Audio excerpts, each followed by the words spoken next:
Hello, everybody. Just jumping on right before we get into this week's episode to let everybody know and maybe even remind them that next week's episode will be Patreon only. It is an annuals week, so every time that pops up, we do have our episodes as Patreon only. You can get involved by going over to patreon.com/weirdscience and sign up for as little as $1 for the month to be able to listen to that episode and a bunch of other things. The more levels you go up, the more shows you get, all the way up into the badasses of the Get Fresh crew. And that level lets you pick what we do all the time on the Patreon. And just to let everybody know what books will be coming out, well, we have the Flash 1 Minute War Special #1, Lazarus Planet Legends Reborn #1, and also Batman Legends of Gotham #1. And then some other things. I think we're going to probably go over our top 5 books of 2022 as well, as long as Eric is willing to do so. So maybe I shouldn't have brought that up, but I did. And now I'll force him into doing it because I brought it up. So that's how we play the game here. Again, next week's episode will be Patreon only. You just go to patreon.com/weirdscience and sign up, as I said, for as little as $1 a month, and it does help us out as well. So thanks, everybody, and off to the show we go. Hello, and welcome back to the only show that breaks down, cracks up, skews, and reviews each week's DC Comics. I'm Batman, a lot of bad days, Eric Shea. And I'm the purveyor of positivity, Jim Warner. And this is the Weird Science DC Comics Podcast, episode number 469. 69, dude! 469, dudes. And Children. we're here. That's the stuff that makes me laugh, Eric. You make me laugh. We end up having this here podcast. I think we might have a longer one this week, just like Jess told me the other day about you, Eric. You are She long never in said the that. tooth, she said, is what she told me. But we are recording this a little Stop bit talking to earlier Jess. this week because it's Jess's birthday week. So you're going to be going off and having a birthday party with her. So we're recording early. I hope that it doesn't throw me off, Eric. I just mentioned this because I need something to blame when I end up doing something hear the last stupid, section? right? Yeah, well, the last section, they'll just be like, oh, my goodness, this The guy purveyor of is positivity, huh? very upset about things. I don't know how you know this ahead of time, Eric, but we do, oh, my goodness, we do have I'll a tell bunch you of why I books. know this, because most times if we have a lot of books, we will record out of order, where the last section will be the first thing that we record, and we did that, and ever since then, I've been thinking about it. It's been dwelling on me. I wanted to take this time to say, later on when we get to the Catwoman book, I'm going to say that Meow is the new black, and then you're going to say, that's a pretty good one. And the thing about that is, it's not a very good one. It doesn't make any sense. It's been bothering me ever since. So last night I'm like, orange is the new black cat. Imagine that. When we get to that point, just imagine when that happens. Say, orange is the new black cat. I figured your joke was as shitty as the issue, Eric, is what I went with. Now, the funny play of this is, I really loved it. I loved your joke there. I ended up where last night, then, after we got done that last section, we were talking a little Catwoman, and just to throw it out there in a deal, this week's Patreon only spotlight was One Bad Day, Catwoman #1, and Lazarus Planet, We Once Were Gods #1, and I didn't like either of the Catwoman offerings this week. So I get on after we're done, arguing about everything, and luckily as we went on and we got to the Tim Drake book to end everything, we kind of agreed with that one, Eric. But the Catwoman, I went on and I didn't realize, I kind of didn't realize how much this run is hated by Catwoman fans. And I ended up running into a bunch. And boy, they were a feral. They were, Eric, to keep with a little bit of the cat pods. Oh my goodness, they were ripping that whole T.D. Howard deal apart, where I thought I was being pretty mean. Not even mean. I was being pretty hard on the book. That these people are saying that it's a 0. They're just oh my goodness. Well, if you don't gracious. have Bat and Cat, it's a 0. Well, that's a lot of what it was. They don't like what she did with Valmont, but they also just don't think that she really gets the character of Catwoman. And then I'm kind of like, hey, and I didn't get involved in this. I ended up getting kind of pulled into it in a weird way. Eric, a weird way. But you end up where at the end I'm like, well, what about this prison deal? How about that there, people? And they're like, it's the worst start of anything. We don't want to. It's like everything I said. And then I'm like, I don't know that I want to be like this. That's what I thought. I'm like, oh, my. Maybe. I remember back in the day, and it has not happened in a while. There has been occasionally times where I'll say, Can we re-record these? I didn't like I really came off as an asshole. I have to end up, and then at points I realized you're not down with that. So, I had to make up lies and tell you that it didn't record. Even though there were times we had problems. Act like you pulled this off. I'm like, no, I knew you were lying each and every time. Actually, I wasn't. And just as a bit of evidence, that's really not happened since we have this new system because it does record, its own way and things like that. But back in the day, we did have some problems at points. That old Skype, and I'd knock my computer off and, stuff like that. I'd hear a bad section, and all of a sudden it comes to the message, oh, that didn't record. I don't know what happened. But yeah. Like, ooh, I look really... there's times that we've had, some bad sections that probably did need to be re-recorded. Some that we let slip through, Eric. Maybe that'll happen tonight. I don't know. But, like I said, at the last section that I am so positive in, it's not really my fault. It really isn't. There's some wacky things going on in this book. And did you see my tweet when I got done last night? We stopped and I tweeted out a thing about the Tim Drake book, and I thought that I was very clever with it, Eric. Did you see my No, I didn't see Did you see my tweet? Okay, I'm going to find it. I'm finding it now. This is really good podcasting, Eric. I can't find it. Oh, no. Yeah, it doesn't exist. I'll find it. Here it is. You just think if this is funny to you. I put this week, DC Comics had a hero defeat an enemy by sticking his fingers down his throat to force himself to throw up on a tech-assisted clay-faced clay construct of a shark because he saw the symbol for salt in a bottle held by a wolfman. That was not on my bingo card. I ended up having it. I thought it was funny. And that's pretty much what happens, right? I mean, it really does. We really didn't go with the idea of the wolfman holding it, but when I went back and looked, I'm like, oh, crap, it's the wolfman. Gonna have a lot of Wolfmen this week. I like the Wolfman, right? You like the Wolfman. The Wolfman. The Jamaican Wolfman? Yeah, it's the Jamaican Wolfman. I don't know if that's going to get you canceled, Eric. I hope not. Why? I'm getting very fond of you. But hey, everybody, welcome to the podcast. And if you want to end up seeing some of these banger tweets that I put out there, right? Bangers, Eric. All you have to do. Also, I had a banger about Wilfred Brimley. Did you like that one this week? No. Did you see that one? But you want the days to go back to Wilfred Brimley just being known for diabetes. I'm just saying. I thought it was funny. I said, this poor guy, we knew him for. I said, the poor guy, all he's known for now is looking old as shit when he did Cocoon. That's all it is. I saw the Rock. No, the Rock's this age with the Wilfred Brimley. So I'm like, please stop it. Wilfred Brimley, that guy lived through the Depression, a couple wars. And there's The Rock there. The Rock who gets this lounge around. Yes! He was born in like 32. That guy was eating probably hobo chili for half of his youth. They were probably eating like parts of their shoes. You're not going to look good that way, Eric. And then once you get out of that... Coming from the East Coast Brimleys? Yeah.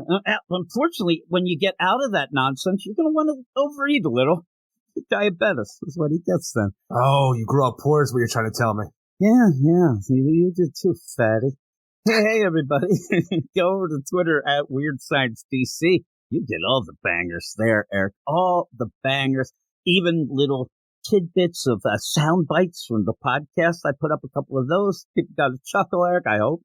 Put the one up where you're talking no about... idea. Yeah, I don't know. Nobody's really commenting, but I'm hoping they got a chuckle and brighten their day. Eric, that's why we're here, to brighten people's days and nights.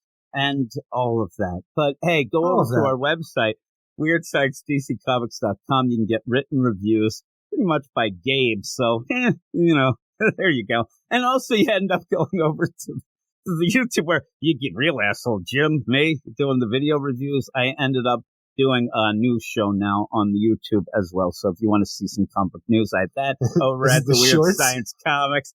Yeah, it's a short. I just have to mention to you that they have YouTube shorts. Oh, is that what you have to do, you shorty jerk? Did YouTube get a height requirement? It's like the kitty coaster. I said, oh no, but I just looked. They just announced they have YouTube assholes. You're in, Eric. Hooray. They ran out of you. This is what happened, jerk. And then go to our Patreon, patreon.com/weirdScience. And this week, we ended up, this is off the rails already. This week, we did what we said already, but 2 big books. And I mean, they were long. And that thing, I read the wrong book was one of the main problems. So we go to record. We record One Bad Day Catwoman. We're arguing so much about that. It takes an hour and 10 minutes. Then I had to go. And I even said to you, listen, I felt bad. I'll record the Lazarus Planet by myself. I knew it would turn out so shitty, though, that I ended up going and really, zipping through there. And then you have to, I'm desperately trying to get this done. I wish you'd read fast like that all the time. you jerk. I had already read some of the stories. Oh, it'll take 2 hours. God damn it. Because I need to, really get in there. And my reading is the foundation of the deal. And I need to have a solid foundation for the podcast, or else I'll come in and say stuff like, meow is the new black. Stupid shit like that, right? And then I'm like, that's a great one. I just say that just to make you feel happy. If I would have said it, you would have told me that's the worst thing. Cat. You would have been like, that's the worst thing ever. It was the worst thing. I realized it dwelled on me. If you would have said Orange is the New Black, I'm like, what, Felicia Hardy? I would have said something like that, Eric. I really would have upset you, right? The Black Cat. But with that order, I'd like, okay, Janet Jackson, right? You like that song? Yes, very timely. I'm part of the Rhythm Nation. But yeah, go over to our patreon.com/weirdside. 4, 3, 2, 1. And all of that down. Now I've thrown myself completely off. But with that, I want to give a shout out to the crew, the Get Fresh crew. The badasses, the Get Fresh crew that picked all the books. I did get a request from Yeah, is how I like to say it when I see his name pop up in the Slack, where I have at points, and I always forget that he wants me to put up the books that will be on the spotlight. This has been requested so many times, and I always forget, but I will do that for Yayo and everybody else. But this is now for the page. I don't even know, Eric. This is a badass roll call. Yeah, Eric. Show us what you got. It's throwing me off. What? Are we on video? Ooh, that'd be sexy. Now, I hit the thing, and I don't even have the list up. Here we go. Eric K, Double K, Jeffrey Greek, Stephen, Dad Mitchell. 69, dude! The Annihilator, Ted Probst, I love Punchline. We'll get a little Punchline later, and I already know Eric's going to love it. Stuart, Michael S., Cam, Matt Razor, D-Man 3000, Lady Abby and Lord Andy, Francisco L. Rock III, Niels T-Word. There's Niels. He's at Cuddle Camp. There's Niels. David Fig, Stephen Baum, Jason Colby, Sue 42 to you and me, Michael G, Ken Halleck, Comic Boom, Rocky, Stacy Wrecked. Oh, God. I sit here and I look at it and I don't even know what it says. And I'm like, now I know. Little shout out to the sexy names in the Slack, and it made me giggle. Mark Jager, Nick Adams, Ruben, Carlos, I don't know. No, Mark, you know why I was laughing at. Matthew Arapier, Luke Hollywood, Simon, Luis, Manship, Andrew Belfast, Swanee, Anthony G, Josh. Oh, Eric, it's really tough here. He stays erect, and that's what he does. He's really cool because he's my cuz. Pete from NYC. What? That's my man, Pete from NYC. I don't know what I said. Just think what you said. Batman Beyond Mark. Tanya's in the other room. She's probably wondering what I'm saying. Our man Rob Lewis. Behavior Brandy Murray up there in Buffalo, probably still soaking about those Buffalo Bills. Though he sent me pictures of that Denim Mafia. They're looking worse each season, Eric. They are a rough crowd. They've gained some people in the crowd. What makes me laugh, though, nobody who's new is going to get near any of these denim vests they wear. They're part of the crew. They ain't wearing no vests. Double A-Ron doxing his ass in Minnesota. And the all-time great Reginald Drinkwater. I got to go and listen to what I did say, because I don't know what happened, Eric. But all of that now, I don't know. This is going to be a very interesting show. We have a bunch of books, obviously, some big bangers, and possibly, as we said before, a little bit of a, what am I saying? A little bit of a dipsy-do where we're gonna change things up in this first section of books, where we usually start with the Detective Comics, but I think that we will not be doing that. We said already that we were going to switch it up. Action's where it's at. A dipsy-do. It's a dipsy-do is what we're doing. But I swear, everybody, the book section will be way better than the intro. Yeah, I don't know what happened. Eric, I was all excited. I took my shower that I usually do, once a week. That's the only reason we keep the podcast going. It reminds me to take my weekly shower. So I'm taking the shower. I'm thinking of all the stuff, listening to some K-pop, getting all excited. we ended up starting off, I think that really what Stacey did it Wrecked. for me is we ended up where I welcome Stays Erect. And then we started recording, and for some reason I couldn't hear you the first time. And I think that was the alternate universe version of the perfect podcast. We blew it. It didn't end up going. And now here we are. Also, I haven't eaten yet, and I've drank about 7 coffees in the past, 20 minutes. So it's affecting me. It is affecting me big time, but we'll deal with it. The books will be better. I promise. That's why. You know why? Foundation, Eric. I've done a foundation. I'll actually don't build tell you, anything on this foundation. I'm worried a little. It's a foundation of Adderall, broken promises, and broken dreams is what that foundation is. You can't add caffeine. But the problem is I did read a couple of the books real early, and I was going to get a hold of you, but then I fell asleep. So who knows if I remember that stuff. I can't remember stuff, 10 minutes later. What was your name? Stacy Erect. I remembered that. No, it's remember Stacy. that. Oh, Stacy Erect. I guess. I don't even You know. just keep saying dirty things. What's wrong with you? I don't know, Eric. I don't know. But that is that. I'm glad you like my tweets, though, right? Hey, sup, cuz? We're going to go off now. That's it. I'm getting out of this intro, Eric. I'm going to come back. I'm going to be more relaxed, more focused. I'm going to have the eye on the prize, ready to go. And then we'll get in and out. I say each book will take us at least 12 minutes, Eric. We'll be in and out 12 minutes. Least. Boom. People love it. People love that. Dude, laser focus.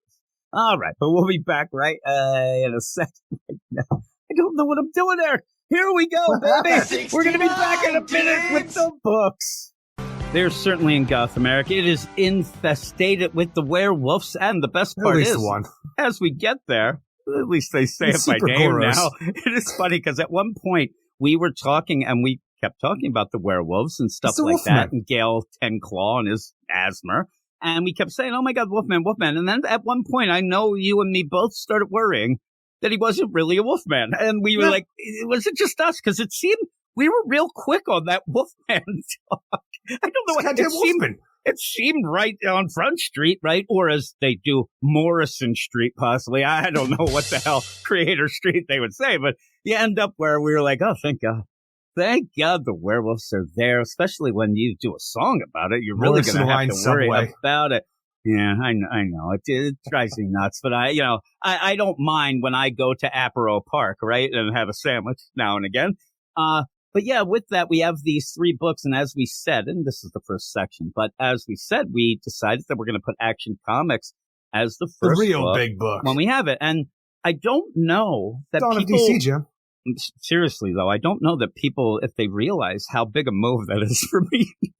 It's such a silly thing to think, but it's never happened. This is something that if these books came out for now 8 straight years or whatnot, that has been the way we do it. Me and you don't like changing things. We don't like it, but it's about time. We ended up at one point where one of our big things was to put like real shitty books. We still do.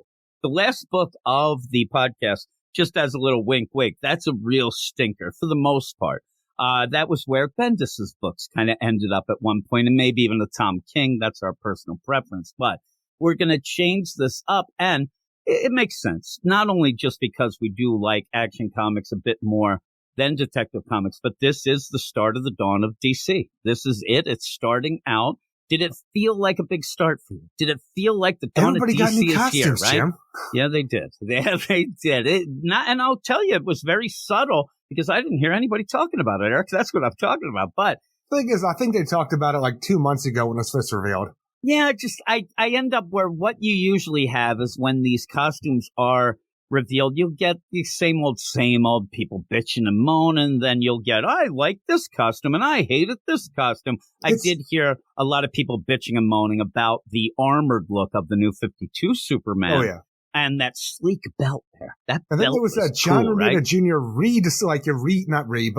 redesign of the costume that I didn't even notice was a redesign at all. I don't know what the hell he did. When Jeff Johns started doing the Superman book, that ill-fated Superman deal with Ulysses. Remember him, Eric? Remember Ulysses? Yeah. Oh, we hardly knew ye.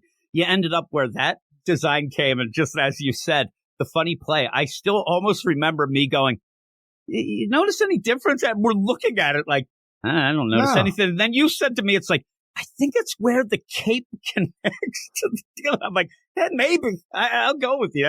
Maybe. I couldn't tell. I usually can't. Now, you say that, I can tell these. And it is the jacket look. They're there. They're in jackets, Eric. Do you like the jacket look? This looks like early 2000s superhero movie looks to me, but I kind of dig it. I don't know why, because just going back to the idea of the jackets and stuff along those lines, you have things like, let's just say Superboy, and even when we did Amalgam Comics, when the Marvel Universe and DC Comics combined, when you had Spider-Boy. For some reason, those jackets, even the short jacket looks, I think look really cool, but maybe it's just a product of my era. You say about that Spider-Boy, that is a really, like, that jacket look in that was pretty cool. I'll tell you, I don't like Keenan Kong's, and we're just looking at the cover of Action Comics if you're not understanding what we're doing. But I do like Supergirl's. I do like Supergirl's look with that. I think that it's pretty cool. Yeah, I don't know. I don't need a robot lady wearing a jacket, Eric. What are you doing? What do you get? She's a robot lady with a hoodie. She's there in a robot look there with a hoodie. You don't need that, and it really feels weird. I'm telling you, it's a half-shirt hoodie without pants. It doesn't work, Eric. I tried that She look. is so badass. Oh, I got arrested. I got arrested doing that, Eric. Why am I not allowed to do the Natasha with a half-shirt hoodie and then go out? But I don't like Keenan. I don't like John's look of the jacket, but I like the pop collar. I'll tell you, the pop collar is cool. I don't like the jacket or the symbol there that much. So you consider that a jacket? Yeah, look at it. You know. I actually, how the hell does he get that on and off? I mean, seriously, maybe with a few drinks. That's right. Yes. But yeah, where's the zipper? I don't see no zipper. There looks like a zipper down thing with Supergirl. So what's up with John? What's up with that? And then what you get is the Super Twins behind that. We'll be talking about them. But I do actually like the idea, though I worry because of these electric powers that are going to be the big thing. Hey, you have one with the blue and one with the red. Like, yeah, so we'll see what's going on with that. But it's so funny, the idea that you're talking about. This is the start of the dawn of DC, the next big thing, the new era of DC Comics that you and I have both been waiting for ever since Dark Crisis ended. And the thing is, maybe the reason that people are looking at this book and saying, oh my God, it all begins here. I can't wait for more is because while it is supposed to be the dawn of the DCU, you have one story out of three that really feels like it's involved. Then you have a story that takes place back in time, and then you have another story that has Power Girl that seems so out of character that who the hell is going to recognize that character with new powers? Like, how is that a dawn of the DC? This first story, yes. Yeah. Kind of padding. Also, I know the legacy numbering, and that's what they want to do, but you can have a legacy numbering and still have, and they really have first, Super Saiyan, maybe do a number one. Now, I've been bitching and moaning about the idea of these tiered releases or the dribs and drabs. You know, you get this book, then we'll get Superman by Joshua Williamson in February, and then things will start coming out.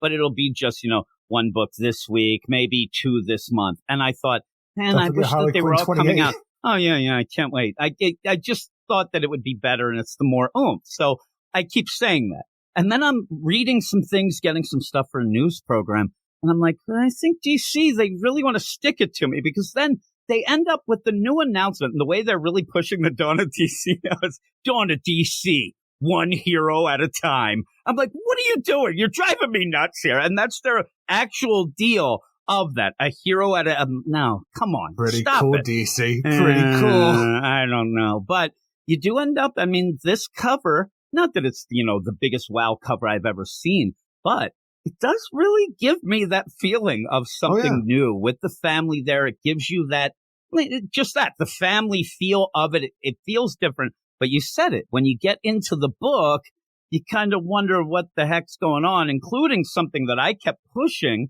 being the Dan Jurgens back in the day deal that feels like, wait a second, I thought we were heading forward, not back, where I was looking forward to, but it does feel a little off. And I'll tell you, there's a big misplay in that one that I was really upset with, but we'll just jump into it. Eric, what are we talking about here?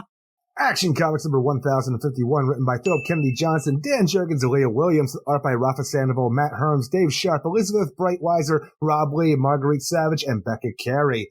Yeah, I didn't want to do every individual one, so we're just going to go through the whole thing. We'll go through the deal. But this is the main thing. This is the main attraction. Main story. Yeah. The Superman family coming together to show a new dawn for not only DC, but Metropolis, because we have Steelworks, this gigantic new building, being on the precipice of being released to the world with new alien technology coming down from War World to give Earth a fighting chance and new clean energy and to show that Metropolis is the center of the world and new technologies going forward. It's just too bad that Lex Luthor has sprung the towel, given it a new body, and said, boy, you need to done fuck them people up before I kill your sister. Yeah, exactly. I mean, and the timing, it has to happen soon. He even says, listen, you got one more chance. Why do you keep, pussying out for better terms? And you got to do this. The thing that gets me, though, the one thing, and this isn't going to be something, and I'm going to go through the eyes of a serial killer, Eric. I'm making a movie. I just got the eyes of a serial killer. Now, the eyes of somebody coming into this new. They're not going to really know the idea, but I don't know if you got it.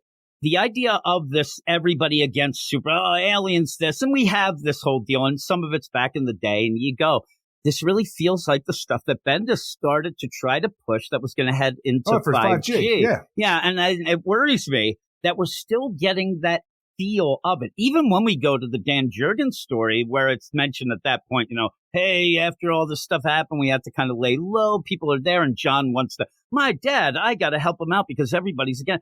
I wanted this to feel, I don't mind it. I really don't mind this Philip Kennedy Johnson deal. It's to set things up. But it doesn't have a hopeful feel to me for the most part. It feels, you know what I mean? It feels dark again.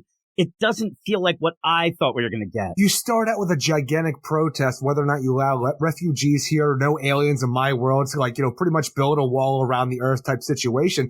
But when you have this going on, I think it's lost on a lot of people if they don't. I think a lot of people will come into this thinking this is all about the Superman family and how they hate them, and not the idea that it's refugees from Warworld, because I feel like that concept is lost in this. It is. It's completely lost, and that's why when you end up having this, they bring up the twins and things like that, which is odd because you have all these protests, but then they've dubbed them the Wonder Twins. Like, okay, that's, Twins. It's weird, but they're playing off the Wonder Twin deal. Like, you ended up where I thought, hey, they did. The public have dubbed them the awful, get out of here twins. Get out, right? Get off my lawn, kids. My lawn's Earth.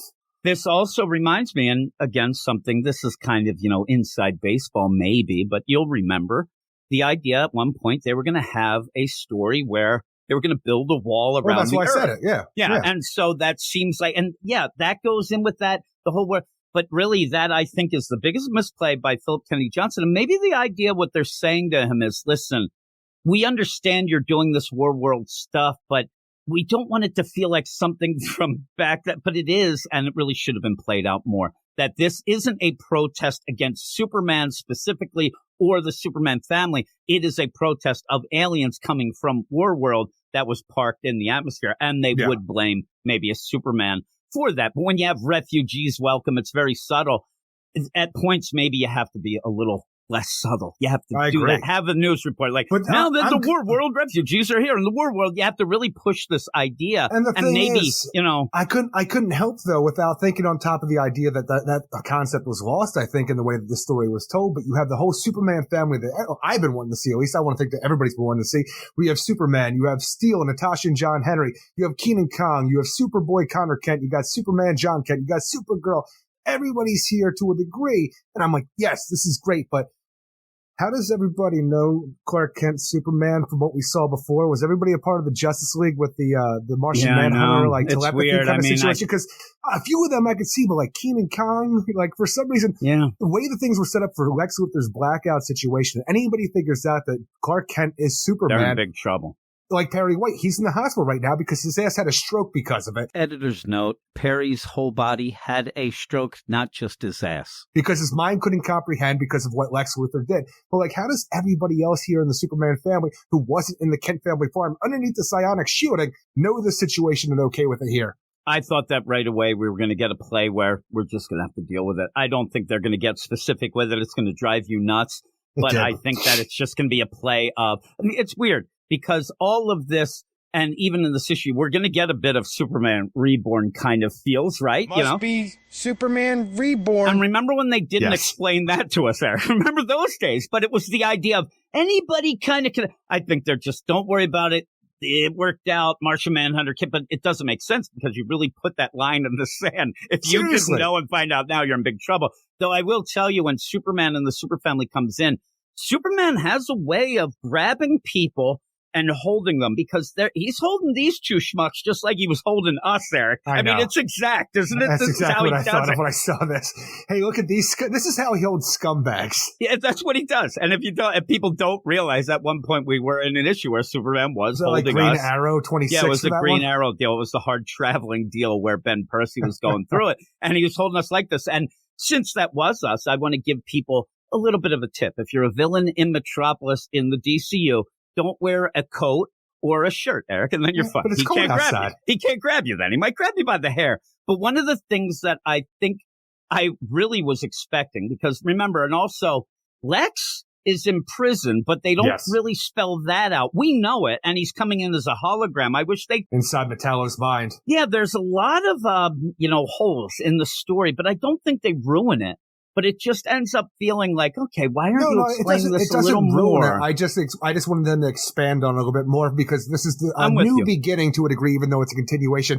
I just want the War World thing, I think, is a huge misstep. They should have explained that fully because give me a status quo update to a degree, like with everything that we have just dealt with leading into this 1051. Yeah. It was weird too because you got that narration that's talking about, well, before Superman and when he first showed up, and then you're doing it, it really gets a little wonky, but it's okay. Even once that you get idea Lois Lane's talking about, in Metropolis, we see time in two ways, before Superman and after Superman, and it's fine, but I feel like it just wastes a lot of time with that narration without bringing people up to speed, ultimately. Well, again, that feels like it's one of those where I get it. You're starting out this new thing. People are going to jump in and you want to have some classics. Lois Lane with the narration. I got you. You're talking Superman stuff. It feels very Superman-y, but you do have to do your due diligence of your story because this isn't completely new. You have set this thing up, and it is Phil Kenny Johnson who set it up, which makes it even worse that he's not, spelling it out for people who might be jumping on here.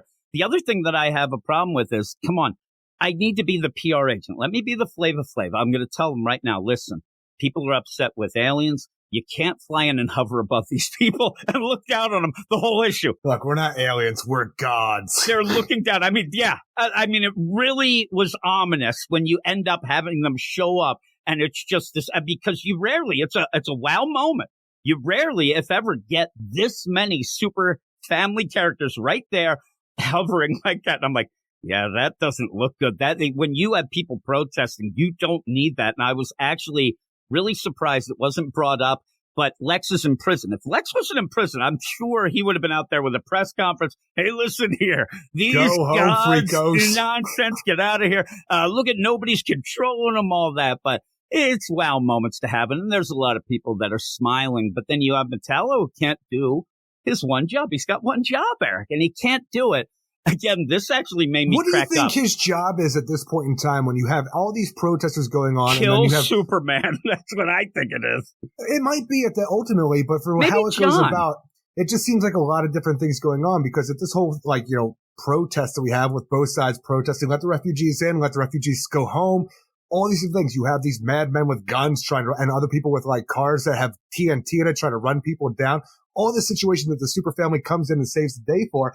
But Metallo goes to the point where he's saying he can't get the job done that he's supposed to at this point in time. The next day, when the Steelworks is opening, the tallest building in Metropolis that even dwarfs Lex Tower, you then blow up this entire building. Is that just a welcome card, a greeting card to get Superman there? Because it seems like that was almost what he needed to do on top of the idea, oh yeah, I also got to kill your ass. And it's weird because he does say, now I got to kill you for it, Superman. You messed up. But Connery's like, I really don't have anything to do with you. But hey, you're here and I'm going to, do some wacky stuff. But when you're doing this, you could end up a lot of times, and this is sleazy Lex that we're dealing with. This Dawn of DC, the stuff that we've had so far, he's a little, over the top with some things. A little dumb in that Lazarus Planet stuff. Yeah. Well, again, what I got was usually what Lex will do. He'll usually set up something that's a little less, in your face of, hey, I'm Metallo and I'm going to kill Superman. It usually is something like,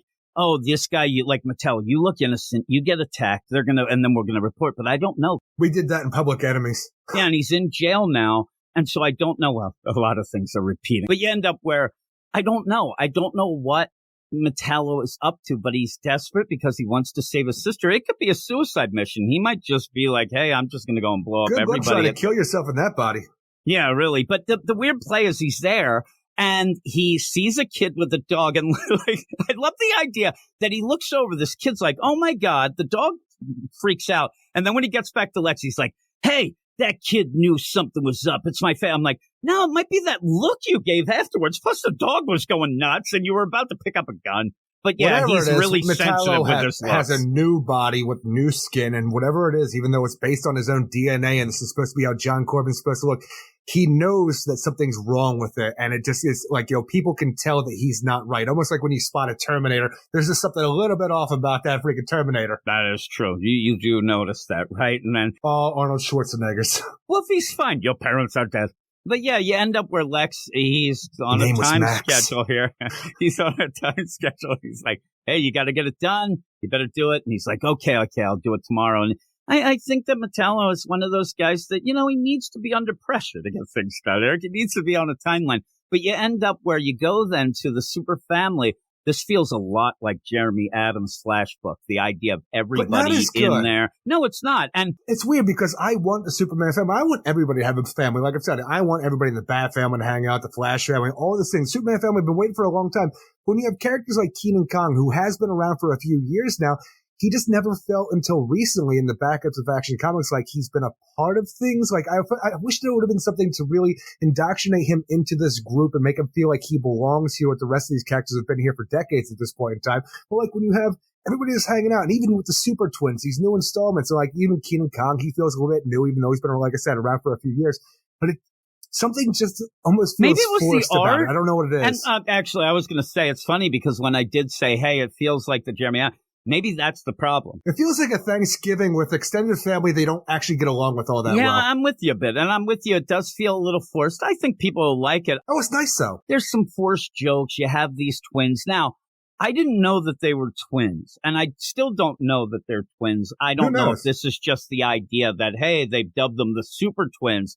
I think that now they've said it, they're probably just going to be twins. People were kind of not upset about it, but they were wondering and trying to, debate back and forth. It really doesn't matter. They are. Even the idea that you have the Super Twins now, these refugees from War that Clark Kent has brought in, and now in this issue we find out that not only has he brought them to Earth to try to live a better life, but him and Lois are going to adopt these kids, Otho Ra and Osel Ra.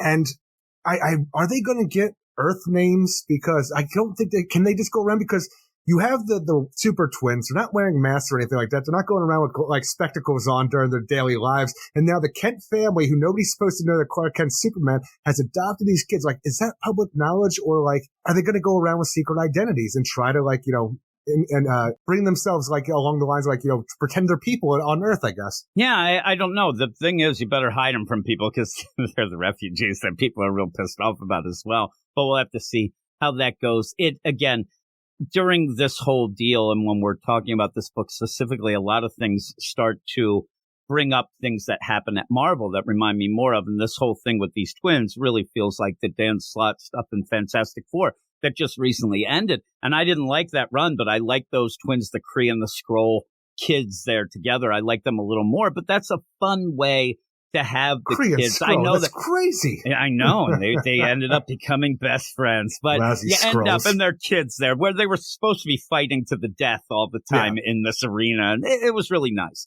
One of the only things I liked about that run, but I do like the little kids. I do like having them there. I know that some people ended up giving the stink eye to it, Eric, of like, why don't you just give us John D.H.? Why? But this gives you the best of both worlds. And what you end up having is Superman will end up like John Lennon, and Julian, who would be John, he gets ditched, right? When Sean's, and then all of a sudden Superman becomes the best guy ever. He's the best dad ever to these other kids, and John's like, what happened? Why did you let me go up with Grandpa? I'm telling you, this is the stuff that I would actually want to see, drama-oriented, which I love in my comics, even though a lot of people just want action and fist fights. Like, I love me some personal drama with characters I love. So the idea that John missed all this time with his parents, but now he's here, but he's all aged up. This is 7 years. And these kids are to go in there and be like, pretty much his younger brother and sister at this point in time, being raised by his parents. They're going to get everything that he missed out on because he was stuck in a volcano with Ultraman. And this is just going to bring up, hopefully, all the trauma that I've actually want to see that he should have from this. I'd hope. I'm not going to say it won't because I don't want know, John to go through trauma, but I feel like there should be some kind of story-related elements to that besides, oh, no, I'm well-adjusted, I'm good. Here's the weird play of it, though. You have these two kids here, and that could be, and the drama in the situation, when it twists and turns around, dipsy-doos even, Eric, by the end, you end up having more rounded character, like a John who would be upset. I'm not saying his eyes are glowing and he's ready, but he starts to not get upset at his dad or mom, but starts to feel like, you know what, I wish I could have done that. And then eventually says, you know what, I still can enjoy that stuff and enjoys it with the kids, right? I'm not moving out till I'm 30, Mom and Dad. I'm taking up them years now. The McDonald's playland, he's punching people out of the way, right? He's too big. No, the Look, idea I understand that. Tell me more. When you have a book, and this is the problem where DC always seems to think that hey, we're going to do this loving type deal, and here's but they go too far and everything is too generically good. And this is my problem with, say, the Nightwing book and this stuff and when you do end up getting a book, say a Mark Waid World's Finest, part of the reason why we really like that book is that Batman and Superman feel accurate in it, and they're not just loving each other. And he even had last week or the month before, when Superman was really upset and going through and wrecking house trying to find that day. That wasn't something that was showing, oh my God, Superman's a guy. But it is. There's ways of doing it. I'm afraid they're just going to have John hey, I'm so happy that I have them. And hey, you get a good time. And you're never going to delve into it. I want John to think it's great that his parents have adopted. He even says it here, they're going to get the best parents in the world, but I want there to be a deep-seated bit of jealousy that he doesn't fully understand yet that starts developing to the point where he has to deal with it. Why does he feel this way and have to confront what happened to him? Yeah, and confront what happened to him in a way that and we will get that with Ultraman decent and him. Deal. Yeah, and that's again though. I'm afraid that's just going to be when he gets to Ultraman, and he's going to say, "Oh, I realized that you're not the one." It's just going to be nonsense in my mind. I just worry about it. I worry how they end up playing these games and stuff like that. But the possibilities there for something good. So I do like that. And I like having Keenan Kung here because then maybe people will get a little familiar with him and maybe go back and read his series, and maybe we'll just keep getting more and more from him. He does feel like a weird bit of an outsider forced into this situation, which does play up. You should play that up in the story. The idea that he's there, he doesn't feel like he fits in, but he's right in because they want to have everybody be, cheerful and loving. But like you said, it does feel forced. Then you get jokes like the GIMP outfit. The end of where John's going through the closets trying to get board games, he says, and he ends up finding the War World GIMP outfit that Lois likes Superman in I don't know why you keep calling this weird. The War World GIMP. It's his gladiator costume. And I don't know that he ended up having that leather collar at that point. I'd have to go back. But there's no reason to have it and to play it off as Lois likes him to get. We'll even have the black suit mentioned in a sexy way in the next story. Very odd. It's classic. But again, she says, you want your privacy, I want mine. Get out of town, jerk. It's supposed to be funny. I didn't think it was that funny. It wasn't anything to me. It just was. And that's the play, though, of all this. It did end up forced. You get the Pokemans kind of there, and that felt forced. A lot of these things in this just felt a little bit forced. And then, hey, the big guy's going to talk. And then we go out and they're going to talk about steelworks and stuff like that and how they're going to change the world. And yeah, they're going to have a press conference. Metropolis will be a world leader in scientific innovation, and John and Natasha will be the faces of that progress. And that just leads us to our big deal of, introducing the twins to the world here. The idea that they are going to adopt these twins. I don't know how it works from the Kents to the super family and nobody knows this thing. But hopefully it's a work in progress and we'll get more of it. But that just leads us to the big press conference where Metallo just kind of busts his way in while everybody's trying to give their rah-rah speeches about how the world's going to change forever because of what Steelworks going to bring, which is great to me because I love Steelworks, especially because we're going to get that 6-issue mini out of it later on to hopefully explore more of it because personally, we don't get enough Steel. Oh, we don't. I hope that there's more superheroing in it and not too much just, hey, we're in the lab making sure that we can get great Wi-Fi and a neat app that'll end up lowering our carbon emissions. I don't need that. You don't need Elon Musk sitting over here? No, and I love Greta. I mean, seriously, I know people have their problems, but we already have her. We already have Elon Musk. We already have all this nonsense. Let's go. I want to see something that leads to This gets me excited, though, because even though I've told the story before on the podcast, when The Death of Superman came out when I was a kid, and that next issue came out where you introduced John Henry Irons of Steel trying to pick up the mantle of Superman and do whatever he can.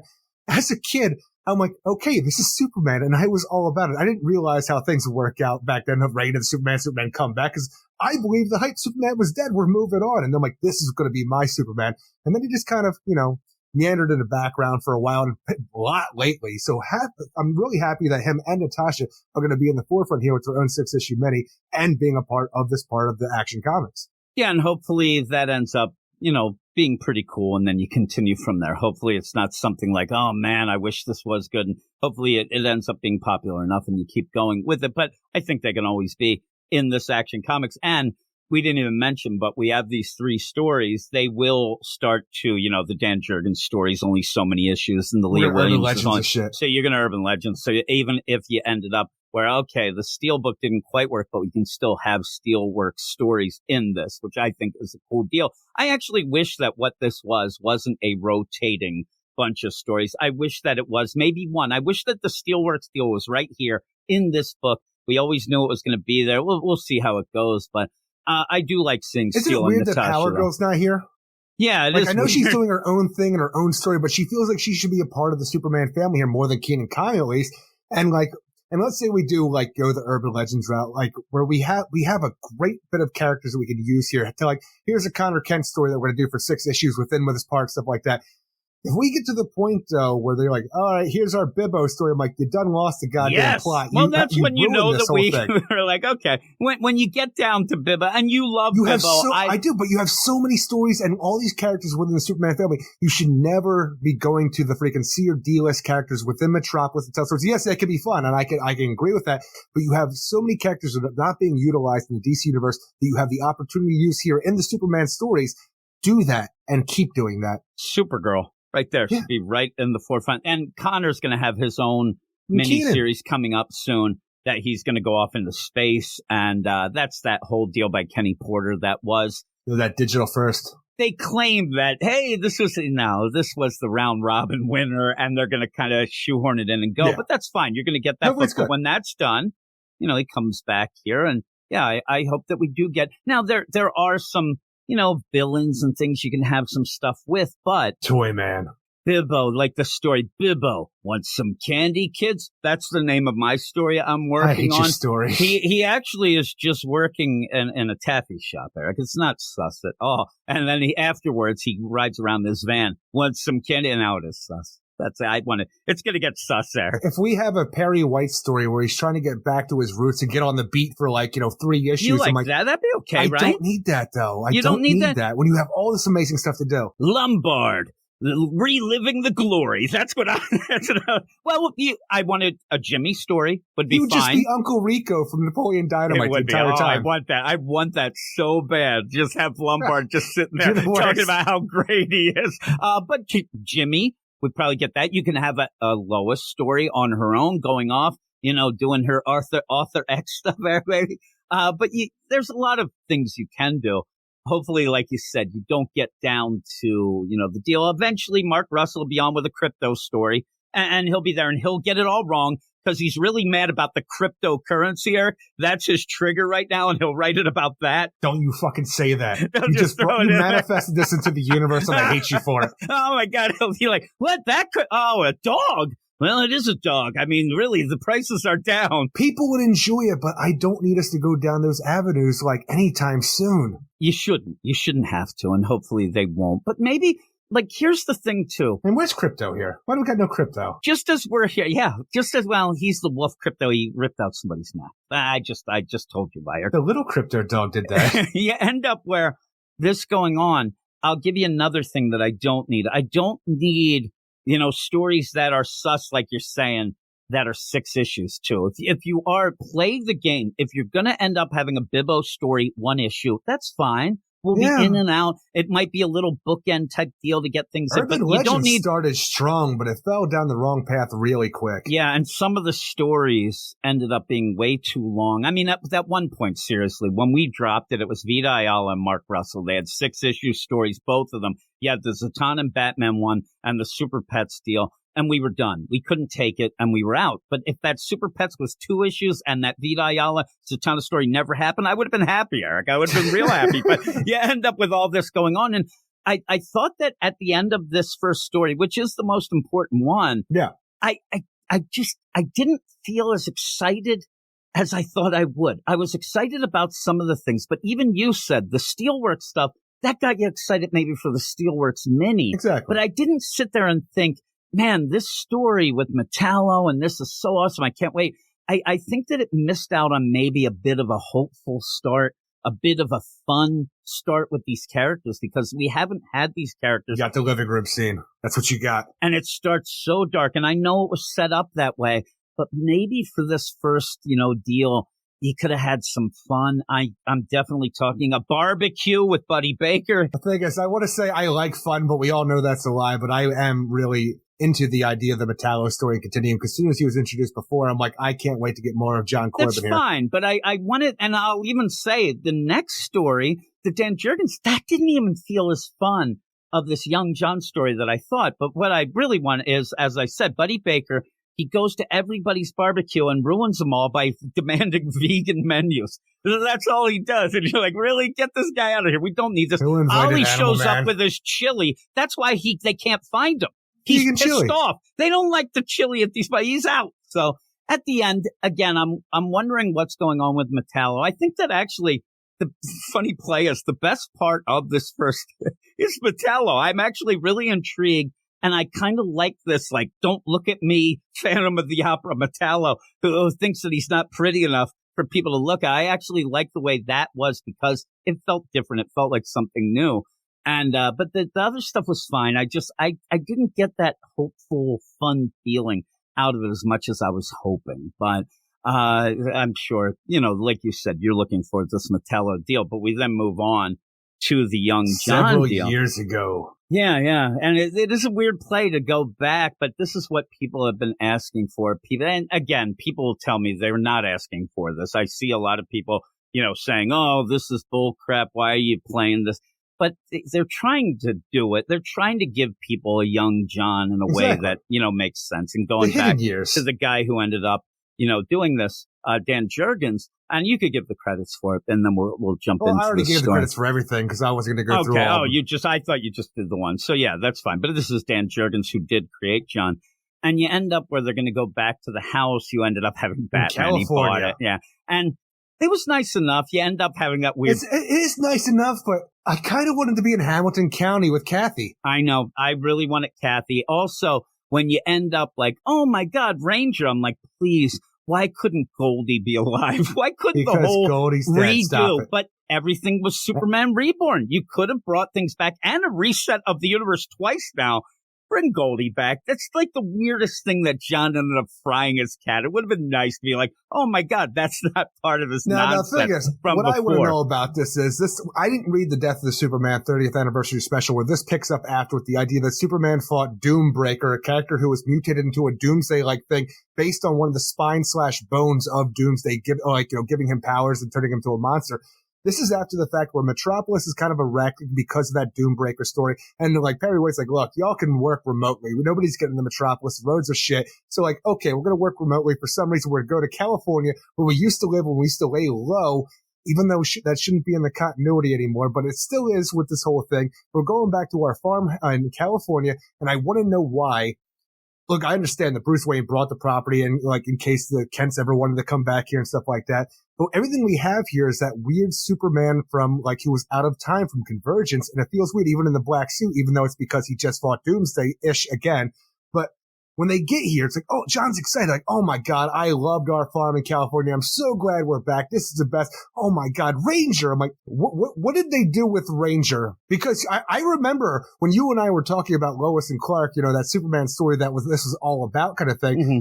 You and I had a problem with what happened to Ranger because he was gone after like they moved and stuff like that. We never saw it. But what has he been doing here? Is there a caretaker for Ranger? Because this dog just runs out of nowhere. I'm like, well, he's not skin and bones, thankfully. It was the classic sitcom dog that ends up being in a couple episodes, and then you always laugh at the idea. Was it Life Goes On that they didn't feed the dog? That's the thing. It was every intro. Everybody left to go do their freaking job, their school, and like the dog just wants to get fed, and nobody fed that goddamn dog. Nobody ever fed the dog, and it bothered you. So I end up where a couple things are fun. I don't mind the story. And again, do my ass, feed the dog.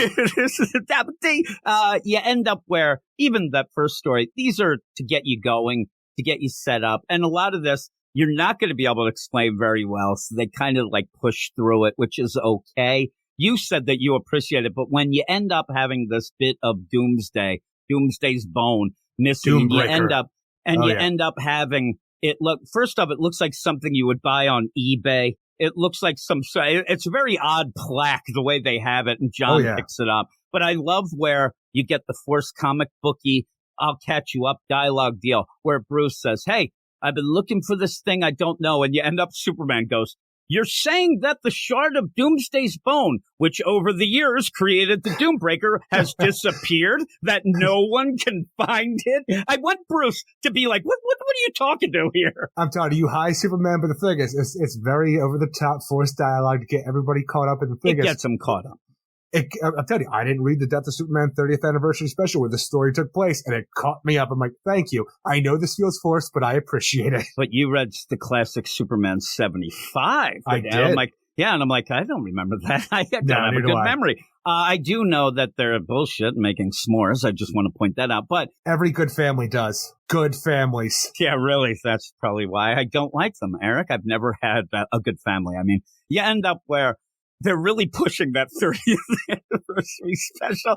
I'm sitting there reading this like, God damn it. Not going to go read this. What are you trying to make me do here? I'm a lazy man. Don't you know that? And then I get 75. Well, what are you doing here? How many of these things am I going to have to do? Good. But you end up where John ends up grabbing that shit. Really, I'm going to tell you that the next two stories, you are setting up what is the classic, horror movie or apocalyptic things where John says, I'm going to pick this up. I got to keep it because people are going to end up using it bad. Yeah, this isn't going to go well. Classic example of a kid trying to do the right thing by keeping it hidden when it's just all going to go bad because the kid took it in the first place. When we go through this, hopefully, and this is just, let's set up the whole deal. It is a wonky deal that you have to set up.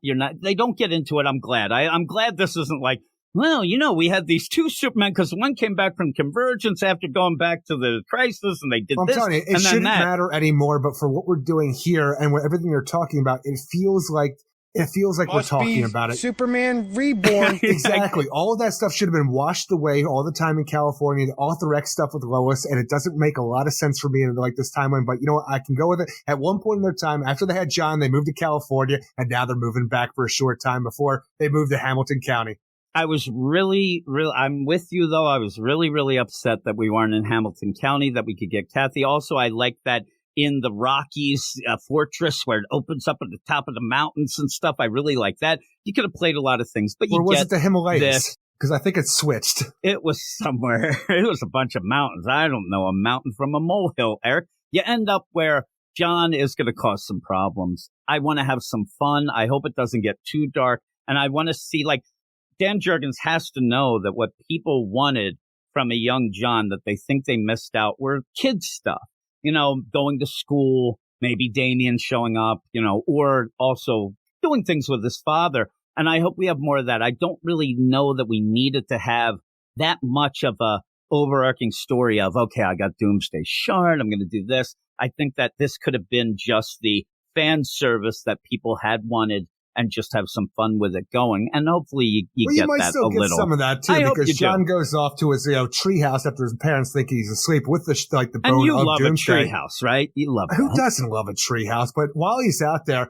a spaceship comes down. I have no idea why Superman isn't there immediately because it's his back fucking yard. But you have this spaceship go down and John goes to investigate it. And this beautiful woman pops out. It's like, hey there, cutie. And take me to your king. And I want this to be this weird situation where young John here sees this alien woman and has his first crush. Well, Eric, I just have to tell you that I just looked it up. That alien woman you say is 6 years old. You are now I don't know. She comes out. When she comes out, it's so when she's like, hey, cute. It's so fun, right? I just wanted to make you uncomfortable. But yeah, she crash lands.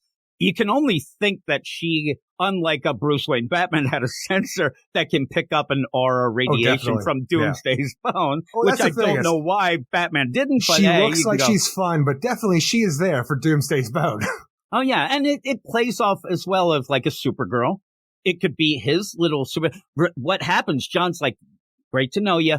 Off to the orphanage you go. He grabs her and takes her right to the orphanage like Supergirl. You stay there for however long and I'll get out of here. But I do like it. I thought that was a really neat ending, but I hope it's more for fun. Maybe, but I don't know. It seems like it might be a little darker story than I was expecting. But then we go to the last one, and this is Leah Williams. I know that Andrew in Belfast has been waiting with bated breath to see what you think of old Leah Williams. All I could think of is, did she read Heroes in Crisis and the therapy nonsense? Psychic therapy to heroes who need inner trauma cleansed. God. I'm waiting for, there's the waiting room, and they're like, next, hey, Wally West. Next, oh, no, everybody's running. Get the hell out of here. Wally's here. It's weird, and this is the weird play of it. We're going to talk later about Catwoman in jail, and I'm going to say to you, I think, Eric, this might happen, that I'm going to say that the writer sets up the story. The writer sets, yes, I have. You didn't know that I'm on the astral plane, right? There I am. I'm like a dream weaver. It end up where you're writing a story. You're the one who sets up the story. Now, some people may say, well, maybe it's, you're given a story by editorial, but we'll go with the idea. You're coming up with a story. So you don't have to do things to make yourself jump through hoops. You should never run into a brick wall at any point at the beginning of a story that you are creating. And when I get into this, I'm like, how many hoops are we jumping through to get a story that really is nothing of a Power Girl story to just get nonsense? I don't understand. I've never seen the amount of hoop jumping of the Lazarus Rain. Well, dude, the thing is, telepathy. I don't like this story boy, at all. Right? I don't like this Power Girl at all. I don't even like this Lilith Clay Omen at all, because pretty much all we're going to do is start Heroes in Crisis 2 with psychic therapy, and I don't need any of that because it sounds like the most boring goddamn thing there is. But I am appreciative of this story because they explain to me what happened in that Lazarus planet, because everything they tell me happened here, where the Lazarus Rain hit Power Girl, and then she fell into the astral plane, and then went to go help somebody who has had a trauma, and it turns out it was Lilith Omen, then she popped out of her mind into the physical world. I didn't get any of that from that other story. They explained what happened there. I'm like, at least I know what happened now, but it really does seem from what they explain here, Power Girl and Omen, they have a psychic connection. I just don't know how that translates to anybody else now that, she's a telepath and going to help them psychically. What I've always wanted, and I've said this before, and seriously, all I said to you for years now, what I need is Miss Cleo in the DCU. Now we get it, Eric. We get Miss Cleo. And you end up where the one heroes. Thing, hey, man, what do you see? I see the future.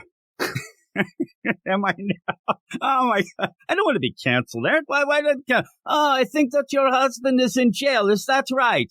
Oh my goodness, God, yes. Miss Cleo. Actually, as we say this, I do have a little bit I made years ago with you talking to Miss Cleo. It's going in after this, I promise. But you end up with all this. I don't think I don't think you ever listened to it. But you end up where we'll give the benefit of the doubt saying, okay, it is set up a little better than what we got in the Lazarus Planet issue of how the powers are. And the problem is that Leah Williams did that story too. So she can't be getting the benefits or the high fives for one thing when she didn't I'm just glad I know what happened to that other story because I had no idea. I think that when they got to this, they're like, you better explain things here. You didn't do it before, but you do get the idea. Yes, she got the powers in the Lazarus Rain.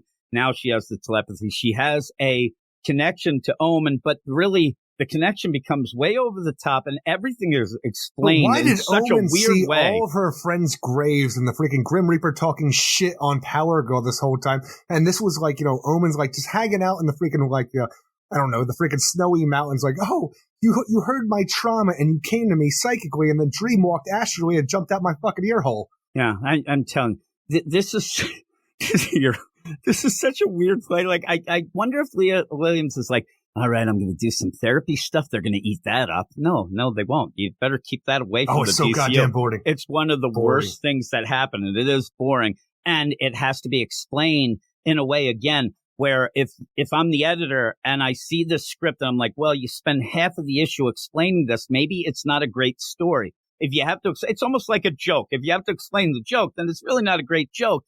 But you end up, and this is kind of a joke, but you go in and she has this power, but you don't have enough time to really do much of anything. So she has like the greatest of the power. They say that they've worked this out. They end up having a licensed therapy hero. Nothing makes sense in a Power Girl story in my mind. And Power Girl herself seems weird. right? She feels like she's either Starfire or she just is what it reminds me of. That or she not even Starfire, because we talked about in Blue Beetle later on when the idea of that Starfire, she seems almost new as well. This is a character that's been on this earth in this timeline for a long ass time, and she doesn't seem to get anything. This seems fresh, like she just got here, even though this is Karen Starr, the industrialist, who for some reason comes off dumb as hell here. Yeah, I mean, really, like Jess on her birthday night, you nailed it, Eric. I'm telling you right now, the Starfire I go with because when she shows up all the time, they have her be so naive and things like that. But it's more, you're right. It's more of a character that just hit Earth. This is a character now with all this where she's, it's not like, and they're like, oh yeah, I always forget that. Like, what about Earth 2? What about all these things? Like, she actually did live a life up to this point, but I swear to God, she's like, what is this horseless carriage you have coming at me? It's so bad where she's not getting slang. You're wasting time. But then out of nowhere, she knows all about debugging code genetically within the mind. Well, it's because of the idea where you end up having Omen say, oh, I forgot. And I think that the big setup here is, oh, I forgot that you were raised by computers. But that doesn't mean you know everything about computers, and it really doesn't play well with this character. But you get mention of boobs. I told you that would happen. I mean, we did get that. You got the boob window because you don't need that boob sweat. But it's like one of those weird things. Like, really, in my mind, again, I mean, we're sus guys. We're not, but the idea that she now can read minds and things like that, I think that she's like, oh, I have a new costume. And, oh, what happened to the boob window? I finally was able to hear what these people were thinking. I don't want that anymore. But it's more about boob sweat. All right, you did it. You did it, Lee Williams. But then you end up where we get Beast Boy and Nightwing show up. Nightwing is the guest star of the week in a lot of books this week. But he shows up and he's fine. I just imagine, like, when they're just hanging out in their new little offices and Nightwing comes in holding Beast Boy who's stuck in the form of a little baby calf. Like, he's cute, I just imagine the audience starts clapping and woo! Oh, yeah. When he walks in the door. It's, and then they're like, oh my God, Beast Boy, he's stuck in this thing. And then they start crying. Oh, you have it's nonsense. But they sit down and then they go, because hey, I hear you shot him in the brain pan. And I hear you have a psychic therapy, and then everybody laughs. That's when the laugh, like, what? Oh, that wasn't a joke. Okay. It's such a weird idea how they push this too, because I understand the trauma can resurface after stuff and everything along those lines. But we've seen them since then. It's too forced to me. That's what I'm saying though, because you had Beast Boy. He was shot. He was in a coma. He came out of this. He fought a good fight, like fighting back the Dark Army. Then apparently, after that was all said and done, and the heroes won, he reverted. I'm a calf now, and this is my safe place. And like now we got to help like Beast Boy because he's just stuck this way, can't talk, and is just stuck inside of his mind. Can you help him, newly telepath Power Girl? Yes, I can. It doesn't make much sense. I actually thought pick up the phone, man. Pick up, ring me now, man. I end up where I thought one of two things, right? I thought first off, I really. This would have been hilarious. I really thought Nightwing and Beast Boy were hanging out. Beast Boy's like, we don't have a lot going on. Dark Crisis is over. You're a billionaire. I wear an eye patch now. I wear an eye patch, right? Pretty cool. Let's go prank the shit out of people. Who should we do first? Listen to these stupid assholes. Like, these stupid assholes with this telepathic hero therapy. Trauma. Let's do that. They're going to get in my mind, and what I want to do is I just want to grab boobs. And that would be full-out Beast Boy. Beast Boy is such a horn dog. It drives us nuts. That was full-out Beast Boy before. That's the thing is, I want this boy to have growth and mature because he is one of the not a Teen Titan. He is a Titan, and he needs to grow out of that because they kept trying to revert him to de-age the shit out of him, and I hated it. I'm looking at it at a financial way, right? Don't touch boobs. It'll cost you money. Beast Boy and Nightwing show up, right? They end up where it's all to get Power Girl to go over, and then Beast Boy buries his face right in her boobs, the boob window, right? And then what we get then is a 6-issue mini from Megan Fitzmartin coming up that tells us we're all pieces of shit for laughing at that. A lot of people will tell you that. I thought with that too, they were going to go in and damn it, if they would have went in and saw some residual cyborg shit in there because that combined deal. Teen Titans Academy? I would have said, really, Lee Williams, you show up and you're going to fix shit that would have been great, but you don't get that. You get this wacky shit where while it's going on, I thought that Omen, had some cool deal going. She's the play-by-play commentator. Nightwing's going to talk to me while Power Girl has connection to Garfield, so Nightwing, tell me about Beast Boy. Tell me about, like, how his powers work. And then as soon as he does, listen here, PG, this is how things work. You got to get into his subconscious and find out how this works. And then it's basically, ooh, that Power Girl, she's great. She's going to go in. She's going to, hey, calm down, Beast Boy. She's going to be able to face anything in there. She's strong. And then she's like, I see that it's code. I'm going to debug it. And then one of the worst things of dialogue in this, now, it is this over-the-top explanation. I guess maybe some people would need it, but you end up where, and it's so bad, Power Girl goes, oh my God, I'm getting attacked by red things. They're not green. They're red in here. Why would they be red? Omen says, well, Nightwing, why do you think? And he says exactly, well, I know there's the red. It's how Beast Boy gets his powers. That's all he says. From that, Lilith says, Nightwing's telling me about Garfield's connection to a cosmic life force inherent in all animal life, something called the red. Garfield's genetic code provides him a link to the red, and that's and where I'll tell you this. I'm like, where the hell? I wanted Nightwing to say, all I said was red. That's all I said. Look, I'm telling you, it's the greatest injustice there ever was, because one of the best things the New 52 ever did was make Beast Boy a reddish-brown color that went along with his red connection that gave him his powers. There's no reason with what we have for him still to be a green fucking changeling like this. I loved him being red. And a lot of people, didn't like a lot of the New 52 stuff, but in the long run, a lot of people just, I'm not used to that, but it did make more sense. It really did. And I thought it was cool. Kind of cool. Yeah. So it's like that Nightwing red thing as well, right? Amazing. You like the red. But yeah, by the end, then you end up where, Deathstroke's in there. Power Girl's trying to decode the genetic strands. Little baby, what's it called? Beast Boy's pretty cute. Yeah. Right, I thought he was gonna do a honk honk, but you end up where she's getting attacked still, and like, oh, this would be easier if I'm not getting attacked by all these things. You do end up, and I'm like, we did it. He's on top of her now. Do the line, show that there's. Oh What's no, wrong with you? He ends up coming back because I'm so used to him just being a. I know that he has to evolve, but. Have we, Eric? I mean, people are listening to this podcast. We're old men. If you farted right now. And I heard it through the mic, we would have to stop. I would laugh so hard, I would not be able to continue. I wouldn't. There you go. I haven't evolved, neither of you. But you come out and then we're not heroes. The problem. We're certainly not. But we get the depressed Beast Boy. Oh, God. I'm like, where is this going? Where is this going? Oh, this doesn't seem right. It just doesn't seem like Power Girl. It's boring, and I know you want to do stuff with Beast Boy, and that's the thing is, we have now done more with the trauma of Beast Boy being shot to John being stranded in a volcano on Earth 3 for 7 years with psychotic Ultraman. We have done more with Beast. How the fuck is that possible? And one of the things, again, that I think that Leah Williams, what she does, when she goes on a book, and I've read most of the Marvel stuff that she has written, and it usually ends up like, all right, Amazing Mary Jane, what's going to happen here? And then you're like, what the hell happened? Like, well, she jumps through hoops all the time to get these stories, and a lot of times forgets the main character and ends up, and even in this, it is more of a Beast Boy story. Yeah, Power Girl's there and doing her thing, but it's not Power Girl stuff, and it just felt weird. I did like the art. It's Leah Williams Power Girl stuff. I'm not a fan of the art that much. I like it. I actually like the way and cute little in his onesie, right? He's there looking. I like when he's like pointing up at Deathstroke. He's like, "Get the asshole!" All right, there you go. But I like that, and overall, I didn't mind this issue as a whole. But I kind of wanted to get a better feeling at the end of like, man, I can't wait till the end. Man, Dawn of DC. I sit there and think, I hope it gets a little like more fun and hopeful and things like that. But this story needs to end. I was laughing while I read this, but for all the wrong reasons. But what would you give this overall? Thing is, the first two stories are very strong. The John stuff in California, like I want to de-age John and all that stuff, like the stories at least. I don't mind John being aged up, unlike a lot of other people. Yeah. But I'm glad we get these stories. The beginning just felt a little off for how we're trying to shoehorn this era of it in for where we are in the continuity. I'm fine with it overall, though, and I look forward to the rest of the story. And now I have to go read the Death of Superman 30th anniversary special to be really caught up with what's going on. But it's just this last story with Power Girl changing her powers and having a trauma center. And it's a very boring story. It's the art that I'm not really about.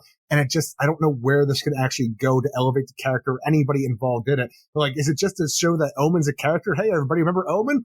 Is that all we're doing? Because it's just a weird situation to throw in this Dawn of DC. But the rest, I think it's pretty solid. It makes me look like, to the future of DC Comics with a pleasant mind. So I'm giving this a 7.5 out of 10. Yeah, I'm actually a little more positive. I'm going to give it a 7 point. Did you say 7.5? So what you said? I'm giving it a 7.9. I was saying I'm going to give it more positive than that. Did he just say 7.9? But I'm going to give it a 7.9. And really, we ended up, and we must have liked it enough, and I had some things to talk about. It took us a damn hour, Eric. It did. And I just want to just mention that. If people are listening, they're like, holy crap, an hour. Yeah, I listened to a bunch of these podcasts, Eric. All these people in and out, 10 minutes. What are they doing that we get wrong? I don't get it, Eric. I do. Don't you really want to know? It's a good question. All right, let's take a look. The Miss Cleo DNA test. I'm solely searching for the father of your baby. Oh. It's the one that's very unpleasant, okay? Reggie. And he's also the one that had another girlfriend while he was sleeping with you. This is terrible. Yep, that's him. That's the daddy. Oh my God. That's fucking nonsense. But you knew that. I know, right? The baby looked just like him. Spoilers, man. Damn. Yeah, so you were in denial, because he has a funny little chin, doesn't he? This is my boy. Yeah, and the baby have that same little chin. Who is laughing? I hate them. The cards can reveal things that you will never see by yourself. Call me now for your free tarot reading. Call 1-800-980-8637. But we're going to move on to the next book. I don't think we're going to spend that much time on this one, especially because it has a backup that is bullshit. It is awful. This is Detective Comics number 1068, written by Ram V, art by Ivan Rice, Raphael Albuquerque, Danny Mickey, Dave Stewart, and Ariana Mayer on those letters. They're pretty cool letters, if I would say so myself. We're going to get more of the Asthma. We're going to get more of the organs, but not enough with this story. And that's the thing. Really, you're not going to get much of the organs, though. You're going to get Gail Tenquall, who is rounding up all the homeless people that he can find, taking them to the subway systems, injecting them with asthma, or not injecting, but just infecting them with asthma, which has demon blood. Not even demon blood, but it causes a demon to go inside you that controls you and will kill you if you don't follow what Gail Tenquall or the organs want you to do. So that's the deal. We're building an army of homeless people here with the mysterious asthmas. Yeah. The asthma is like learning Superman's identity, Eric. If you do, you die. So you end up having all this. And when I end up getting on here and getting upset about this story, it's more the idea that it kind of bores me. I end up where are we going with it? It's it's a slow burn. Nobody can deny that. But it's just going to be, if you like Ram V's writing and you're here for the ride, then I guess you can enjoy it. But for me, it just ends up meandering over and over. And then we get mentions. At one point, you have a mention of the music box again, but we don't get it. And then we even have that deal with Barbados. And there's so many things that are thrown in here when one of the main thing is the asthma. And I'm not saying you're dumb, Eric, because you're not. But it's hard to explain. When you were trying to explain, you get these people down in the subways and you have the asthma and you get it in. Oh, well, because nothing's really well explained in this. There's concepts. There's names that nobody can remember, really. We're starting to. But the idea of this whole play is I don't really know where the story's going. At one point, you ended up having the Orgums come in. They're royalty from, now I was told they're actually royalty from India. I thought that they were more of a Eastern European. Eastern European, like Czechoslovakia or something like that, right? But that's what I was told. And again, that is what Ram V usually does. So, okay, I get it. You come in, though, and I thought the big play was going to be, well, you think that Gotham's yours. Well, it's ours. We end up playing that idea of having the deed for Gotham, but then it became Arkham. But Arkham's burnt down and ruined, but then they get it and they're going to make this, I don't know, a haven like Nightwing did in the whole Nightwing book. Maybe. We don't know. I told you, I thought it was like the Mall of America. They're going to have a skating rink. You'll like that.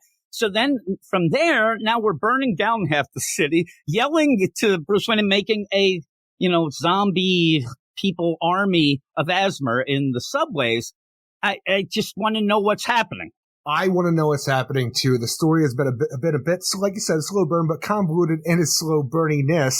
But now that we have Batman show up, he's here to save the day. He's here to stop Gail Tenquall, the Wolfman, from taking these people. And as he's doing this, he's learned apparently, because I didn't get the idea that Mr. Freeze gave him, that the Cold will stop the. I guess Mr. Freeze did say that in the previous issue. It's when Mr. Freeze actually froze. I'm saying though, he said that in the last issue though. He's like, the cold affects the asthma. So Batman has shown up with the cold stuff to take on Gale Tencall. He's even coated his suit with silver nitrate, silver dust along those lines. So now that because Gale Tencall, nitrate, did he do it? Maybe for later. Nitrate. I thought it was for later.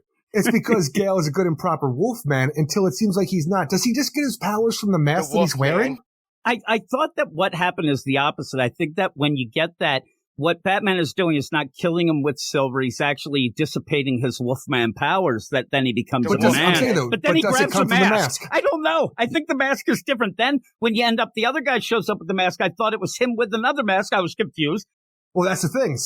Batman is winning the day right now. He is taking on a Wolfman. He's kicking ass. Then all of a sudden, Super Goro, this big asshole with 6 arms, is like, my name is Darkblood, the Flesh Crafter, and though I may not seem like it, I am in fact a healer, a Hierophant. And I'm a Hierophant. And I'm like, this big asshole just came in and broke Bruce Wayne's ribs, and now Bruce can't fight until he can. I can imagine. I'm playing hockey, right? And this guy, and I'm in the corner, he hit me, and he's like, listen here, Jimmy. I am here. I'm like, you want to fight or what? I mean, seriously, I'll throw my gloves down if you want. The problem I have, though, you do get Batman in this issue, so I applaud Ram V. But what happens is the same thing that happened before. He ends up fighting a big dude. He gets his ass kicked and ends up on a couch. Editor's note, that also describes my junior year in college. He's always on a couch in this. He's always healing on a couch. It ends up at the end. But then you have, shit.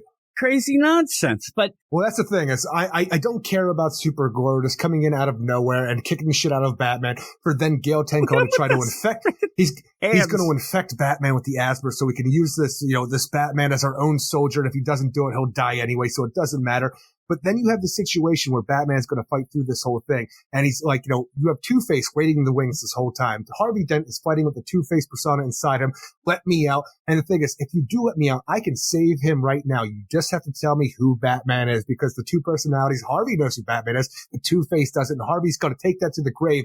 But he sees his friend lying there. He thinks that Batman will always save the day, and he sees that he's about to die. So he has to go and make a deal with the devil inside his own mind and let Two-Face out. So he has to tell Two-Face who Bruce Wayne is, like the identity of Batman. And then Two-Face does come out, shoots the shit out of Gale Tencall, shoots a goddamn propane tank, blows up the whole goddamn subway line, and he makes his way out with Batman, just giggling to himself in my mind that, I know who you are now, but you know what? I'm going to take the deal with Harvey, because Harvey can take control of the body again, but we made a deal, so I'm going to make sure that you stay alive, good and proper, but you know what? I'm going to fuck with you later.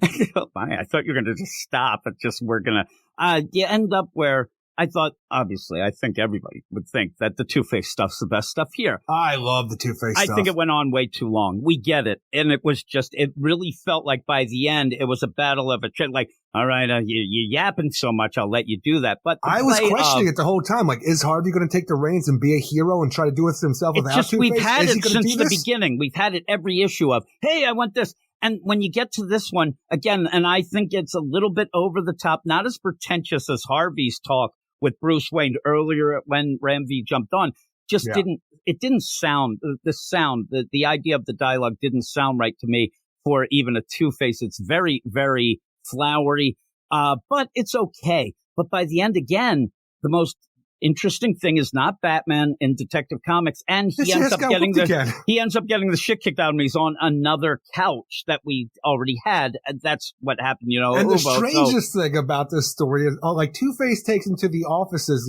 of Jocasta Joy, Dr. Jocasta Joy, who we had in Arkham City, Order of the World, with the 10-eyed man. We're continuing that story in this whole thing where Jocasta Joy, she's done fucked off, but the 10-eyed man is still hanging out in those offices, keeping it, making sure nobody breaks in, like a Two-Face and a Batman. So I'm like, where is this story going to go? And people like that. People like that Arkham City story, the Damn Water story, right? It didn't sell well. It did not sell. Yeah, really. It didn't sell well. And really, it's popping up all over the place. I'm like, really, we're really leaning on this story that not a lot of people read. But the people who did read it have told me that they really did enjoy it. But now look at the 10-eyed man. That's a GIMP costume. Don't compare this to Superman's gladiatorial costume. I thought that this was a War World refugee, Eric, is what I thought. I'm like, oh my God, orange is the new sexy. is what I'm saying when I see that. Meow. Oh, my goodness. He is a bit of a voyeur. He is, Eric. Oh, God.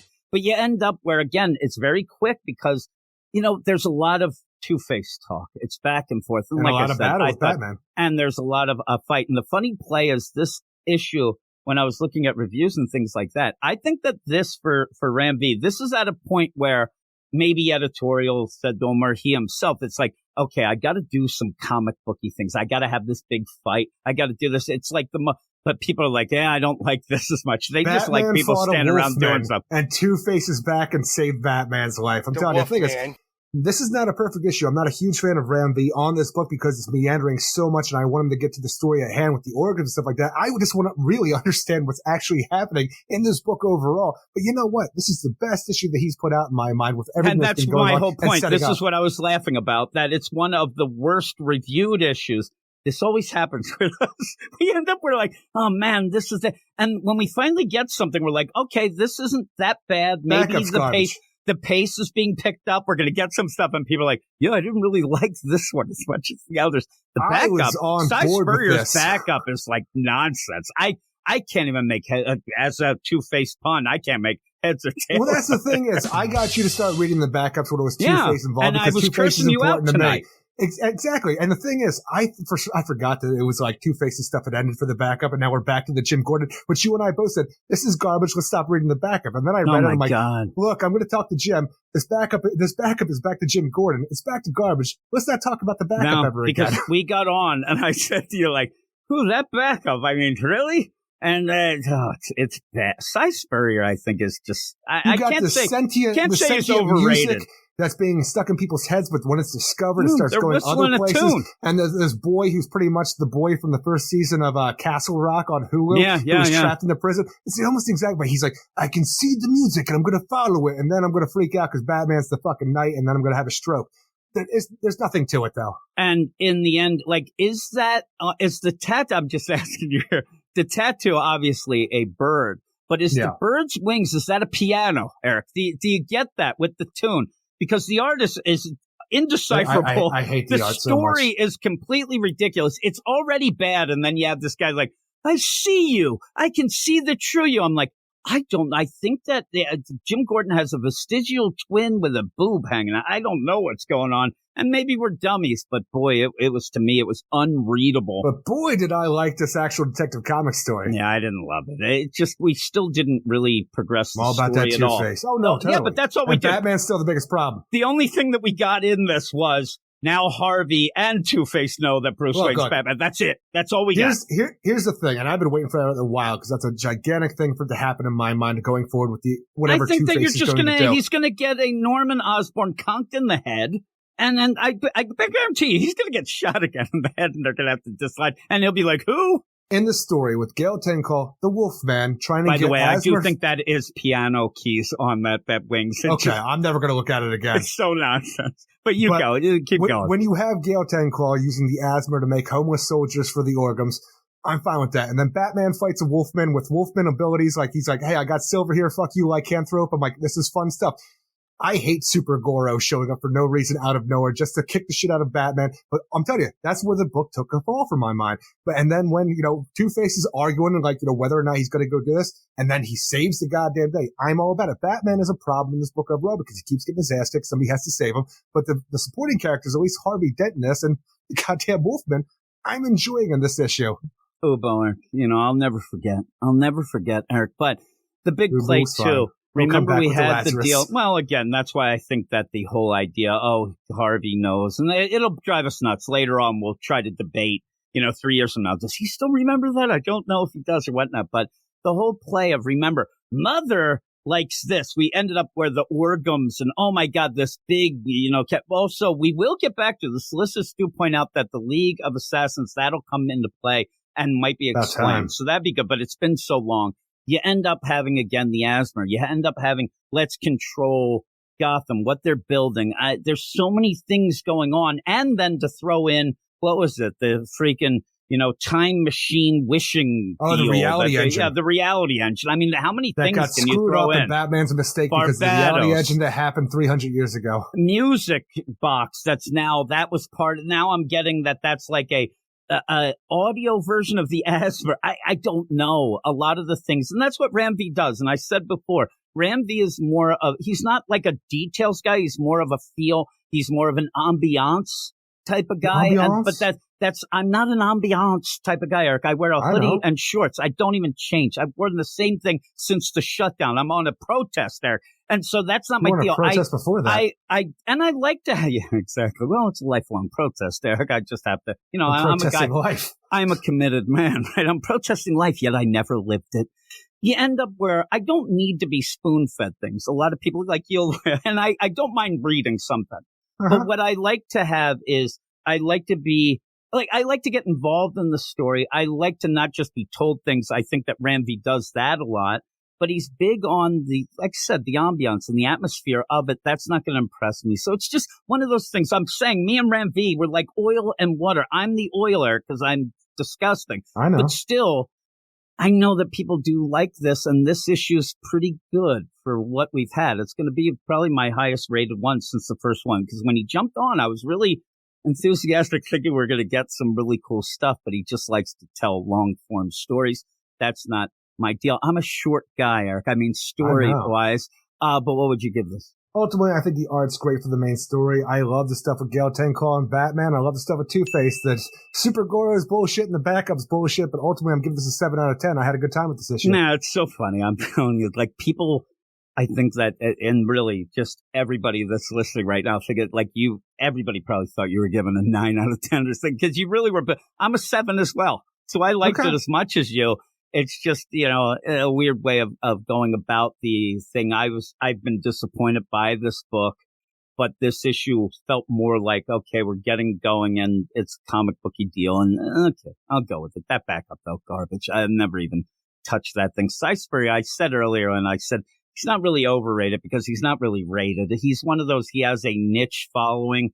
Ruben really likes him, but boy, everything that I read from that guy is just unreadable. It's not even the idea that it's like, hey, it's not my thing like a Ram V. It's unreadable, Eric. I don't know what's going on. If I was an artist reading that script, I'd retire. But we'll move on to the next book, the last book of this section. It's a big one.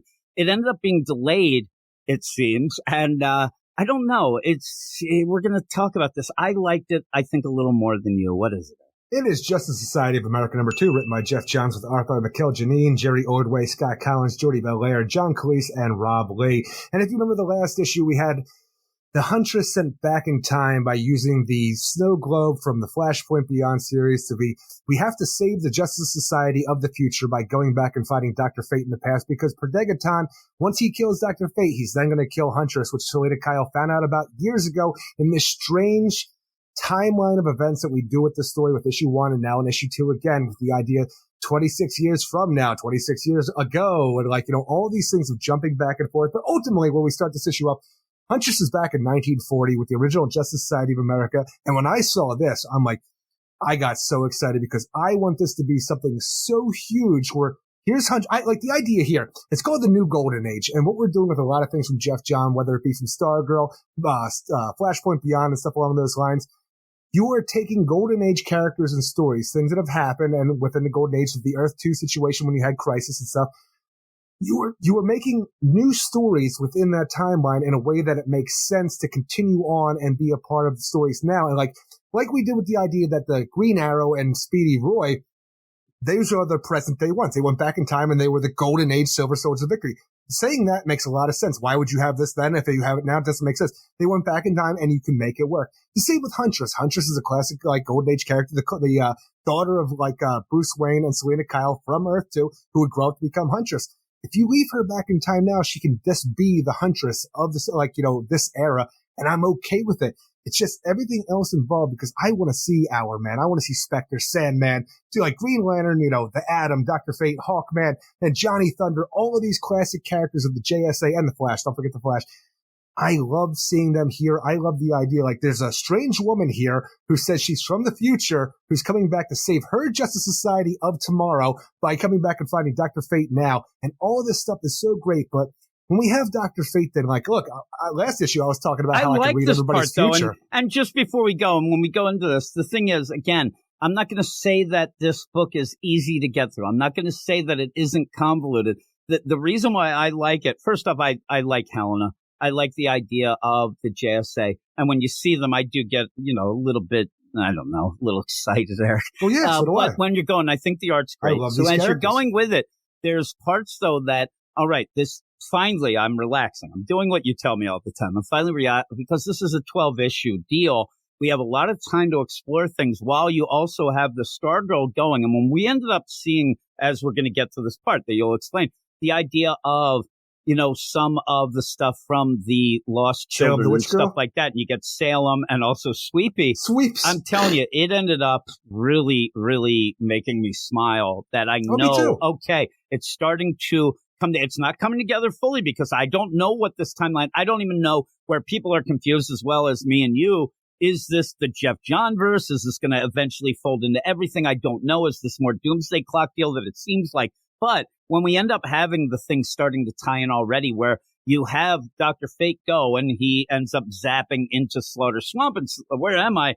Hey, who are you? He doesn't recognize this character that's been pulled out of time. That is his protege sidekick. Well, that's the weird part about it because I got really fired up for it. I thought that was really cool.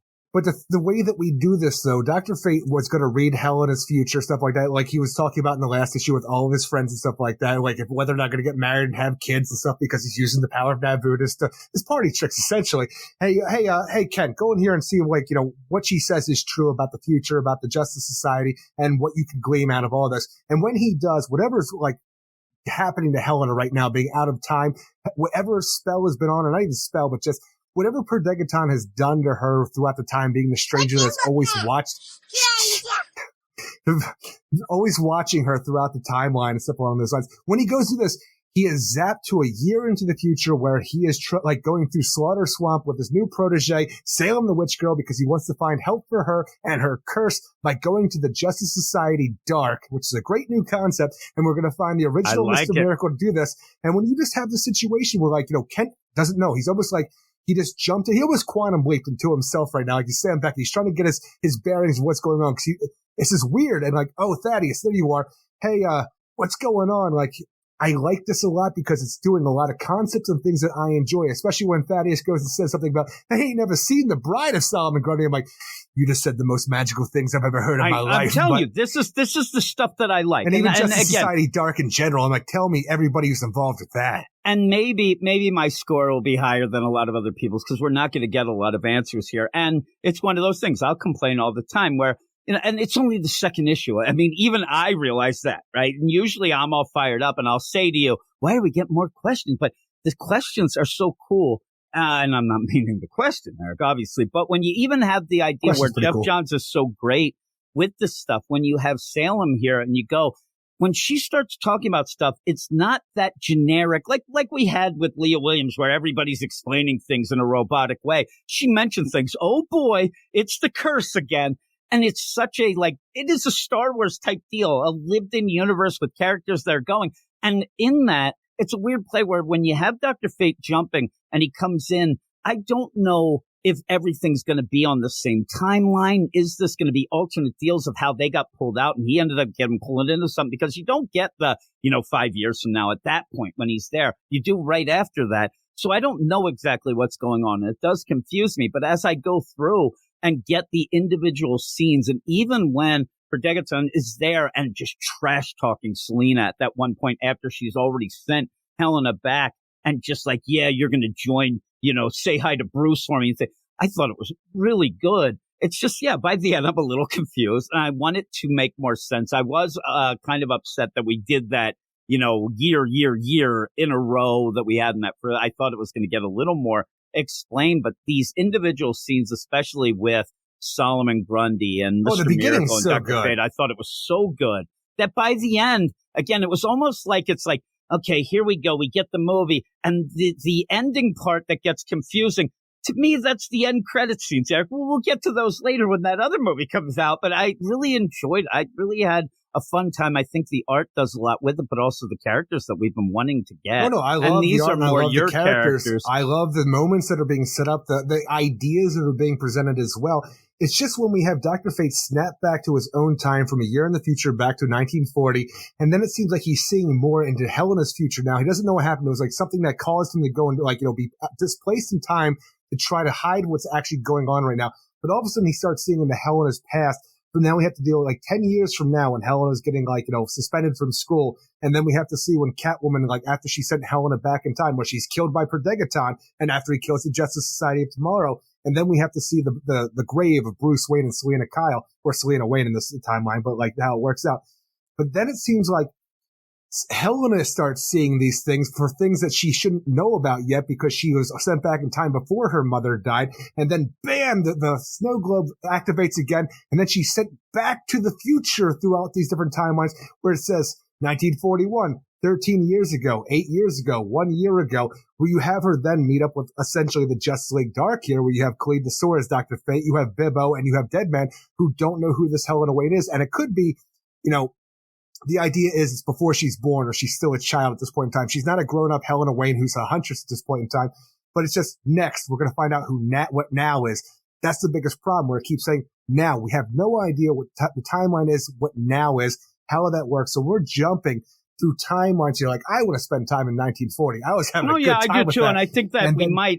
That I don't love that. I don't love the idea that we might be jumping around all the time because I seriously that 1940. I wanted to stay there, for the whole deal. And then when we get to Slaughter Swamp and Salem, I'm wouldn't like, even come around to 1942. I'm like, where was Terry Sloan at? Yeah, I'm waiting for a lot of. And at the end, it was a weird play because of what we had, even when Dr. Fate was there with Salem and didn't recognize the whole play here is I keep thinking of these lost children and things like that. And almost the idea that maybe Helena is one of the keys to that too. Like when she gets zapped again, maybe this isn't out of time place for her. She's just out of time herself. Like nobody knows of her anymore because of how this paradox of her go. I don't know. We're going to have to find out. We're going to have to see. But I'm intrigued. I want to see what happens with that. But I really don't want to keep jumping around constantly. I hope that we end up, finding a spot. We know that Helena has to get to Dr. Fate in order to try to save the day of what's going on with her Justice Society in the future. Whether it's Kent Nelson in 1940 or Khalid Nassour in some timeline. Our present, I don't know when now is now just actually now. I don't know because our now, Helena Wayne's not born yet. So you don't have that situation where she shows up. Nobody knows who the hell she is. Hey, you look a lot like Helena Bertinelli in that costume there. No, I'm Helena Wayne, a different huntress. So it's a weird situation how they're playing it. With going with Prodegaton, biding his time because he can do that. And then you also have all this stuff that seemed like spells or time manipulations blocking, the magic of Naboo and what he sees in the future, displacing him out of time just to get a sneak peek of Salem the Witch Girl, which is fine. But going back in time and then having Helena flood into the future, it just seems so weird and disjointed to me. I'm having so much fun with the beginning of this for everything that it's presenting to me. I just don't like the way the story's being told I know. right now. I hope it changes. I'm actually with you, but I really did enjoy the things. And seriously, I already told you that, Salem, one of my favorite sweep, that seeing them, I'm like, oh my God, I never thought that we're going to kind of tie this stuff in this quickly. I thought that was really cool. Now, would you have gotten excited at any point if we end up having Eric and Linda Strauss, the Dr. Fate, the mother or stepmother and kid?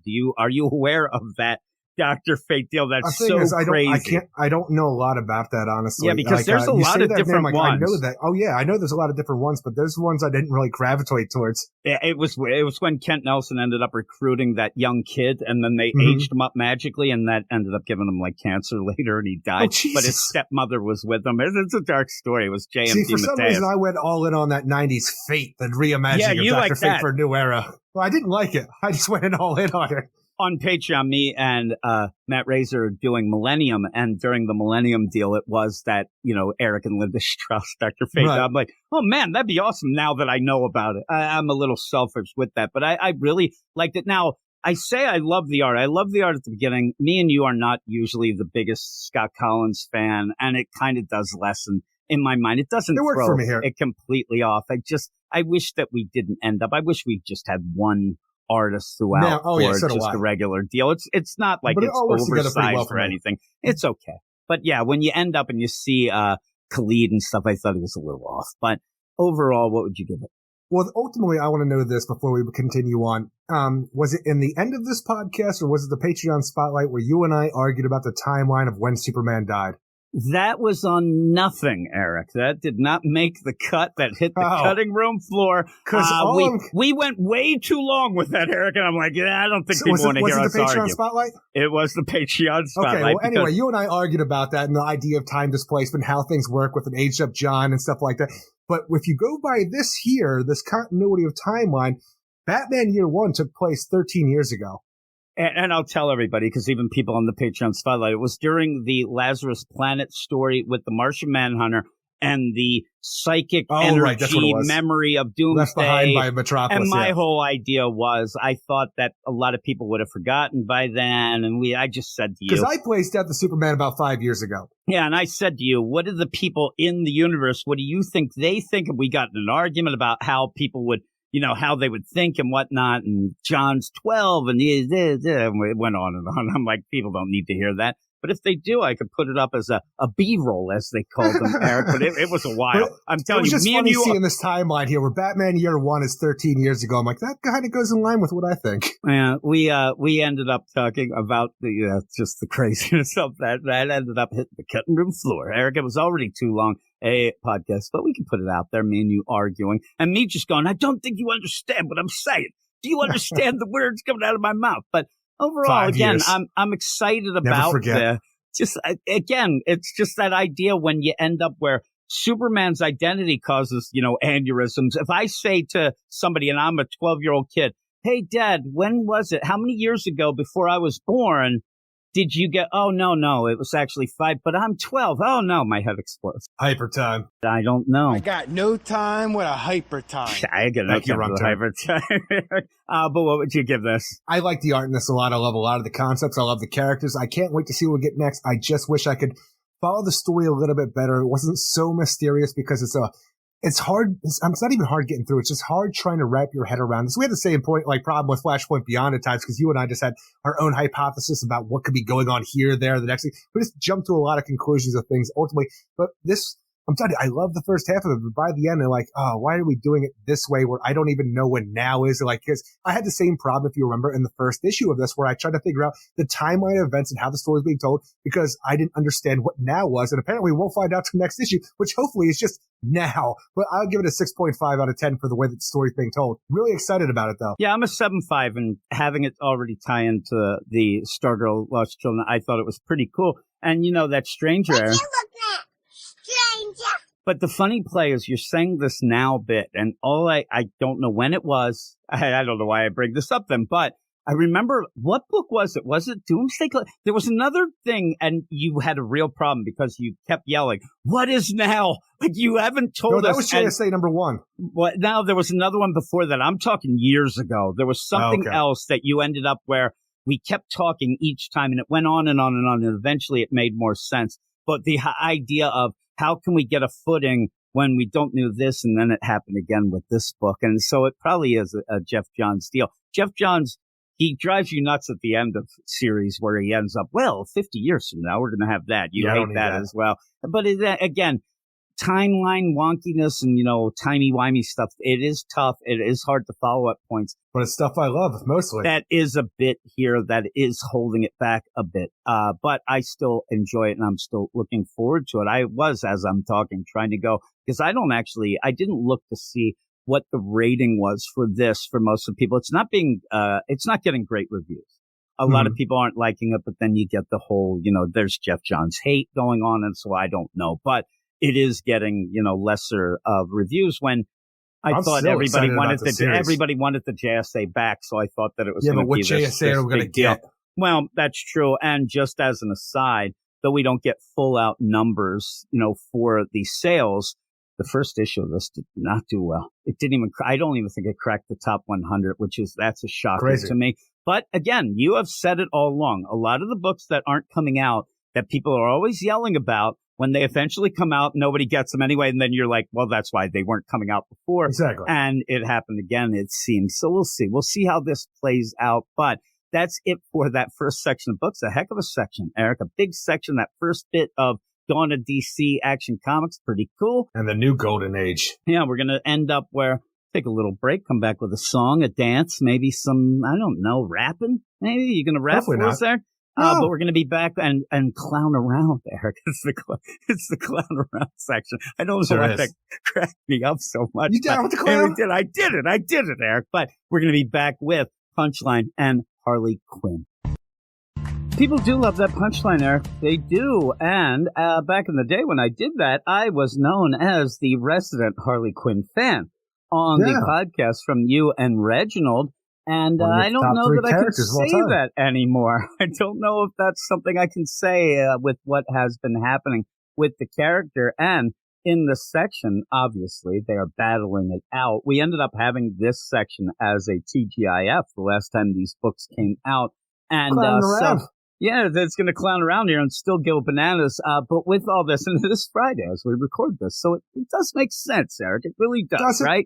No, it doesn't. But we're going to end up where you have Punchline that's going on. You're going to end up, maybe the book will lead to something, down the line, bigger, whatnot. Right. But the whole deal with Harley is the run is ending. Not the book, but the Stephanie Phillips run is ending. Teenie Howard's going to jump on that book. So she'll be doing a bunch of these crazy things, and maybe something will happen and you'll get Punchline in the deal. We're going to have Punchline in a weird way coming up in one of the books. I won't spoil it, Eric, but we will see her in another book, which shocked me. But you end up with this Gotham game. Me and you like Punchline enough. I know I say I love Punchline every time we do the podcast, right?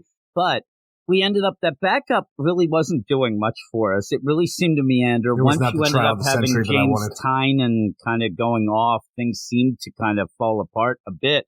Luckily, me and you are liking this book enough. I think you're going to like it more than I do. I think that by the end of this, I like a lot of what's going on in the book because it seems bigger, but that's not necessarily because of Punchline, and maybe that throws me a little off. But you give us the credits, Eric, and we'll get right in. Punchline, the Gotham game, number 4, written by Teenie Howard and Blake Howard, with art by Max Raynor, Luis Guerrero, and Becca Carey. And if you remember the last issue, Harper Rowe's brother Cullen was kidnapped by his ex-boyfriend Bluff, who is a member of the Royal Flush Gang, who is working for Punchline at this moment. So now Harper Rowe, as the superheroine Bluebird, has to try to get the Bat family together to try to find her brother, because she's at wit's end. Boy, all of that's going on. Punchline is trying to recover from the Ace chemical plants being destroyed by her and Catwoman. The manufacturing of Exo, is it Exo? The drug that she wanted to push out there, that's all gone now. It's a Luke Hollywood drug is what I always think of. The XO. But yeah. Oh, right. But now it's time for the rest of the Gotham crime families to get together and pick up all the pieces that this little clown upstart left behind.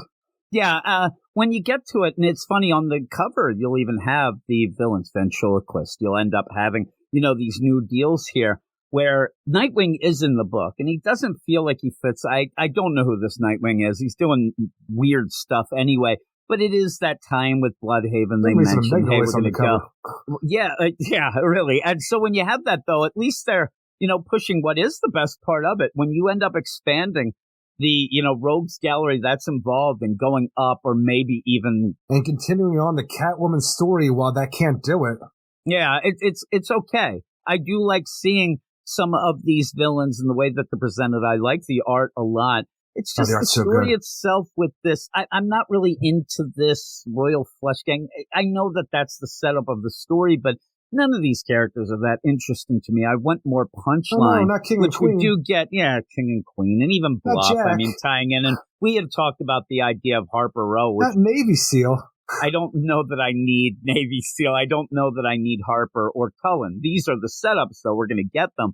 But they're not that interesting, and it seems to take away some of the page space from Punchline, which I want to see more, because when we do end up, what I think is most interesting in this, and I wish we had more of it from the very get-go, is the idea of what the villains think of Punchline because of who she is, an upstart. Yeah, the Joker's the big bad, and he saw something, but, you get a little sexual in this. But again, that's kind of... Yeah, and you kind of get that, but right there's Black Mass. And even when I thought that she was really going to pull out a deal with, like, hey, with Catwoman and this, but I have your mask. And I thought, oh my, but she mentions it like, hey, maybe you could do this. We could team up.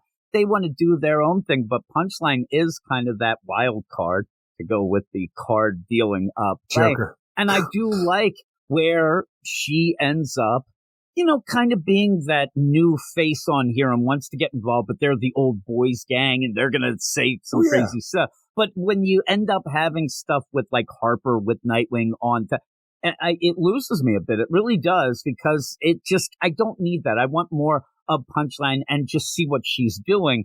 I understand why you do it, but that's Nightwing. The thing is, I understand what you're talking about, but the whole problem with this is I actually kind of wanted more Harper Row and Nightwing, just because I'm saying, like, I love the stuff that would get besides that way more, but just the idea that Cullen Rowe was kidnapped by a Punchline in the Royal Flush Gang in the previous year, the brother of Bluebird, who is for some reason the sworn enemy of Harper Row and stuff of Punchline.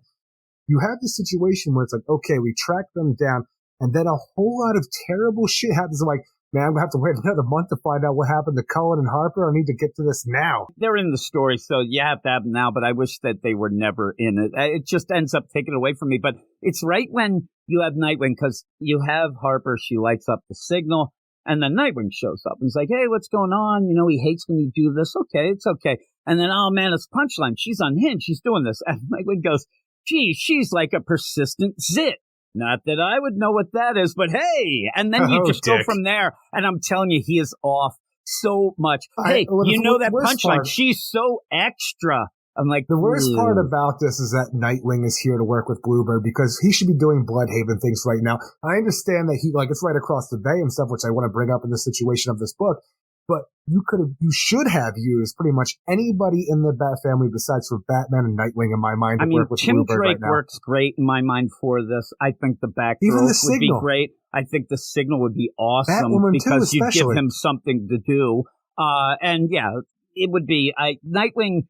It just, and again, like I said, like, hey, that Punchline, she's so extra. I'm like, who is this guy? At one point, they're there like staking out things, and he's doing backflips behind Harper, legitimately doing that. It's nonsense. When he's your favorite character, he does that. No, he does not do this. Where she's like, okay, she's on the binoculars. He's just behind doing flips, and then says, "I'm guessing no more than what is." Hey, there's. You can't tell an acro not the Bat. Well, that is true. You can't take the Bat out of the acro, I guess. But at one point, the joke is Harper's like, I wonder how many cards there are. Not more than 52. Whoop-a-doo! And he jumps around. I'm like, what are you doing? What are you doing? At one point, you even have... Somebody's high on that XO. I think he is. I think he's got some real problems, ADHD going on. Because even that, he's like, hey, is your brother with him? No, but his ex-boyfriend is. Ooh, ex-supervillain. Spicy. I'm like, who is this guy? It's really odd.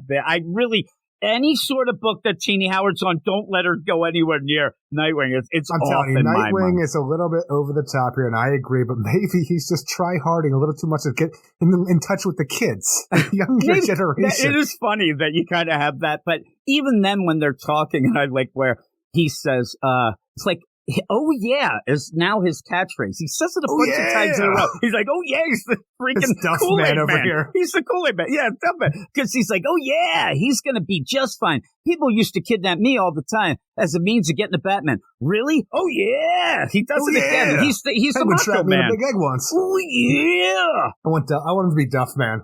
Yeah, it is Duff Man. But yeah, he's like, one time I was tracking this giant egg. It was great, but it's a long story. So we have to, stop it. But Punchline herself, I think he's the worst part about the book. Yeah. Also, it's Teenie Howard and her husband. I think that this might be better written than, say, the Catwoman that we're going to talk about later. Maybe the husband's, the magic sauce. Maybe having two people on this is giving it something a little better.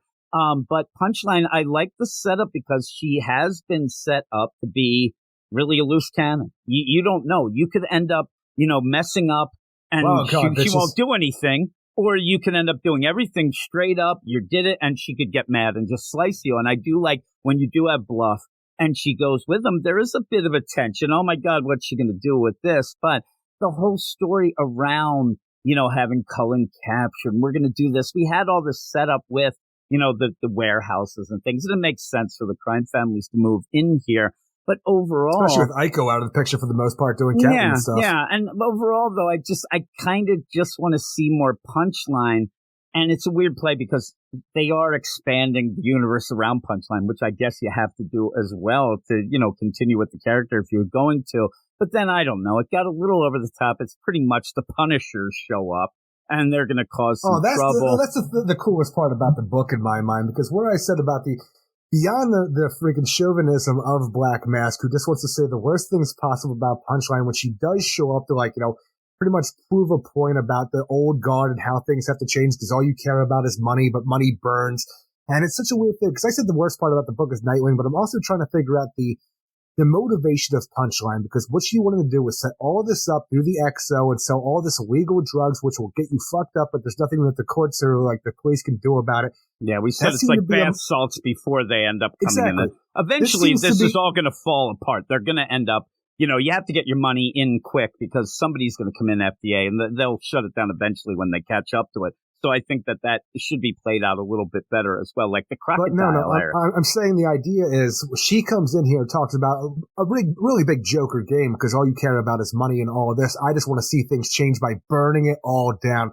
She is the wild card. She is the chaos agent of chaos right now. But it did seem like her original motivation was a money factor with the Royal Flush Gang and this XO drug. But now that that's out of the picture and Black Mask is going to jump in here, take the warehouse space in Alleytown, and manufacture this drug to Punchline to it, she seems like she's pissed off. She wants to, like, you know, fight back. And I like this situation a whole lot because you do have this young upstart character. And I want to know, no matter how it plays out here, like I said, chauvinism aside, I want to see Black Mask beat the ever-loving shit out of Punchline for trying to be this over-the-top character out of nowhere. Or I want to see Punchline prove herself and how she can take on somebody like Scarface and Tiger Shark and Black Mask and all of these people who have now like are heads of the table in the Gotham crime family. Either situation you have these two, like these two organizations, essentially the Royal Flush Gang and the Gotham mob going on here, I want to see them go head to head because no matter what, I'm going to have a good time seeing like whoever the winner is because I need to see what happens here because this makes perfect sense for a Gotham, for everything that was set up in Catwoman with the mob family and stuff like that, and now trying to take on this. Because I'm telling you, Alexis Kay, she was a college student, got like wrapped up with the Joker, did the Joker War, was sent to prison for it, got out, and has all these big plans. But has she really proven herself as a real threat to anybody in Gotham besides for doing random poison kind of stuff that she may or may not get away with? She has bigger plans, and I want to see what those are and how she's going to enact them in a world where you have characters like the Black Mask, not to mention vigilantes like the Bat Family. Yeah, the thing that kind of gets me, though, is with this, you do really push the idea of, okay, they're, you know, pretty much sus, sexist, you know, misogynist type of deal. Which we had previously in the Catwoman book, yeah. That'd be and even when that happened, it does feel like you're trying to force, you know, your little soapbox deal. And I kind of got the idea in this with Teenie Howard coming from even a Marvel, when you do have characters show up to, you know, start shooting people, they do look like the Punisher and that whole play with that. But in the end, I don't know. I kind of just want to learn more about Punchline, though it's tough because she's a character that is a wild card. She is somebody who you're not really going to get a ton, you know, it could change all the time, like the Joker and stuff like that. But by the end of this, I kind of sat there and thought, like, I don't like it. Like, again, Harper and Nightwing are in it, but it's not their type of book or whatnot. But of the main characters, there's not really a likable person in this book. Even Bluff, who ends up being the side guy of Cullen's boyfriend, he's a piece of shit. Everybody's a piece of shit. So I think that what they're trying to do... Navy? It seems like Navy might be a good guy. Yeah, I think he's a piece of shit, too. I mean, he ends up where... I don't get him. Like, it's not like the idea of him like, well, I just end up like a Kevin that we'll talk about next. Like, I got tied up with the wrong kind of people. He just seems like he likes to shoot things and go. I don't know. The problem is, though, I think that editorial has gotten and said, listen, we need to have these sides. We need somebody likable. So let's make Punchline's side a little more sympathetic by just showing people just get straight up murdered. But I'm not really getting the idea of being sympathetic, though. I sit there and think that's what you fucking deserve. That's what happens when you do this. I want to see how this plays out because you have all these like lower members of the Royal Flush Gang that Punchline took control of while she was in Blackgate Prison, stuff like that. She's continuing to control outside by even getting the retired King Queen back into the fold and stuff along those lines. She plans on making a big splash by going to the boys club in the contaminated zone in Alleytown and say, we're not going to let you do anything. We're fucking the Royal Flush Gang. Go fuck yourself. And while this is all going on, something they're not expecting to be sitting at the adult table, essentially, because while this is going on, Black Mask's like, oh shit, you're here. That's good because I sent a hit squad into your warehouse. They're wiping out every one of your soldiers as we speak. And you see these, these Black Mask goons essentially going with helmet cameras too to make sure the job's getting done. just wiping people out throughout this whole thing. And I'm like, there are, like I'm telling you, you don't really care about any of the lower members, but a lot of people are being murdered who are pretty much foot soldiers of Punchline here. What is she going to have left at the end of this, especially when she goes and tries to go toe-to-toe with all of these members of the mob? And I think that somehow, I mean, I'm not going to say she's going to take down, Tiger Shark. He's going to eat her. I think he's died and come back like 4 times. He has. And then you have ventriloquist. And we always like Tiger Shark when he comes in. But man. When you have these things, though, I'm starting to worry a little bit. Now, this is a little different because she's been around a while, but it still is just a new character that's being elevated maybe a little too fast. Way less like a time than Keenan Kong. Yeah, but, Naomi was around a lot, and it was just the idea, well, she's great. And it almost when she shows up here, well, you end up having Black Mask kind of act like a piece of crap to her. They're still giving her respect in a weird way, and I don't know that they would have given her any respect at all. Like the idea where, I see what the Joker thinks of you. They're going to do that stuff, but it's not like full out, like, you're nothing, you piece of crap. Yeah, that's what basically it seems like. Hey, you want to come over here? I got this over here. That's awful enough, but Teenie Howard, we've already seen that with Ico. I mean, it's almost Ico part 2. Hey, Punchline, what's the difference between Joker's dick and mine? Mine don't taste funny. Oh, my. Black Mask. You go. That is Black Mask Eric Shea style, sexy Shea style. And like, hey, come on. I was going to try to figure it out. Hey, I got a gib. I'm trying to do the G's and the B's. I can't. Oh, see, that's another great part that we don't even have to bring up. He could say, right? Yeah. One of the great things of this book, and it's a very subtle thing that will not matter to most people, but when you have Scarface and the ventriloquist in here, something that Tom King refused to do in his story. Tom King is the only one who seems to not want to do it, and I don't get it. There's a bunch of different writers that just have, like, even like in the idea. We've had it recently that there was a little, but it went wonky. There was something we did that went Batman, wonky. The animated series, they didn't really do it either, but the idea that Scarface, the ventriloquist, doing the voice, like a lot of ventriloquists who aren't that good, they can't do the B's, so every time the Scarface tries to say B, it becomes a G, and it's hilarious to me, and that's how the characters. Exactly. It was originally created, and I love that when everybody does it, because you don't see a lot of Scarface, and when you get him right, and I'm like, you did it. They did it. And saying you did it, you also have Punchline yell, I'm going to do the Gotham game. She did it. She said it. Oh, my goodness gracious. But she's going to burn it all down. I got excited with these villains, but again, I don't know. You said Tiger Shark has died like 17 times in the past 2 weeks. I mean, this guy's always dying and coming back, but you're elevating things. That's just and bad continuity, though. I end up where I kind of wish that this was a little, smaller, and it was just, hey, Punchline gets out of jail. She's doing her thing. At one point, she was, influencer. Everybody's behind her. That's kind of gone to the wayside to be more of this. Hey, I'm going to run this little organization. We're going to have our little cut. We're going to go. And I think I'd like more of that, more of a personal look into Punchline, get more of her character. And the thing, because the most thing that I like is even with Bluff here, who I don't care a rat's ass about, but when he ends up like, oh man, I'm sorry I did this, and she's going to slice him, and oh my God, that's what I like. I like to see, what is she going to do? How is she? Is she like the Joker? Is she different? What's happening? And then that kind of gets pushed aside to get the villains, but it makes the book bigger, I guess, because of these villains. But it's so good with the idea of Black Mask as well, because him being here, the head of the table, essentially, even when Punchline and her crew of Royal Flush, like King, Queen, and the new Jack that's Bluff, they show up, they want to, make a big impression. He's like, you know what? You're a greenhorn. You made a big splash. He's even happy that she got rid of Catwoman for him, because that was the biggest thorn in his side. And now he's going to take everything that she had going and just make it his own, and then kill the rest of his crew. Because what you got to think about as well, back at the warehouse, you have Cullen locked up where this hit squad is murdering everybody. At the end of the issue, you have the tech guy for Punchline 1-0. He says execute high aces as a passcode or something. Is that like a bomb code? or something? Or exactly, yeah, but it seems like the aces we had before was the nanites that changed things and did all this swarm kind of stuff. Is it going to change Cullen or anybody in there? We have no idea, but that's a hell of a cliffhanger to end on for what's going on. Like, what is the fate of Cullen Bunn's fate is he really wrote a shitty Aquaman, but he does some horror stuff pretty good, right? We have Nightwing and we have Bluebird outside, and how are they going to get involved with whatever's going on, and what is going to be the fate of Punchline when she's confronted by somebody who's a bit out of her league in my mind with Black Mask. I'll tell you, this issue got me excited and pretty much really on board for the first time, even though I have been enjoying the series for the most part. Yeah, it's one of those things again. It gets lost. And I really enjoy that new Black Mask. And I'm actually wondering, is the Black Mask League, are they upset? Because, boy, this Black Mask cannot get a break. Society? I mean, this guy, I'm talking about people, if you're the big fans of the Black Mask, the idea where, are they mad? Like, man, they really nerfed our favorite character. I don't know how many people Black Mask is their favorite character. I doubt there's any, but with the idea that he's just kicked around throughout this whole deal with this and the Catwoman series where the guy can't get a break. But it looks like he's coming up on top here.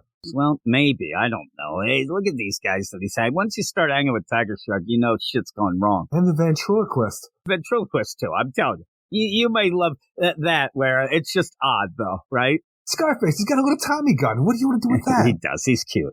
I mean, what I would do is I'd have him do little plays. That's what I'm doing, right? Hey, do Great Expectations, you asshole. That's what I'd do. When you actually have the real heads of the families here with Tommaso and stuff along those lines, like these are guys who really don't get their hands dirty all that much. They have people they pay to do that for them, people like lower than them. But now they're just going toe to toe with the heads of this new Royal Flush Gang. So that's kind of a weird situation where you have like Tommaso and the, what's the hell is the other guy's name?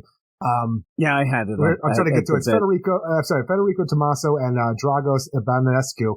When you have those two who are like the original members, and like Amygdala's dead, who was the muscle involved in this before, but these guys are going to have to go to Tiger Shark. I'm fine with, even Scarface, like an old man with a puppet on his head. I'm fine with that too. But for some reason, these other members like, what are you guys going to do? But you know what? I'm interested to see. Nightwing does run into Tiger Shark quite often. Sure that does. Must be the deal. They're like, you again? Oh, my goodness gracious. And then out of nowhere, Flamingo comes in. And I'm expecting them all now, right? You get Professor Pig. He shows up. But yeah, the only thing that worries me, we have 2 more issues, and it seems to still be setting up things is my biggest problem. And I hope that becomes something different next issue. I hope setting up a status quo going forward. Yeah, because I want this book to do well enough and set up enough that it can continue on in some other thing or whatnot, but it isn't selling great. I saw the rankings, but a lot of the books aren't. So that's nothing. The character, I think, still can be something and hopefully will be. And I don't mind this issue. It's weird. You know, I'm sounding like I'm real miserable about it, but I really just want more Punchline before we get to the end of it. You just kind of have these other things that are pulling you away from it. That, and I said it at one point. Exciting things. Well, you end up like, you know, a Scarface. Not that everybody's going to be all excited about Mr. Scarface, but me and you do get a kick out of him. So when he shows up, I'm more excited about him. And Tiger Shark just cracks me up when he shows up. I know. And so with that all, I'm like, yeah, then we have, you know, maybe a building blowing up, maybe nanites. You end up having Cullen. You have, you know, Harper. You have Knight. There's just so many pieces going that aren't Punchline that I wish we had more of that. But we'll see. We'll see how it ends Punchline. up. Maybe we are all Punchline. We'll just start standing up yelling that we're all Punchline. But overall, what would you give it? I love the art in this book, and I think this really raised the stakes for whatever the Gotham game was supposed to be, putting Punchline in the path of Black Mask and the rest of the Gotham mob families. I'm like, I think this is a really cool turn, and I can't wait to find out what happens next. So an 8 out of 10. I'm an 8 as well. It's so funny. I mean, it's weird the play of how we each get to the same score when it just doesn't feel like it. But yeah, I actually thought the whole deal is pretty good. It elevates things. I just want more Punchline, though. And what I got from Bluff, and I really liked. I mean, I'm telling you, the tension that you had in that of me, she might just gut him, felt Joker-esque. It felt like she, at the drop of a hat, could just start slicing and dicing. And I did like when she was talking trash to Black Mask. I don't know that I like that mask. I'm looking at it right now. It looks so weird. But overall, I'm an 8 out of 10. It's got bones in it. As well. You ready for that next book, Eric? You ready to keep this going? Now, to continue the clowning around Eric, Harley Quinn number 26, written by Stephanie Phillips, art by David Baldion, Matteo Loli, Pasquale Qualano, Rain Barreto, and what's that? Why are you talking like that? Just talking, Eric, and World Designs. I was doing my announcer voice. And Pasquale, as I was talking, I was looking at the other room to make sure people turned down the television. But with all that, here is Harley Quinn, the multiversal story where you're going to get all the Harleys going at it. Now, the funny play is after this whole deal, we are going to be getting, well, on this book, Teeny Howard will jump on at issue number 28. So this is the penultimate issue of Stephanie Phillips' run. But we're also going to get a Harley Quinn fight. It's a Deadpool play. Harley Quinn destroys the DCU, where she's seemingly going through the multiverse. And I think we're just going to get this all over again. I hope not, because this issue, while I don't think it's horrible, nothing really happens. I mean, you're really just setting up your sides. Right? We broke the Harley Quinn who laughs multiversal, not communicator, but her traversal mechanism. Yeah. Exactly. And when we did this, it opened up a bunch of portals all across the multiverse where all these other Harleys came out. So now they're running amok throughout Gotham. And now it's up to Harley Quinn and Batwoman and Kevin to track them. Oh, and Old Lady Harley as well, to track them down. And the thing is, it's just really Harley Quinn being a little bit of a brat where she doesn't want to deal with this. And you had a moment in this book where you could have made it really special, really mean something, where Kevin looks at her whining about how she doesn't want to fucking deal with this now. And he's like, fuck you. And she's like, what did you say to me? How dare, you're Harley Quinn. You want everybody just to accept you for what you've done and who you are and just make you say you're a superhero. You have to do the things to make people see this. So you have to take charge. You can't just fucking hide from this problem, which is your problem because you're Harley Quinn and this is a Harley Quinn problem. So Kevin is this great inspirational speaker. He steps up.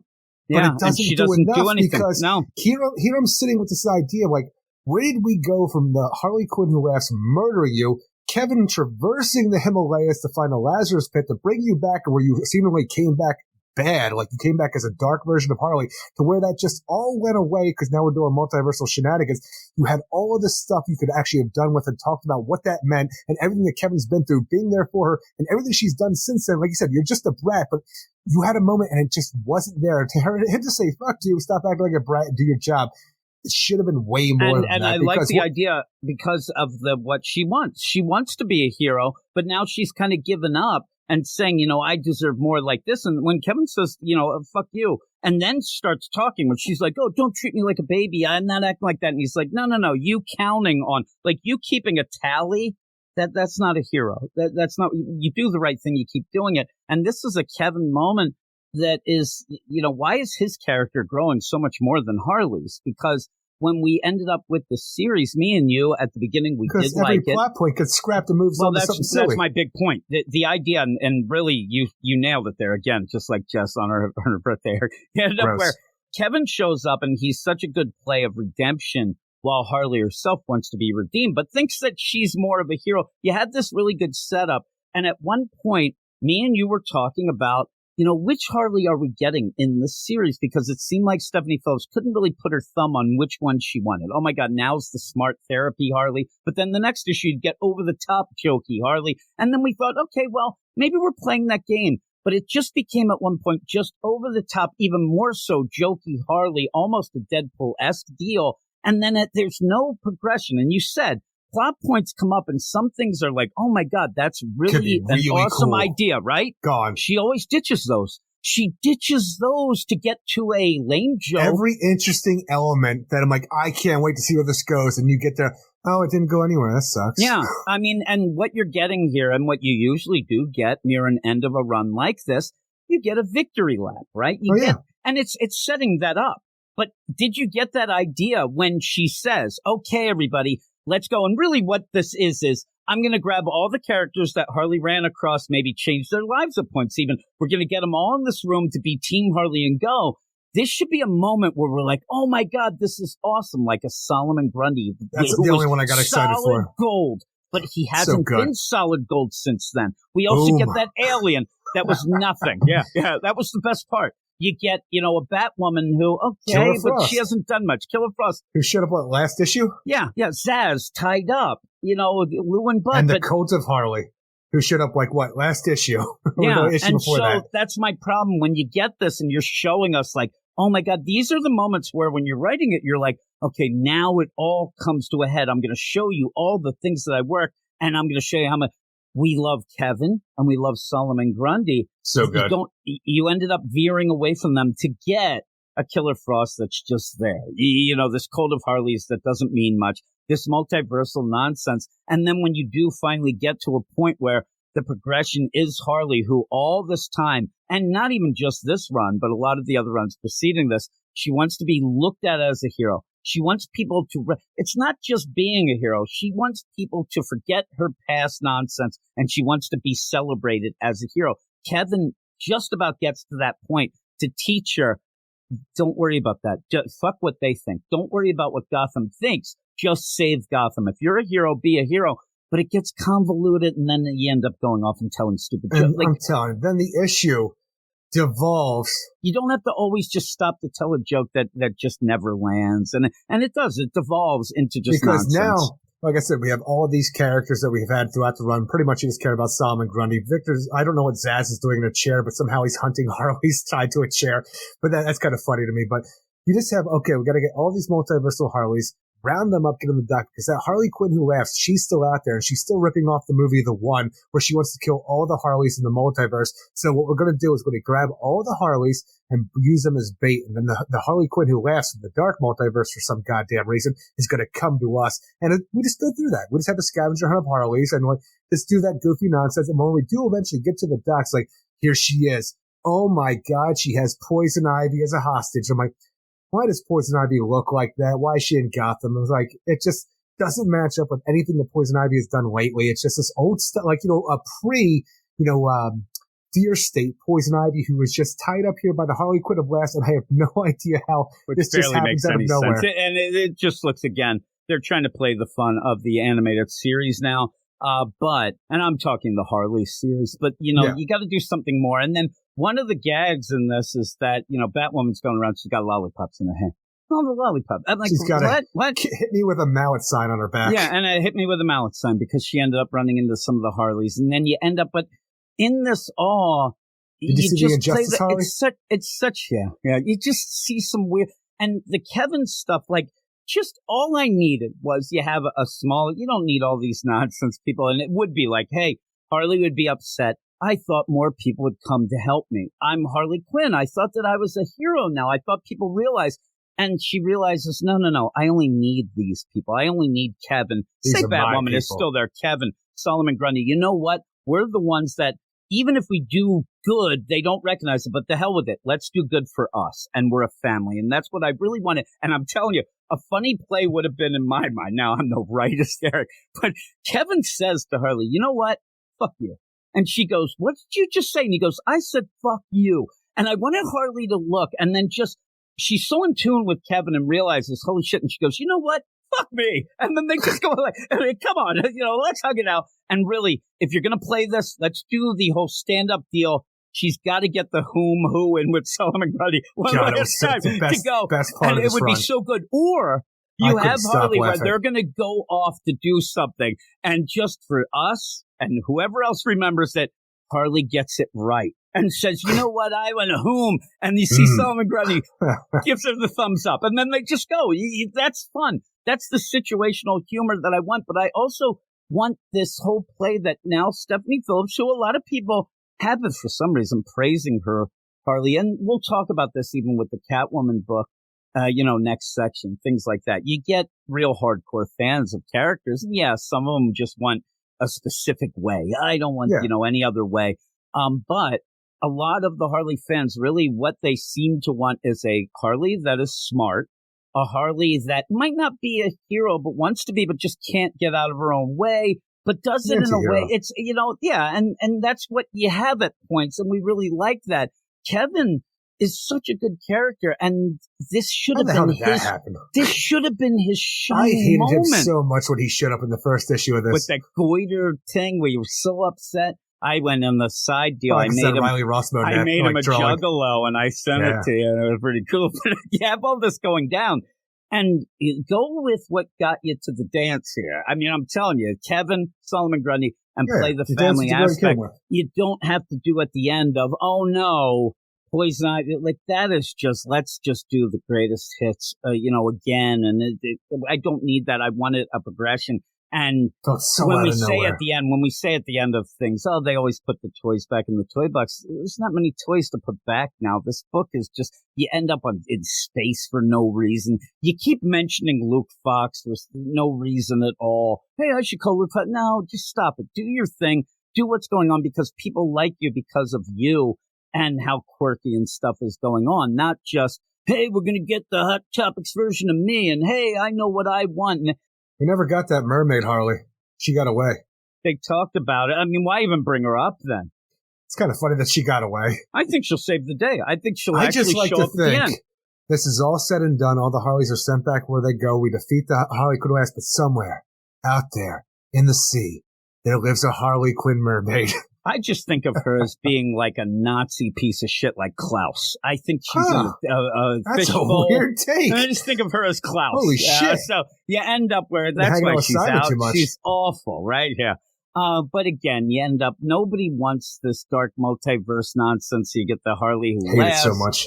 You get Poison Ivy and just really, I'm telling this you, is what I'll you're take doing. Poison Ivy, no problem. But right now, she should be doing Lazarus Planet stuff, the Swamp Thing, or doing stuff from her own book that doesn't involve being in this costume with this, like, you know, the way she is here. Like, if you even would have presented her with the, like, the manifestation of her powers that she has in her Poison Ivy book, the evolution of Pamela Isley, this is just a classic, you know, bare bones Pamela, like, that you'd have in a, like, a, This is just a Harley cartoon. Quinn. Yeah. And it's out of nowhere and it feels like And phony. again, if you're going to have things like that, I really would have liked, because a Harley Quinn who laughs, if you can get behind that, should be pretty kick-ass anyway, really slice and dice and whatnot. Maybe my play would have been the idea where, hey, we're family. Like I said, where is everybody? I thought that the bad. Oh, no, nobody else is coming, Harley. I don't know. I thought. And then at the end, they do show up. But they show up, and Harley and her gang here, they end up taking care of things. But you'll have a Poison Ivy show up, a Catwoman. They'll show up on the side deal and like, oh, we knew you had it. And just a nice deal. But at the end of this, it just feels like just thrown together. Let's get different versions of Harleys. We had that fun in games. Now we have to have a story, and the story just is, hey, I kidnapped Poison Ivy, and we got to stop that. And it just feels like a nothingness story. It does. After Exactly. a pretty long run. I mean, I'm not saying that I loved every bit of it, but before Fear State, we really were enjoying the book. It was one of those things I always I do thought mention. I was going to start doing this when Harley Quinn was killed and brought back by Lazarus. It's just that was kind of thrown away for the Harley Quinn at last. Yeah, because, and we liked that idea because we thought, okay, because at that point we were already, we need more Kevin. We need, she went to space. He was not there. He wasn't in the book, and Kevin's he was not such a good part. No, he's not. But he probably likes Tang, Eric, and you know what I mean.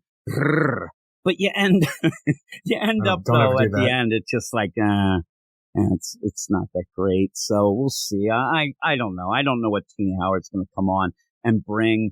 The fun thing about a Harley book is you can just show up and you don't really have to deal with anything that anybody else did because it's such a crazy character. But I'm saying you just end up. Well, I'm saying not even just continuity. I'm saying you don't have to show up and have everything that went on because of how wacky the character is. I did see that people were talking about Power Girl, and one of the last times that Karen Power Girl came in was that Poison Ivy, that Harley Quinn Power Girl mini in the story back in the New 52 by Palmiotti and Connor, that I did like the part that wasn't the mini. But people were bringing that up, and then people were definitely like, was that really in the continuity? No, it wasn't. No. It was its own thing. And then finally somebody said, they told everybody that it was its own little side Earth, little pocket thing going on. The only reason that people got confused is because Tom King started talking about Coney Island Heroes in Crisis because he didn't know about it. No, well, what does he know? But with that, what would you give that? Even that, you go and you have all these Harleys, and they're just in a donut shop yelling about whipped cream. What are you doing? Why are you You're the weakest Harley. All right. And I'm like, what is going on there? And they're like, hey, who took the donuts are just stacked on that table? I went in, Eric. But what would you give this overall? Ultimately, I'm a huge fan of the art in this book. I think this entire issue looks amazing. I love that Kevin stepped up and was the freaking voice of reason here, even if it wasn't as big as it should have been. But ultimately, the little, scatterbrain adventure of gathering up multiversal Harleys just to tie them up for, oh no, here's the Harley Quinn who laughs with Poison Ivy. Like, it just really went nowhere, and it took a while to get there for what was going. But I'm giving it a 5.5 out of 10 for the things that I did enjoy about it. Yeah, I'm just going to give it a straight 5. It's not any sort of 5, just a 5. I did like the art. But even at points, like, you end up where, what's that Poison Ivy? But even at a point where you could have done some cool things, where you have old lady Harley, and they're trying to get a plan together, it felt so much like the James Gunn Suicide Squad deal, where Harley's just yelling random things while they're trying to come up, and nothing felt fresh. It didn't even feel like it really belonged in this whole series, which is odd, but we'll see. Maybe she'll have a banger of the last issue and we'll be all excited, but there you go. Not much to talk about in that book. Kind of get me down. I will tell you this, though. This whole montage where we have people going around there and getting it, when you have the cult of Harley tying up Harleys, you have Solomon Grundy grabbing them, oh, Grundy smash. It is the funniest goddamn thing to me when you have this Zaz tied up, supposedly trying to get Harleys, but they're just painting on his faces because he's tied up. It's funny to me. What did they do? Did they roll him on that chair? Yeah, I guess they did. He does have one of them chairs. Look, it pumps up and down, doing all that. But yeah, that was a funny battle. I didn't laugh at that. The only thing that I liked was the Kevin stuff, fully with F you, and that she deserves it. She ended up being a jerk and really thinking she deserved more than she should, and things like that. And he says, "You don't deserve it. Just do it." I like it. I like Kevin. We probably won't see him much anymore, which is a shame, but that would be one thing that I hope would carry over. We'll have to see. We'll have to see. Teenie Howard's that kind of writer where she might actually keep Kevin, but I don't know. We'll have to find out. But that is the end of that section. That was pretty quick. But we're going to take a little bit of a break, and then we'll be back with some bangers there. Some books that are so good that I can't even begin to tell you how much I love them, but we'll be back with 3 more books to end the podcast in just a second. It's true, Eric. That is the Everything Matters version of your history, and here we go. And we talk about continuity and stuff all the time. Well, what is real and what is continuity? I don't know anymore. Now, you've read comics most of your life, but do you know how many weeks after a sell-by date that eggs can be eaten? Do you know this? Why would I know this? I don't even like eggs. I know this because it came up in an argument with me and my kids just before we were recording, and it is 3 to 5 weeks. Eat expired eggs?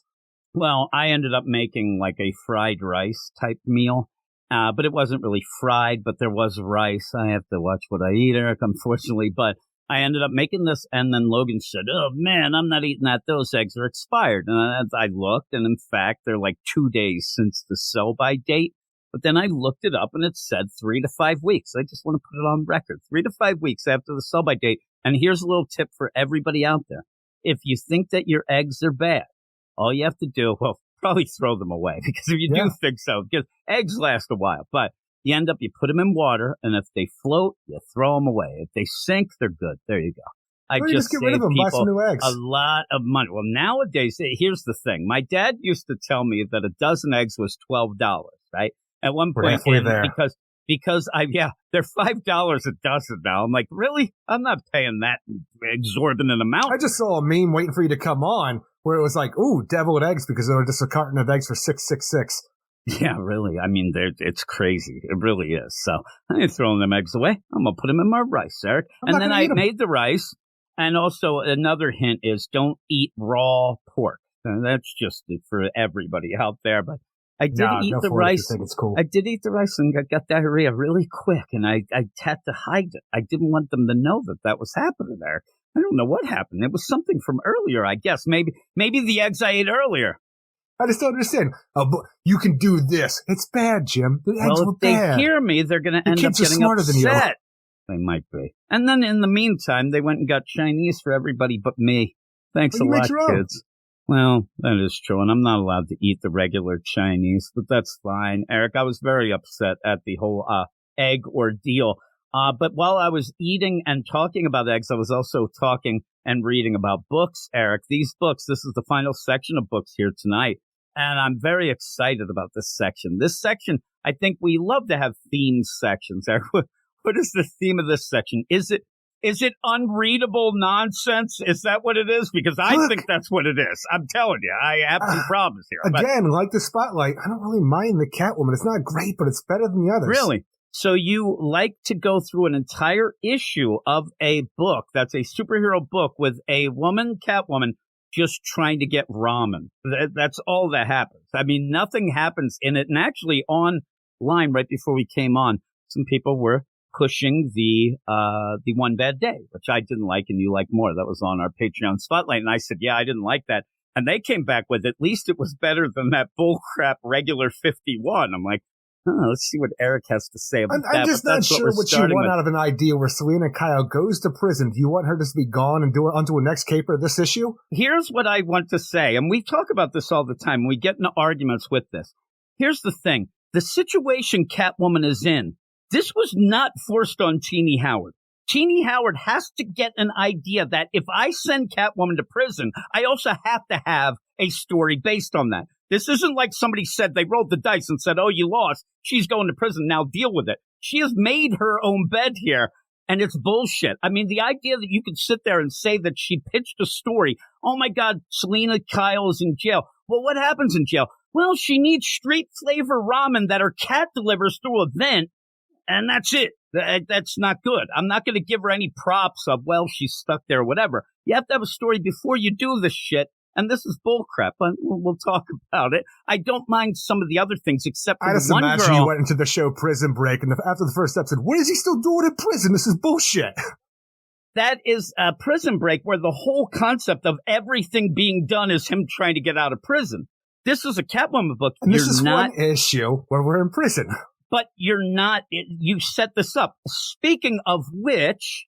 I did the solicits today. You don't read the solicits. Sometimes they spoil things. In April, we're still in prison. So, we're going to be here for a while. And when you start it off to get the oomph, you're trying to get street flavors of ramen. You end up where the one girl cracks me up because she's got some twitch or something. She's winking all over the fucking place, drive me nuts, which made me laugh. And that's the thing. This book made me laugh, but not in the right way, but we'll get into it. And it's a weird play when I went through. Couldn't find a credits page. Yeah, there's none. I tried as well. Yeah, I figured that. And that's why I threw it over to you, thinking, okay, he's going to say, let me get it. Eagle eye over here. I couldn't find it. So do you agree that at the one point when she's sitting on the ramen, there's a very big open space that would have been there? Do you want to see credits, or do you want to see the walls above? Actually, this toilets, were they urinals? I actually have to go back and check. Yeah, we'll have to check. That is weird. I mean, maybe. I don't know. For some reason, I just thought they were urinals. I didn't, really look hard. I was just looking for the credits page. The funny play of it is, even then, I thought that was the cliffhanger. When I was going through, it was kind of a neat little, clip. It wasn't. That would be a weird spot for credits, but that's where it had to have been. But I kind of gleaned from the cover. I don't really know who the letter was. I tried to look into it. Oh, the shower stalls. Okay, yeah. But that's definitely where the credits would have probably been. For some reason, the thing, though, even with the shower stalls, we have this little stall right there, and you have the shower head. I completely overlooked the shower head, just thinking, oh, yeah, that's where the men piss. Yeah. In the women's prison. You go. I mean, sometimes in the shower, that's what happens. But it is Catwoman number 51. I don't know.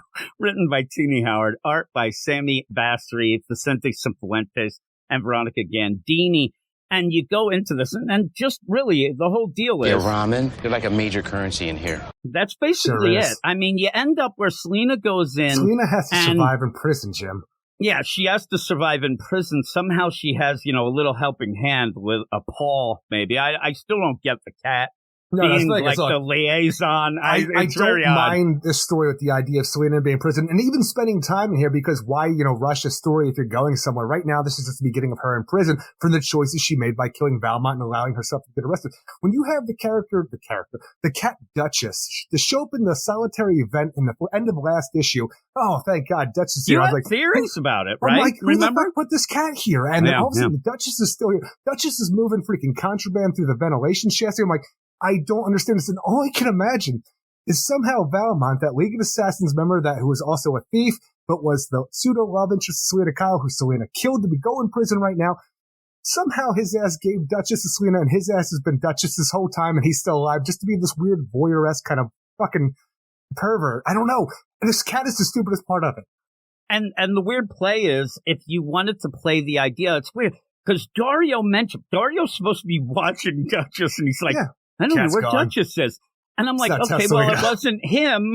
What went on? What happened with this Duchess? But even with that, though, there's just weird plays where, first off, there's a cat running around in the vents of this prison. That's just odd as it is. But at one point, Selena jumps up into the vents and then just gets pulled down and gets put in the solitary. There's some weird stuff going down here. And when we start out the book, you end up where we have her roomie there, and they're looking through all the, the beds and stuff for contraband. They get a book. They take that away. Book, Kyle? This doesn't have Gotham, stamped on it. This is a shot. You're freaking gonna. I just wondered how many shots somebody has, because it's like a written up kind of situation. I'm like, she gets 2, I think, in this issue alone. I'm like, you get 3, and then you're in solitary for what, a month? I don't know. Said if you get 3, that's the deal. But maybe it's like, you keep going. She's like, that's your 12th shot. You better watch out. You just don't know.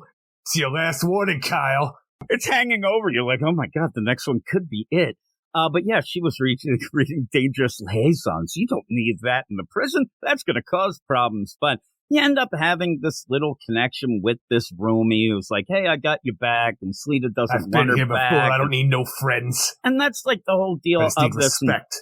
The problem I had was what we're getting here, and I know you have to establish some things, but what we're getting is, I feel like I've been here about 50 million times. I get it. This is very surface level.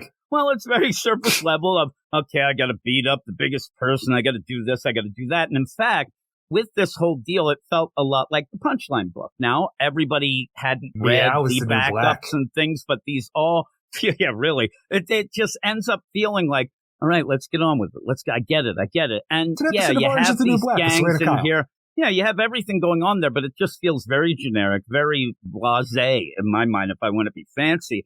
And it's Selena trying to get, her hands on some contraband. Now, in the whole not ramifications, but the whole scheme of things, when you end up having Selena go into prison, what I thought we were going to get more of is Zyko outside of the prison. We were going to get more of the Catwoman, a little, but it's just dealing with getting the contraband to go into the deal. They don't do anything. And Dario Tomcat, you know what we need to do?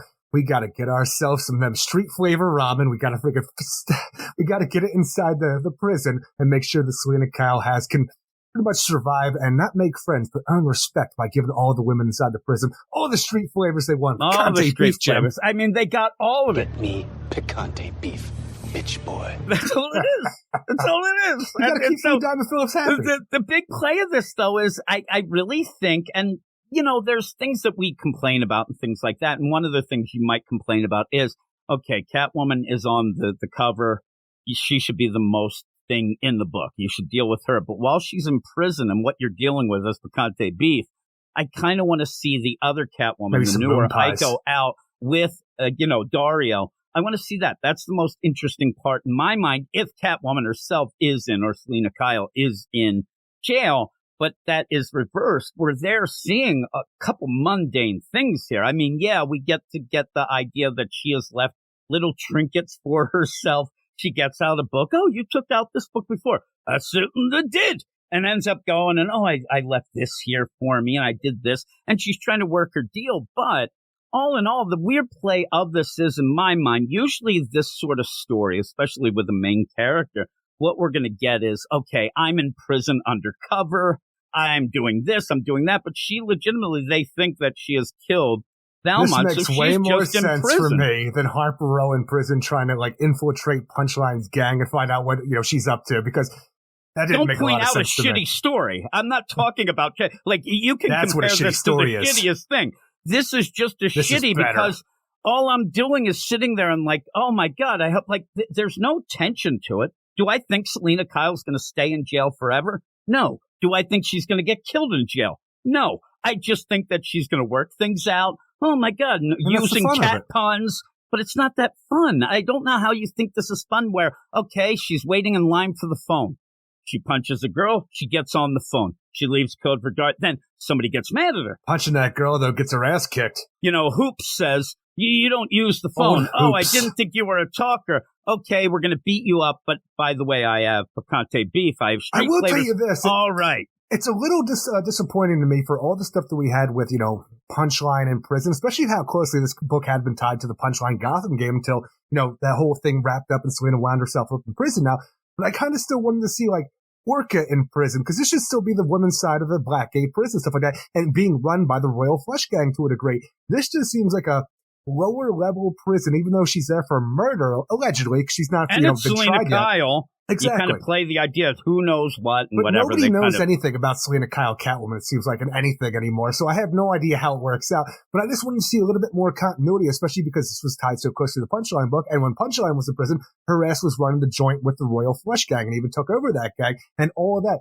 You get like 5 different women here who seem just to be the main players and like, hey, there's Hoops over there. There's Marquise. I'm like, okay, yeah, you got Marquise keeps winking. I like Marquise winking all the time. I'm telling you, she just goes up, hey, you want breakfast? Wink, wink. You're like, I'm going to make close friends with Marquise. I don't know what you're doing. She does it twice where she winks and it made me giggle. But then at the end, though, Eric, you get, what is it, Ventura Fremont?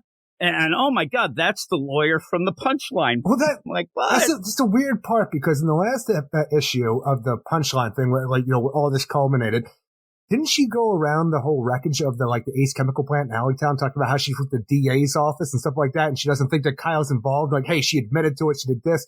I'm saying though, can a DA then just go, who's usually a prosecutor, can she then be counsel for somebody who's being tried against by the city? Well, Eric, what I'd like to say is I don't think Teenie Howard knows. I don't know. The thing is, I tried looking into it, and because it really kind of stuck with me a little bit, but I don't know much about I would think if she's the DA, no. She's with the DA's office. How do you go against what the DA's doing and be counsel for a woman who's being, tried for destroying public property like this and murder and all this other stuff?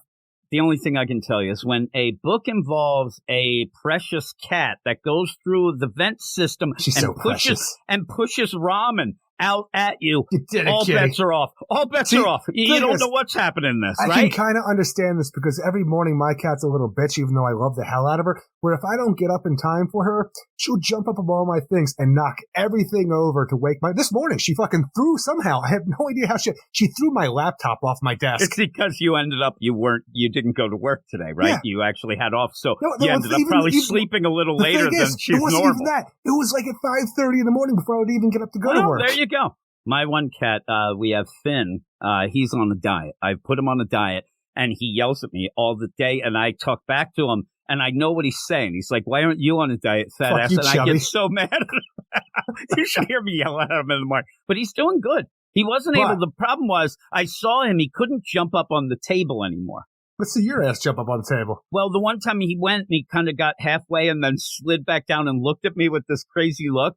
And then I felt bad. We have to pull it. And I said, that's it. You're on a diet. He can jump up now. He did it today. I was very proud of him. I think he's like, oh, you son of a bitch. But the thing was, what was happening was everybody that went downstairs at any point, Finn would cry and they'd give him food. And I'm talking handful. I would just reach in and give him a handful. I'm like, no, we better look into this. So I'm actually the food man and he gets real pissed at me. But this cat, though, I don't know what it's eating and whatnot, but, if I put a stack of ramen inside of a vent on one side, and I put my cat Lunar on on behind it, and there's just a straight shot to me on the other side, I can kind of think that her ass will just go and push it.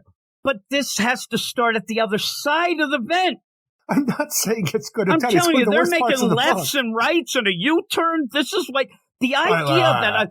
You tell me what happens here. Because in this, Dario says, I don't know where the hell that cat went. Duchess is gone. Oh, my God. But somehow they still put it in the vents, maybe thinking Selena was going to go get it. But instead, the cat gets it and takes it through, even though the cat is a unknown quantity here, that it makes no sense. That makes no sense. Thing is, it's not a great part of the book. I'll give you that. The thing is, though, I know more about cats than I do about plumbing. When we have Selena get her contraband in here and then wrap it up in plastic bags with a little string attached to it and then flush it down the toilet. I don't know. Does that then go to another cell's toilet where you're able to find a string in the bottom of the toilet and pull it out for your own contraband? Sense. Well, you didn't know. The Duchess jumps in, goes for a swim. And I'm waiting. I'm thinking that at this point, hey, that's pretty good. I actually thought, what's there, goldfish involved here? What's going on here? She ends up flushing that. Knowing, and I'm telling you, I was so confused with that idea. Or does she take the contraband, wrap it up? And the thing is, the things that people are pulling out, it looks like a plastic bag full of milk. I don't know, but that's what it looks like. But does she go cell to cell and then flush the contraband and leave the string hanging out so they can later go find it? No, it seemed like it went to there. And the thing is, if I'm in prison, I'm like, oh man, who keeps sending me Baby Ruths? If they're going to keep doing this, please keep the wrapper on. They're good. They're tasty, but please, I need the wrapper on. I'm like, oh my God, it'd be the worst. I mean, I'm telling you. I didn't understand. Yeah, no, yes, watch Caddyshack. Okay. Like, I found it. And then he starts eating it. Oh, my goodness. So there you go. I didn't know. And again, I just want to reiterate what I said at the beginning, where this is her story. She set it up. And you started off, yes, this might just be a little bit of a lull, because to me, this was pretty boring. Maybe it's weird. It's like you're establishing rules, but not many rules. That's what I would get. If you're going to play this she's got game. 2 shots against her already, man. Well, if I was going to play the game and you have this and you want to kind of get yourself in that point of view and, okay, I'm here. I want to take down the biggest person, all that. She knows what she's doing. And the problem is, it's things like the toilet. That's not explained. But then other things are explained a little too much. And then you have cats pushing shit through the vents. It's odd. It's very odd. But you do get the street-flavored ramen and Selena just tossing things out like she's Santa Claus. So what do you think? Do you think there's more to Duchess than meets the eye? Do you think it's some kind of transformation or something along there? Like this is actually if that's Valmont? the case, I'm going to lose my mind. If that's all of a sudden we find out that it's one of those deals where he's like, I don't even know There's no reason the cat should be here is all I'm saying. And to continue to do work for Selena inside the prison, come on. There's got to be something more than meets the eye here. You didn't know that Valmont, he's kind of like ultra-humanite. He's just putting himself in all these other things. But that's the thing. Even that, she's like, got the cat. I still can smell him. The cat is the be-all, end-all to anything going on in this. It's so weird. I just don't understand. And then you even have plays with Dario, and he's like, yeah, I'm breaking in and getting rid of the cameras on top, and that is an update for the... I would really love to think that prisons don't have a time where the cameras go off when you have an update. That is one now, unless it was a dating app, Eric, and then you swipe up. It's called Update. It's going to catch on. I love these guys who are just like, hey, looks like there's nothing to see. Let's go take the breaks. And then they go out and there's the van. Nobody seems to know what they're doing. And it gets very, very confusing of how this is going down with hey, we gave this person the money for this van. Then we show up, but we're here, but I'm telling you, I lost track of even what was going on, especially when you're flushing shit down the toilet. I really had no idea. So I was fine with Aiko and Dario getting the contraband, bring it there, paying people off to do what they need to do to get there. The cat and the toilets. Biggest problems I have with this thing. The weird though is if you're going to pay people off, right? You show up with the van. You're there. You paid them off to ride the van. Why aren't you wearing the uniforms and just pretending you're part of it? Because Tomcat. But who is going to do anything with that van then? I know they're like, oh, who's going to unload this van? But there has to be some sort of signatures and things going on, but he's hiding in the front seat. And they're like, well, looks like we're going to have to do the work. I'm like, what is going on here? It's just so weird the way this is set up. And really, it's not that interesting. It's just them trying, the caper here is getting ramen noodles. That's the big play here. That's the big caper of the Catwoman. And I just don't get it, but hey, there you go. She gets in trouble. 2 strikes. We don't know what the rules are of this game. You get 80 strikes. Who knows? At one point, she's like, I'm in solitary. That's where I get to do all my work. I'm like, what? What work? And then she starts getting the stuff and flushing shit down the toilet that at first, when she even says, I thought it was a fish. I thought it was the tail of a fish. I couldn't even get what was happening. And then it's like, I love the idea. It's like, thanks a lot. Is there a thing where I'm in jail, you're in jail, and I come to you? In this issue. And the art's pretty good. I come to you and I'm like, hey, thanks a lot for the toilet package. I've never heard these lines. The idea that she sends her that, and how does it get to Hoops? I told you, I don't know how it works. It said you go cell to cell and just flush it down there and leave a little string for it to pull it back up. I don't know. I ain't never been to prison. I'm a good boy. That things would end up really go awry in the prison if shit's going, and I mean shit's going all over the place. All I know is that prison gets contraband. They got to get it somehow, and they got to hide it somehow. Yeah, and you can't smoke anymore, so you got to get the ramen. She's sitting on she's sitting on things, and I thought first off the pile was way too big. Then I'm like, what is she sitting on? I think I see some Pringles. I mean, over there, a lot of it to me, it looked like it was a lot of chicken broth. I don't know. There's big One cartons thing about the weird thought, too, because I don't know much Mama about prison. provides, Eric, is from what she says. From what though. I've seen in movies, you stand in line, you walk your tray on there, and they put like shit on your goddamn tray for breakfast, lunch, dinner. Seems like if you're on breakfast duty, like old Hoops over here, they bring it right to you at the table. Like, that's some damn fine service in prison. I don't have my breakfast brought to me. And then if you have the money, you can go to the commissary. But as we learned from Brooklyn Nine-Nine, you don't want the commissary flavors. That's just the basic shit. You need the others. But in that, she even says, you think that Bruce is there. And she's like, I don't need Bruce here. Then they'll know that I'm getting the monies or whatever. He didn't really need to. If it was him, he could just put money into her account. He doesn't need to be there to do that. I do know that, Eric. But you have all this stuff going down, and I just don't get why this story is happening in the way it is. You set up the story yourself to go in and just set up, all right, women in prison, but it's nothing that I haven't seen. It's not clever. It ends up being very, I'm scratching my head at the whole Duchess thing, and I'm sure unless it is revealed, but I just think Duchess is Duchess. Duchess being Duchess and is doing things, and we're supposed to believe the cat is so smart that it can do these things, but how did it even... I'd love to see it like running down. It's homeward bound as it's running around, or Milo and Otis to this prison. I just don't get it. I don't get it at all. And so at the end, I need more than just, getting ramen and everybody, because it's setting up sides and things. But like you said, the whole thing with the Royal Flush Gang, that ended up like that was a clear-cut side. Okay, Orca's with the whole deal with the Royal Flush. Okay, I get it. Let's go. Till she wasn't. They had the crap beat out of her. Yeah, but you know what I mean? That ended up like, okay, that's comic booky stuff. Let's go. Here it's just like random people. Hoops. I don't know that I'm going to remember these names. All of them. They're just random. They're just thrown out there and like, oh, we're going to be here for a while. So I hope it's better than that. I want the guards to walk in and like, why are you sitting on all this food? She's just sitting on it. She's like, Mama delivers. All right. Mama provides. All right. Yeah. So we end with that. I thought it was nonsense, but what would you give it?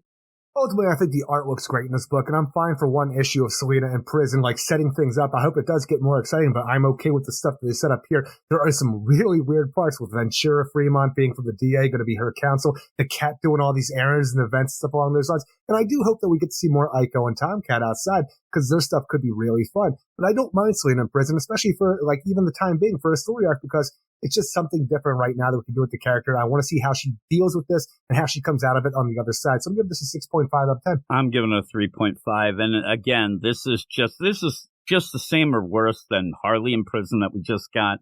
We had Punchline in prison a couple months ago. That was terrible. These stories aren't that great because there's not much to it. And in the end, when I sit there, I'm just wondering after this, and this is the first issue of her in prison, but I'm wondering what the play is. What is her play? Is she so upset that she legitimately killed Valmont that she thinks she deserves to stay in prison for life? She doesn't seem that. It seems like she's just, but then she doesn't want counsel, but then she wants to, I just don't get the play. When you end up having counsel come and say, hey, I'm going to, be your counselor. So I don't need it. Well, you're going to get some sort of counsel anyway, whether you like it or not, unless they allow her.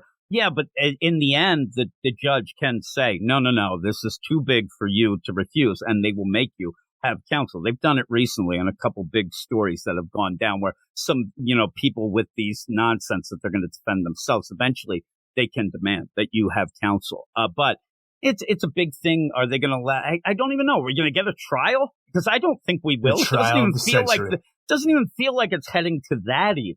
It just feels like, okay, we're going to bide our time in prison. I just don't know what the end game of that is going to be or what Selena wants out of this, if she does or whatnot. But redemption. I'd like to at least, but redemption, it's weird. Again, I don't know. It was her protecting Batman, and it was, not self-defense for herself, but I think it was legit. But for some reason, she ends up wanting to do this. Usually in these things, we'll find out that somehow Valmont didn't die, and now he's in the brain of a cat. He's a cat. I'm telling you, I don't know. And then we find out that that's the same cat in Doom's Doorway. We got a lot of shit going on with these cats, Eric. They're always where you need them to be. But yeah, I thought the art was good, but the story is and just to go with everything else, this book has been a wreck for a while. I don't enjoy it at all. I actually, pretty much when I see it coming out, I'm like, really? We got to talk about this nonsense again. But we're going to move to the next book, which I don't know. I feel the same with at least the last book of this section, but this book, Blue Beetle, I was looking forward to just because you love Blue Beetle. Sure do. I wanted something out of this. I wanted people to maybe get on board, and if this would have been good, the idea of, hey, I want a Blue Beetle book. I don't know what direction this thing's going either. It just seems very scattered, especially after, 3 of 6. It might be some problems, but give us the stats and we'll get into it. Blue Beetle Graduation Day number 3, written by Josh Trujillo with art by Adrian Gutierrez, Will Quintana, and Lucas Catoni. And in this, we continue the idea that the Reach are coming to invade Earth, and because of that, the Justice League want Jaime Reyes to stay out of doing superhero nonsense because they can't trust the Scarab of what's going to happen. But in the last issue, we saw that we had a yellow Beetle show up, and she's all about destroying Jaime Reyes, the Blue Beetle. But thankfully, Cord Industries with Ted and his sister Victoria, I believe it is, got her contained, and now they're going to get some answers out of this girl to find out what's really going on. But in the meantime, Starfire's shown up to be in the mix because she, out of nowhere, for some reason, she decided, with all the crazy shenanigans going on, she wants to be Jaime Reyes' mentor. And I wish I could understand what Starfire this is, because I'm like, I read this issue, I look at this character, I'm like, who are you? I know. And the thing is, it's a weird play here where Trilio, he wants to get Starfire involved to kind of get this idea that, okay, space, Starfire, the Reach, they're involved, the Tamaranians, we're going to do that, but never can really figure out a way that makes sense for her to be involved. So she just says, I'm going to mentor you. Well, the thing is, the only reason I think that she's involved here is because we need her when the Green Beetle shows up and becomes Gigantor and has all these somebody to be tendrils, able to understand it. She needs them to kiss a tendril and have its shared memories to find out, oh my God, the Reach and the Tamaranians, they shared a connection back in the day, and there was invading forces, and then the Reach, like the Guardians and the Controllers, at one point, there's a few of them decided, we're not doing things the right way, so they went off and formed their own clique called the Horizon, and now you have the Reach and Horizon, same species, but now the Horizon are like, fuck them, Reach, we're gonna still fuck them up. So the thing is, it doesn't seem like we actually have a Reach invasion. We have this offshoot of the Reach, the Horizon, who have come to Earth because they just want to take out Reach technology, and sadly, that's Jaime Reyes here. But the only way that we can get this information is, I guess, for Starfire to kiss a goddamn tendril of the green freaking, I was going to say Hornet, but the Green Beetle here.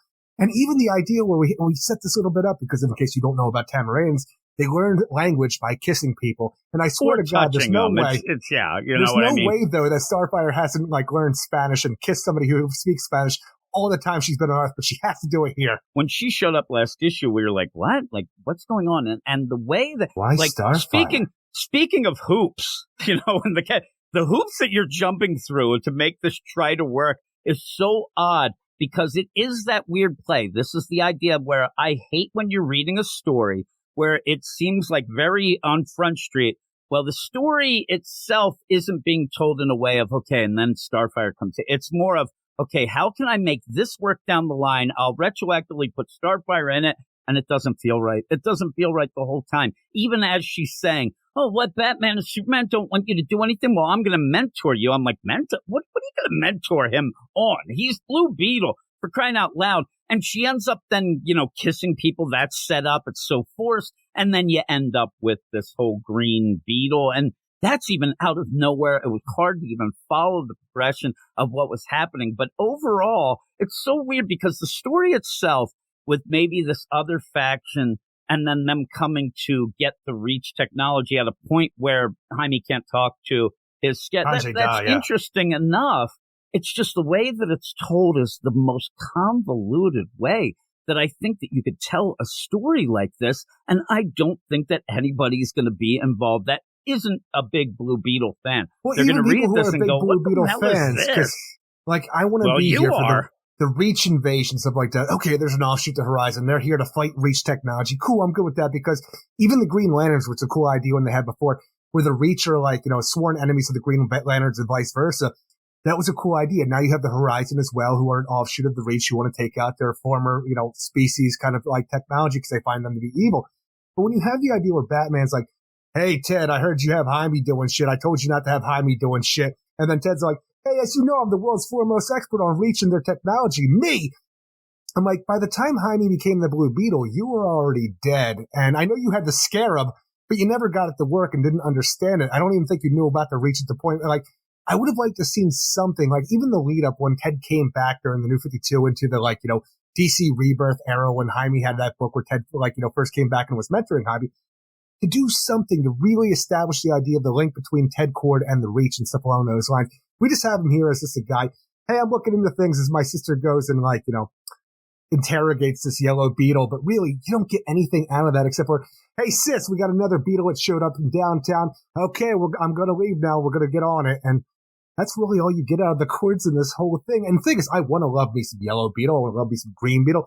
I want to love it. But even when you have the green beetle show up and start taking on Starfire and blue beetle, he's got like weird shape-shifting technology, or she does. Because first her arms show up and then wings fold out of the arms. And then somehow the body forms out of that, and to the point where then she becomes Gigantor, has these black tendrils coming out of her chest. And ultimately, I just don't understand what they're going for, because this we have, thankfully the Scarab is going to fight back and just like, hey, Jaime, here's a big ass hammer. I know you can't understand me because I'm speaking to Reach right now, but hey, your arm's a big ass hammer. But I do love that. I love the idea. You don't have him understand anything that's got, he can't understand the deal. But then he goes, hey, Kajada, I get what you're saying. I'm like, what? Like, you already, you have this big deal come up in the hand. But again, if you've already, lessened your character, you handicapped them. But when you need him to know something, then he'll use it. This book is always seemingly trying to catch up with its own self with what is happening, because it is not well laid out. It's not a well plotted book. It's all over the place, and we have new characters like Ted's sister, but she just stands there with a tablet talking to the other beetle and like, hey, what's up with you? I'm just here. I'm pissed off with the blue. Yeah, but, I got to figure this out. We'll let you out when we can. Gave me a future. But we're not really learning much, and she's just there talking. Just nothing is really happening. And really the whole play of there's a Reach invasion.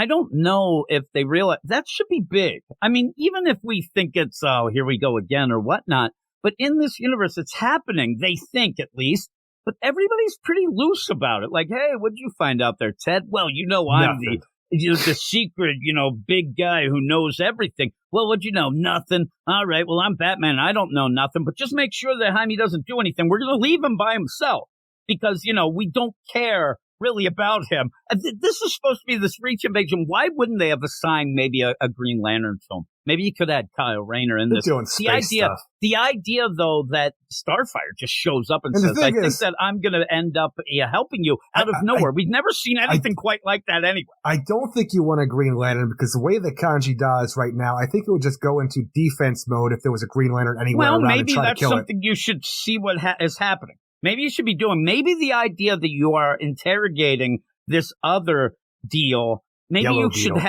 you should end up having, Blue Beetle, Jaime, kind of in some little tests and experience. Let's figure out what's going on here. He's just going around and really he's endangering everybody that he's near if there is a Reach invasion, or even if it is this other thing that we can't quite explain. There's a Horizon invasion. They're still getting attacked. I mean, if he's there at his aunt's shop at any point, that place is going down because they're going to show up and just destroy it. He is putting everybody at risk. Fight. Because they're just, Batman and Superman say, listen, there's this Reach invasion coming in. We can't get you involved because and just go on your business. Like, why aren't you doing more to protect them? I have no idea how this is going to end, but it almost seems by the end of this, like the Horizon are going to realize that Kanji Da is a damage to Scarab, and it works for the protection of mankind and is against the Reach because Jaime's against the Reach. Yeah, I think the Horizon are going to give him a high five and leave. That's exactly. But the thing is, if the Horizon take off, then I have to imagine to a degree they're going to leave their agents here that they've given scarabs to, like the Yellow Beetle and the Green Beetle and stuff like that. So by the end of this, is it going to be a weird Shazam situation where you have the Blue Beetle family of characters here for people? It's Power Rangers. That's all it is. They're setting it's up not Power Rangers. It's big bad Beetleborgs. Well, they're going to do this nonsense thing because in comics right now, that's all the rage. I mean, there's so many Radiant Black, all these things that are being written that are just these suits like this doing their thing. And I think they're trying to do that. No, I think at the end, nothing's going to happen. I think that the end's going to be... What do you mean by nothing? I mean, they're going to say, oh my God, they're almost here. The end. I mean, we only have 3 more issues and we're going to go with Fade Away now? Well, they seem to be already there. And that's even the weirdest part about the whole thing, because we have these two, like, agents of the Horizon, Yellow Beetle and Green Beetle, who are taking on Jaime, and you say like, each agents issue. of the Horizon. They've kind of been recruited without even knowing it seems. The one They've lady been given was... a Scarab and a mission. Yeah, the one lady was a teacher, but now, hey, I got to take out Blue Beetle. But it's just weird. But yeah, like you said. But you go on. I just wanted to make sure people knew that these were just regular people that were hanging out on Earth and got the Scarab. Like, by a Scarab, and they were given a mission. They want to achieve this mission because it feels like they have some kind of purpose in life, or they've been brainwashed by the Horizon just to go and do this because they like all of a sudden, if I get a Scarab and I'm told, hey, this Blue Beetle, you might have seen him be a hero for all this time, but he's a piece of shit. You need to kill him. I'm on it, Scarab. But the thing is, I think I'm going to be like question a few things like, oh my God, what the fuck's on my back? See, Amora, who is the Yellow Beetle, she's a school teacher. She's down. No, she's she all says for I'm the a mission. school teacher, and she's so into like, yeah, I want to get that, but why? Why are you that into it? I'm fine with what we have so far with the Yellow Beetle and the Green Beetle being these newly recruited agents of this new thing we just learned about that are against the Reach because we have Reach technology here. That all works for me. But by the end of the issue, when you actually have Pedro showing up and the idea that it's because the idea that his friends are coming to this new city to go and hang out with them, but they're being taken against their will by a new character who's called Fadeaway, who seems like he might be a wizard because he has a cloak on with little stars on it and stuff. I don't know. Fadeaway was in the first issue. This was the guy that he took out with no. That was so quick, and then we moved on to something else. You're so right. It was the cold open. It was the cold open where you have this thing. The worst part of it is, and that's the worst part. Fadeaway was the chump to actually lead you in. Remember, that's where all of a sudden he couldn't understand the Scarab. That hit while he was trying to get Fadeaway, and it was a chump. Is left all pissed off. He found Paco and Brenda. He does look like a wizard. Take me to that Blue Beetle. I forgot all about that character because we just see him in a cloak with little stars on him. Like, all right, you're going to have Fadeaway show back up, which is fine. It just, but I think why? It worked better as a cold open to a series because we have a lot going on top of a low-grade Blue Beetle wannabe supervillain who's kidnapped Blue Beetle's friends and now is driving him to the new city. Like, does he not have a driver's license? He doesn't drive, Eric. Maybe here's the thing. Maybe he's underage. He's like, I need help. I need to drive there. I don't get the whole idea. I can't believe I forgot about this Fadeaway. Well, everybody would have. Why would you remember? I mean, this guy. I'm dealing with Reach Invasion, now Horizon Invasion, other colored Beetles. All of a sudden, this asshole is in the backseat of a minivan. I just, like, some of the things, not only just the idea he can't, understand the Scarab, but remember in the first issue. I know, that's one of our big things. And then the first issue, though, it was also the Scarab was acting wonky. It was not good. But it seems to not be wonky. It's just he can't understand it. Now what do they have to do? Do you have to have a three-way? Scarab, Starfire, Jaime, all start making out, and then you can understand everything, right? You understand because she just needs to make out with you. She's just making out with the Scarab. Look, now she can understand. Anybody who's cringing at this whole thing, Jaime's graduated high school. He's at least 18 years old. This is all good. It's all solid. True. Well, and they're aliens. Who knows what rules they have in space, Eric? It doesn't matter. We're not in space. But in that, you have all these things, and I just wanted to look, and I know, again, the solicits are not your big thing, but issue 4 says Paco and Brenda. Right either. Well, I know, but at least it gives you a little idea, because this says Paco and Brenda are visiting Palmyra City, but they aren't alone. Jaime's new foe, Fadeaway, comes seeking the Blue Beetle's help. It's time for a good old-fashioned heist. Their target, Cord Industries. So that's what the fuck? I got bigger fish to fry right now. I know. Well, this is what I'm saying about this idea of having a Reach invasion. Whether or not you realize in the thing, you may not realize fully what is happening, but in your mind, there are things going on. The Reach somehow are involved. This Horizon gets thrown out there. So you're like, okay, I got to figure out what that is. Okay, so then we have the next solicit. I'm just going to go through. Superman and Batman come looking for Jaime in Palmyra City. After weeks of attacks with Blue Beetle directly at the center, the world's finest can't sit by any longer. They're going to get to the bottom of Jaime's connection to the impending Reach invasion, even if it means putting an end to the life as a hero. So you're not really seemingly resolving anything there either. That's what they should have been doing from day one.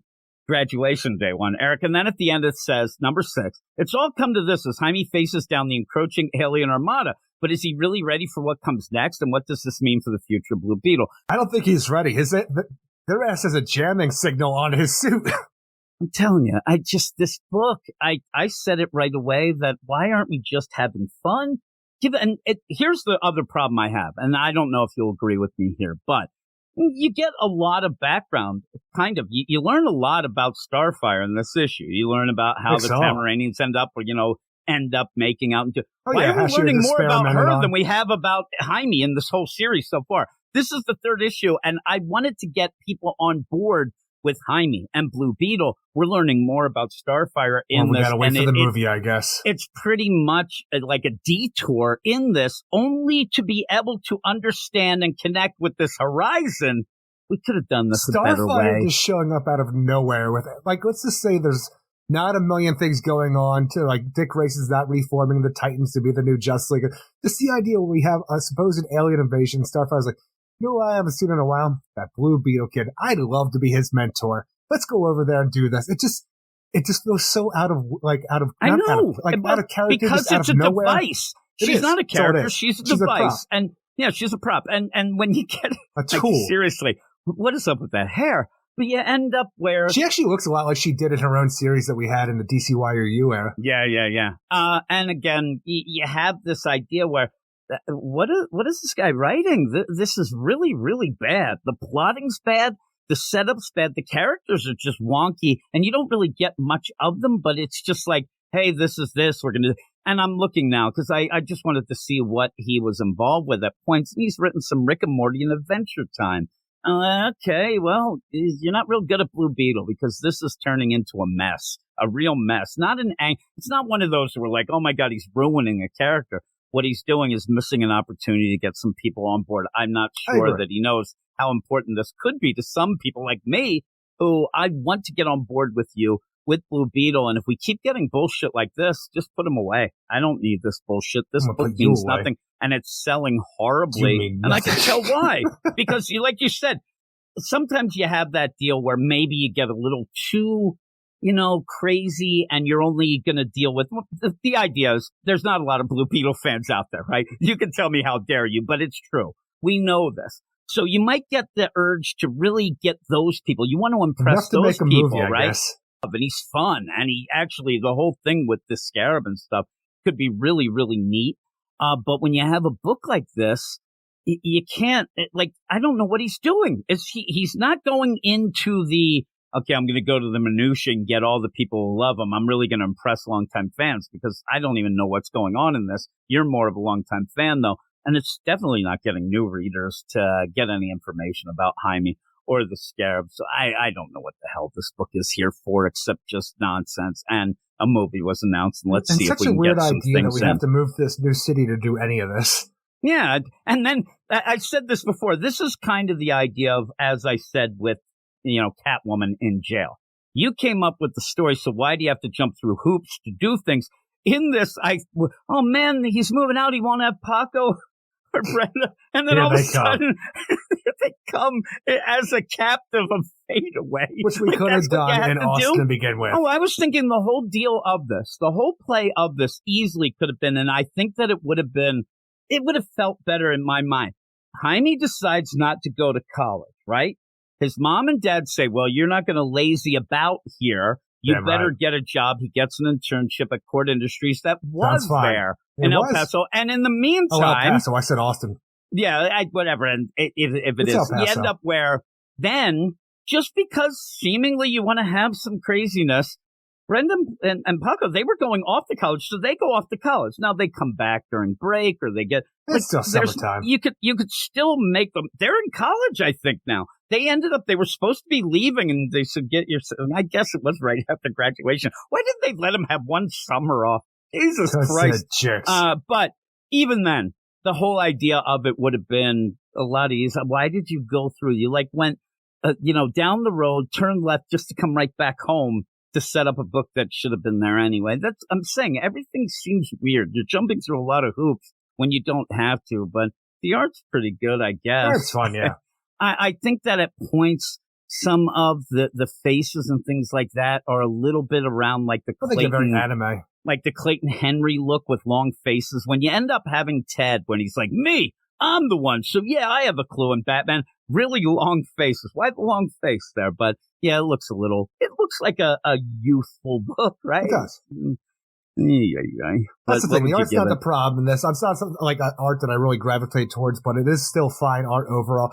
And the idea of these different Beetles and an offshoot of the Reach or a sworn enemies of the Reach and stuff like that, that's fine with me. It's just all the other choices surrounding this whole thing. When I just want to see Blue Beetle versus this new threat with their new Beetles, I'm not getting enough of that. Yeah, we got here's Yellow Beetle last issue, here's Green Beetle this issue, but the hoops we have to jump through just seem ridiculous and a little bit convoluted to get to where we need to go. And ultimately, it really hurts the issue, especially just because Starfire, for no reason, this might be good for Starfire fans, but it doesn't really feel like Starfire. I don't think overall. It'll be good for Starfire fans. And then Fadeaway coming in, Brendan, Paco showing up for no reason whatsoever when we're in the middle of an invasion. I just want this to feel bigger than it is, and this is just kind of a downgraded Blue Beetle story from what they kind of felt like it was promoting it to be. So it's going to be a 5.8 out of 10 for me. Yeah, I'm a 5, but a normal 5. I won't chicken strip it. But the thing is, too, we were excited about this Yellow Beetle. Oh my God, what's this going to be? And then that kind of just, Beetle. Yeah, it kind of faded a little. You're like, okay, and I know this because in my mind, we're not impressed with this the Green Beetle itself is now a prop as well. When you get this Green Beetle coming in out here, of its mouth. Yeah, and so normally an idea if I said to you, hey, the story they're going to tell, you're going to have Blue Beetle, but then he gets attacked by all these different new Beetles on Earth. You'd be excited. You say, man, that sounds Black cool. Beetle That's and different, stuff like right? that. It's been done before. It's been done well. It has. Now, when you get this at the end of this, again, I didn't hear, and again, you're a fan of Blue Beetle. I didn't hear you say, well, I want to see more of these new Beetles, or, man, this Green Beetle's neat, because the Green Beetle does nothing except get kissed or touched. It touches Starfire, and then she gets the Horizon idea from it. I'm kind of interested to a small degree, just because it seems like these different colored Beetles have different powers. Yeah, well, what happens to the Green Beetle at the end?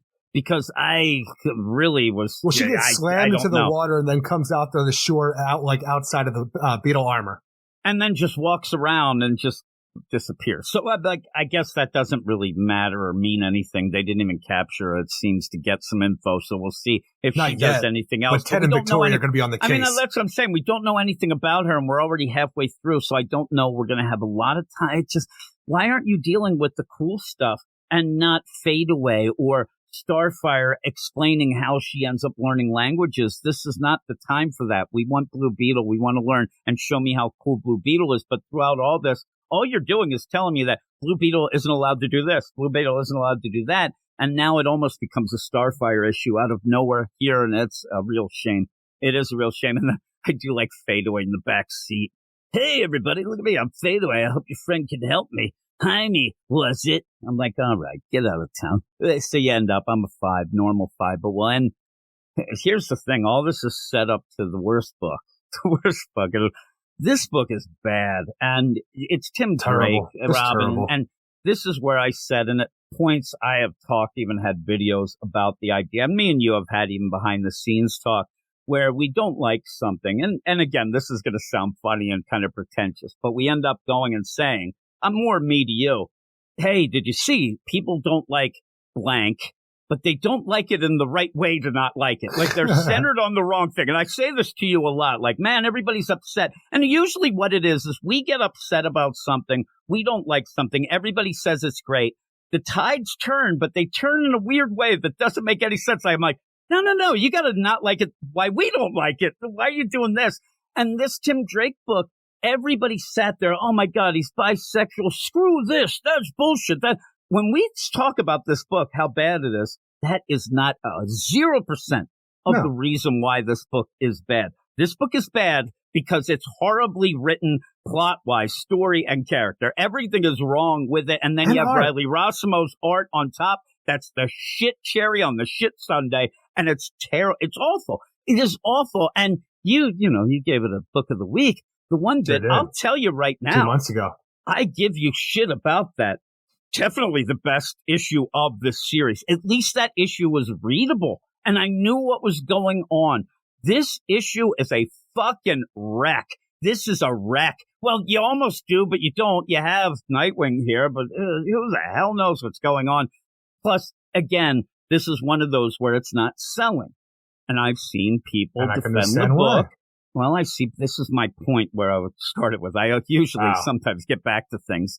I see people say, well, the book's not selling. Oh, no. That's just the hateful people who just are mad at the sexuality of the book. And I'm like, no. I think those are people who read the book and realized that it is awful. It is awful. And again, if you haven't read it, usually we'll say, well, hey, give it a shot. I mean, don't worry about the sex. No, this book is awful. And if Megan Fitzmartin is stuck with Tim Drake and Tim Drake's stuck with her, I want to get unstuck and I don't want to deal with this nonsense. This is now on the record of a ton of issues that she's written now, and they all suck. She is terrible. She shouldn't be writing DC Comics. Maybe she has other things she can write better. Not these characters, not in this universe. She's terrible, but give us the credits there. We'll go. Tim Drake, Robin, number 5, written by Megan Fitzmartin, with art by Riley Rossmo, Ricardo Lopez Ortiz, Lee Lowridge, and Josh Reed. And now we're finally going to learn who our big bad of the story is, because if you remember in the last issue, Bernard was kidnapped, and now Tim Drake has to get to the bottom of who this big bad is to get his boyfriend back. And in order to do that, we're going to get Batwoman on the case, we're going to get Nightwing on the case. But hopefully it doesn't mean anything, because we just have to go back to Tim's boat and for him to get knocked out, because Bernard's just there. Oh my God, Bernard, you're there. And then Tim gets knocked out. Tim wakes up upside down and is confronted. The big bad this whole time, it's been Bernard. Dun, dun, dun. I'm reading this part. I'm like, it should have been Jay Nakamura. There's no way that Tim Drake's boyfriend this is what you were going to say. When Superman's boyfriend should be bad. But when you have this situation, it goes back to the idea of those white discs that would make those white construct things that were real but not real and never really made sense. I want to get back to the idea, though. What the hell was that Clayface thing in that tub that was mixed with venom that gave regular kids the appearance of all the different Robins, and to the point where it was supposed to upset Tim Drake, that all these other versions of the Robin character were coming at him, telling him that he wasn't shit. And then whatever horrible side effects they occurred because of this process, I don't understand how we get any of this to the point where our big bad turns out to be James. It's just James. Does everybody remember James? Tim's landlord for his fucking boat? It's just James. James. Who has these white discs that make white construct ghost monster things. And then for some reason he's able to put on the appearance of Bernard. And then Tim doesn't believe it because he has to think back. There's no way Bernard did all this. You know who it was. James. And the worst part about it, he just says that in the book. I guess they expect you to remember that big breakout character, James. And it's all leading us. Now, of course, as everybody knows, James was the big bad in all of the Froggy Fresh videos back in the day, Eric. So I know where they're going with this, right? No.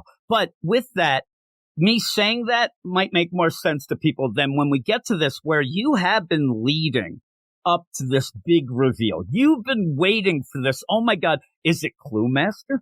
Is it this? Is it that? Is it somebody else? Is it Preston Payne? Is it something new with a Clayface? What's going on? If you're going to be doing this, go with the idea that Bernard showed up and, you were confused. Wait, Bernard, why are they a couple now? Whatever. But at least that was something they grabbed from behind. So you're waiting from behind her. You end up where you're waiting for this idea where, okay, maybe this will be a deep cut and it'll make sense. Maybe this is somebody that Tim hung out, and then Tim's at the end, stepmother that you haven't seen in freaking decades, or something like that. Or yes, there's no reason. She's a lovely lady. It could be somebody that they end up where it's a clever way to pull in that this person would have been the next Robin, but Tim ended up jumping in ahead and I don't know, Eric, but James.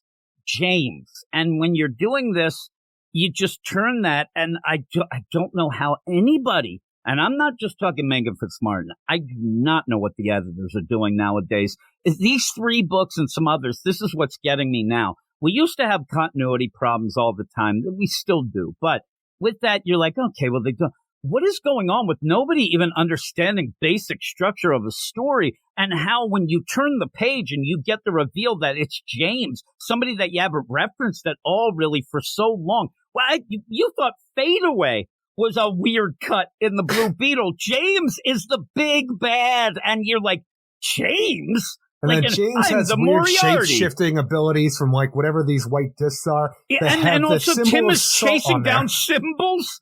Then he's like, nothing is explained. Nothing is really spelled out, to the point and you where just on have these discs, nonsense. He realized on the body of these discs is the symbol for salt, and he realized what counteracts salt, acid. So to defeat all these constructs throughout this issue, he finds whatever acid he can to the point where at the end, I've run out of acid. What else is acid? He vomits on these constructs to get rid of them. It's so bad, but in the narration, here's James with his wolf head freaking construct, however he's shape-shifting, whatever construct it is. I started out as a goon. That's the only way to get anywhere in this city. But when I was locked up the last time, man. I met someone who told me I could be more than just a goon, but I couldn't make my mark, not really, until I had a hero to face. Someone I could spar with. I didn't choose you first, you know. But when you solved the Mark Twain mystery, I knew you were my hero. I'm just saying, you're locked up. You want to be a big shot. You want to be more than a goon. I'm saying in order to be taken seriously in Gotham City, you can't have your arch nemesis be the third Robin. I'm sorry, I love Tim Drake. But he thinks that's the case, But right? the idea is, it's Tim Drake. He's my favorite Robin. He's a great detective and all that, but he's not the world's greatest detective in Gotham City. If you want to face somebody who's can solve mysteries and is a great detective, you guys better be going after Batman. If you go after Tim Drake, you're already telling me you're a joke right off the get-go, even though I love the character. And you're a Tim Drake fan. Well, the play here is, why can't this James Moriarty, why isn't he mad? Why isn't it like, listen, you keep getting in my way. You're so lame. Like, even when you throw in Batwoman at the beginning, and she's going to come back in the book a bit coming down the line, why can't you just really, you're getting in the way. I'm trying to get the attention of Batwoman. I'm trying to get the attention of Batman, Nightwing, something like that. And you ended up sticking your fingers in this and you're messing it up. But instead, he's like, I had my eyes on you. Like, really? Well, that's the thing. That's what you did? He wants Robin to be the Batman to his joke. He's like, that's when I started researching you. Who was this Robin? I know where I have been. I know there have been others. What makes this one so special, so smart? Or rather, not what, but who? It wasn't hard to learn about your family, your friends. But the more I watched them and you, the more I was certain you were made for me. And in this situation, I'm like, I really want the idea to be that Tim has been so not great as a hero. I don't have a better word for it off the top of my head, but that somehow this Moriarty has figured out who he is, and in turn, in my mind, would be able to figure out who the rest of the Bat family is based on Tim Drake's past and all this, but he doesn't care to the point where Tim Drake, even before he moved to the marina, he solved the Mark Twain mystery and stuff like that, and James would then have to become his landlord to become his Moriarty. All of this stuff, I have no idea what we're doing with all this, to the point where Tim is just fighting constructs with acid, vomiting on them, destroy them, and then Moriarty saying, it's terrible, it's gross, just for where is Bernard? I'm your match in every way. You'll be my greatest detective, and I will be the greatest criminal mastermind, for I am Moriarty. And as for Bernard, we're keeping him safe. Bernard's got a bomb on him. He's going to die soon, but just this whole situation of Moriarty, though, out of nowhere. Even when you look at him, doesn't look anything like the James we saw before. He's just an asshole in a fucking pompadour. But I don't looks like understand Ghostmaker, for crying out loud. You end up where I love the idea, too. It's like, where's Bernard? Don't worry about him. We have him. What the fuck is going on that page? You end up, you have a pentagram. Look at this nonsense. You got a pentagram. You got a bunch of all of this is a bomb. Why are you doing the theatrics of a pentagram? You have a skull with a bomb. Probably. You also end up having a tipped over oxygen tank. You also then have him chained up. You got flowers. What the fuck story are they talking about with all this nonsense we here? We had this Moriarty character before, and I don't know if it's the same because whatever name he was given was the assistant to Moriarty from the books and stuff that we figured out before.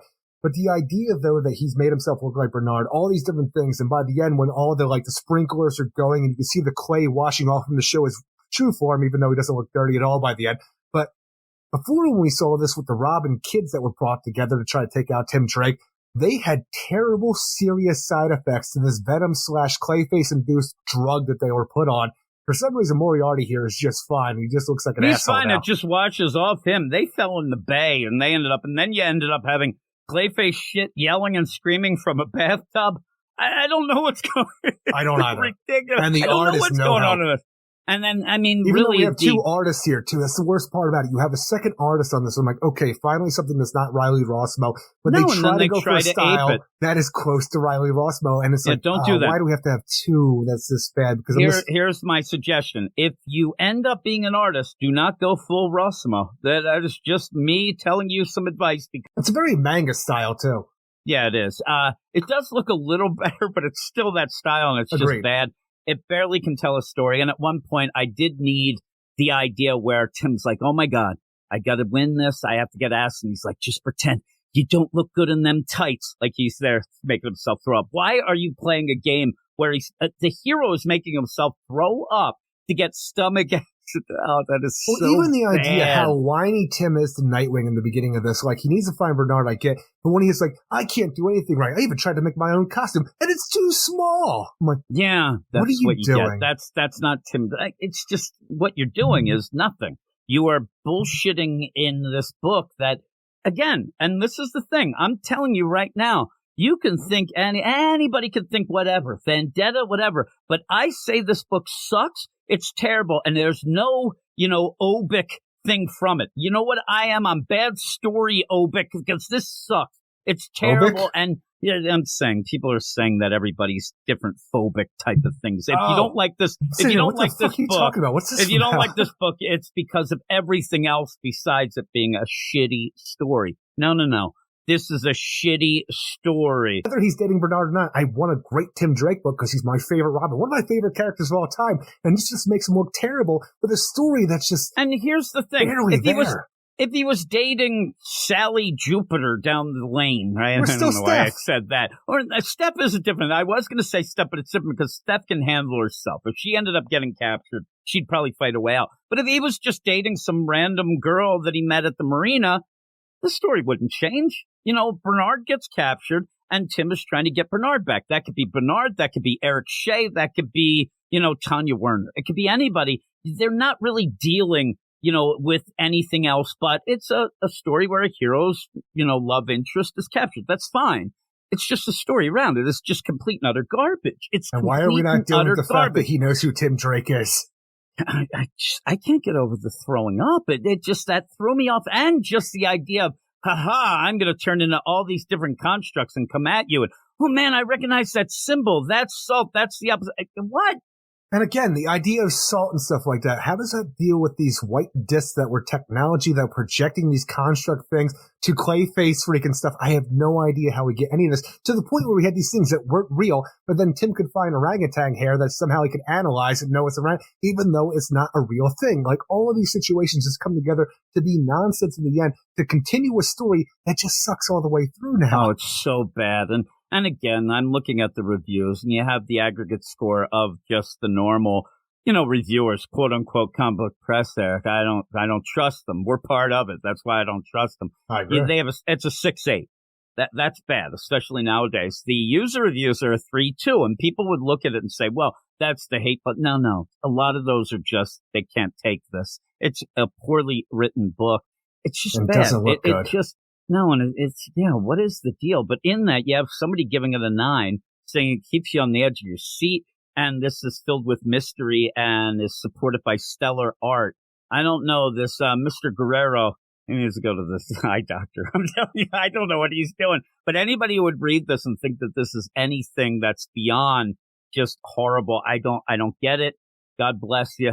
Have some fun. But all in all, I'll give a little bit of one last metaphor. I sit there and laugh about it when I'm reading it. You know why? Because this is the 8-legged freaks of comics to me. It's so fucking bad that I can't even take it seriously. It's so fucking bad. Because you said at one point you don't like spiders. Terrified. 8-legged freaks, though, it's so ridiculous that they're not really spiders. They're goofy. That's how I look at this. I laughed when they end up, oh my God, it's Bernard. Ridiculous. First off, I laughed so much in that because I'm like, oh shit, if it is, poor Eric, he always that right away. That's all I thought. Like it's the wrong book. Still gonna be bad. But then it's not that, and then it's this, and then it gets convoluted. Oh my God! And it's just so ridiculously bad that I can. Then when that happened, I'm like, oh, that. Tim Drake is the rest of the readers here reading this book, just vomiting. And it's an ongoing that, and I thought maybe somehow it would. this is selling really bad. It's not, but it keeps going and it keeps going and keeps going. So hopefully, DC wises up and at least ends up getting somebody else, because now Megan Fitzmartin has come to DC to yell at people about what they used to like. That was in the Dark Crisis Young Justice, and then take a beloved character who hasn't gotten a lot of good books, recently. And I'm talking recently, the past 10 years or so. And was destroyed by the New 52. Yeah, the New 52 is what I'm saying. You end up where Tim Drake really became a real asshole throughout all of that. And so people like me who jumped on then, I've never really been able, I could go back and read the old stuff, but I'm saying as it's coming out, I haven't been able to enjoy it. Great. Yeah, I haven't been able to really, though, enjoy it as it came out for me and you to talk on the podcast. Any real great Tim Drake, and this is one of the worst books, story-wise and plot progression, that I've read since we started all this. It's that bad. But what would you give this? Ultimately, I'd give this a 3 out of 10. Yeah, I'm a 2. It's just that bad. I mean, I sit there and people, if somebody's out there and like, Jim, what is a 2 here? I don't even know that I could really explain a 2. Well, this is just a little bit worse than Catwoman and Catwoman One Bad Day, apparently. Well, yeah, that's what I'm saying. It might even be a 1.5. It's really bad. But again, that whole deal is the Catwoman One Bad Day. I thought the story fell apart completely throughout, but at least there was something to it that I saw, like, okay, you're doing this and that kind of. This is like all of that all rolled up into one. The story makes no sense. And you're relying on these like, oh my God, James. Or, oh my God, look at that. The symbols, the disc, everything is non-explained, ill-explained. Everything is just out of nowhere. Things have changed since we started. The idea of, oh, you figured out the Mark Twain. Half the people reading are like, what the hell are you going on about? What are you talking about? Just do something besides throwing up on the villains. I don't get it. But yeah, it's bad. So we both hated it. And the thing is still, though, we're still, way lower than the aggregate score of reviewers. But you have Geek Dad. He came in with an 8.5. God bless him. God bless the guy can find something positive here. But that is that. What is your book of the week? My book of the week is Punchline, a Gotham game. Mine is as well, Eric. There's a surprise. I did not expect that, but it is our books of the week. Yeah, you did at the beginning. Saying pish posh before we even started recording. Again, I really felt like I came across kind of more negative than I should have, but it's just, I just want more punchline of it. Oh, it is. It really is. But the purveyor of positivity. I thought maybe Tim Drake would be your book of the week. I mean, that has been a banger for you. It's funny. I was going to mention the idea when we were talking about Harley way back when, Eric, and saying that at one point, I think that Harley was my book of the week 2 times in a row. I didn't want to mention because that's like the fodder if I ever mention with you and the Tim Drake. So I didn't want to mention it, but I just did, Eric. Look, Hawkman was your book of the year one time. It was. So, you like I'm that telling book. you, we ended up, I did like the beginning, and then it just fell apart. But we stopped doing award shows because we were like, we really didn't like too much. It was a dismal time for us back in the day. But with all of that, here we are. We have 3 books next week, and a special deal. Next week is Patreon only. It's an annuals week. There's not a lot of books coming out, but some big ones in the scheme of things. And if you want to get involved and listen, it is a no limitations Patreon only show. All you have to do is go over, sign up on the Patreon for as little as $1 for the month, and boom, you're in. You can listen to that. You'll also get a bunch of other things in each level. You go up, you'll get more and more shows, including usually our Patreon spotlight, where we have our Thursday night, where 2 of the books picked by the badasses this past week was the One Bad Day, Catwoman #1 and Lazarus Planet. We Were Once Gods. We talked over 2 hours about those 2 books. We have Diarrhea of the Heart. Yeah, really, I thought you fell asleep. But we end up, like I said, if you want to listen to us talk about these bigger books next week, it's not a real good way to push that podcast, Eric. The one host fell asleep. I don't know that works. No, but we will be talking about Batman Legends of Gotham. #1, something we weren't really aware of. And when we ended up, getting ready for what we were going to do, we kind of read what it's about. We kind of dug it. So we're going to be talking about that. The special one-shot. Yeah, some big deal here. Is this a special one-shot, Eric? Lazarus Planet Legends Reborn #1. Yes. Yes, it is. My! I can't wait for #2. I have to go #2. We also have the Flash 1 Minute War Special #1, something that I had mentioned to J-Man when he was not digging the 1 Minute War, this ends up exploring a bit more of the villains that have come to take over, at least not take over the world, but take the minerals and the substances, Eric. And we'll see how that is. But we'll be talking about those three. It's just those three, but we'll have some fun with it. And there is no limitations, as I told you. Also, there might actually be a Wolfman. The Wolfman. I'm not sure, but I think that I am going to get the Wolfman on the show. It's more you. You don't shave off, and you're the Wolfman. The Wolfman. But that's that. That is what we're going to be doing next week. Again, patreon.com/WeirdScience. If you don't remember all the things that we talk about, whatnot, there are links in the show notes you can check out. But that is that. I think everybody should check out the Punchline, even if it is, waiting. If you have Ultra, you can jump on it a little quicker. But it's a book that I think is worth checking out, even if you're a little wary. If you're yelling about the character, I don't know it's going to convince you either way. But if it's something that you're interested in and thought, check it out. But Jim, I'm interested in the DC universe, and she's a part of it, so that's why I'm reading. Are you? Are you then? Are we? I got some other books that we might want to talk about then, Eric. There's a lot of others out there for that DC, but you like more of the continuity. You're a continuity kid. But as we end up, and there are some books that maybe people are saying, well, you guys didn't talk about this, that, or the other thing. But why I like when we have, say, a Dawn of DC, we get new books and we always jump on those new ones, so that is exciting for us as well. Get some things changed up, get some other writers that maybe we haven't really dealt with a lot of. Tom King here is what I'm saying. We wanted to make a stand, but he's on some pretty big books. Might be good.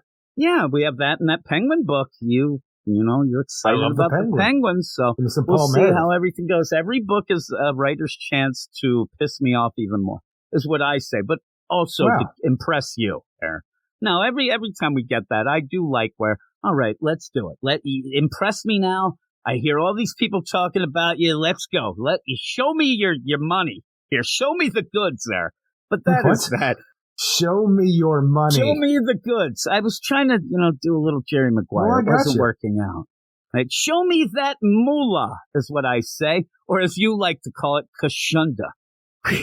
I don't know if I've ever said that word before in my life. Go over to Twitter at Weird Science DC. Follow us. We'll follow you back. Go to our website, WeirdScienceDCComics.com. Get written reviews of a bunch of the books each and every week. Check out our YouTube channel, which is Weird Science Comics. That has not only DC, but manga and Marvel and indie stuff there as well. I have a weekly news program, Eric. Oh, yeah? Very weekly. Is what I say. Very weekly. Hey, you want to go to a meeting? MEAT. Oh, my God, Eric. Let's do it. Show me the money. And then you're like, yeah, I mean, your nickels. Eric, doesn't even make sense. Also, your nickels there. Go to the page. I can't even talk now. I'm done. Go to the Patreon, patreon.com/WeirdScience, where you get all the stuff, including, again, the next week will be Patreon only. If you don't want to get involved, then whatever. We'll see you in a couple of weeks. We don't take weeks off. We just make things no limitations, Eric. But with all of that, give me those nickels, Eric. Rub them nickels together. Tell me what we got. What do we say at the end of the podcast?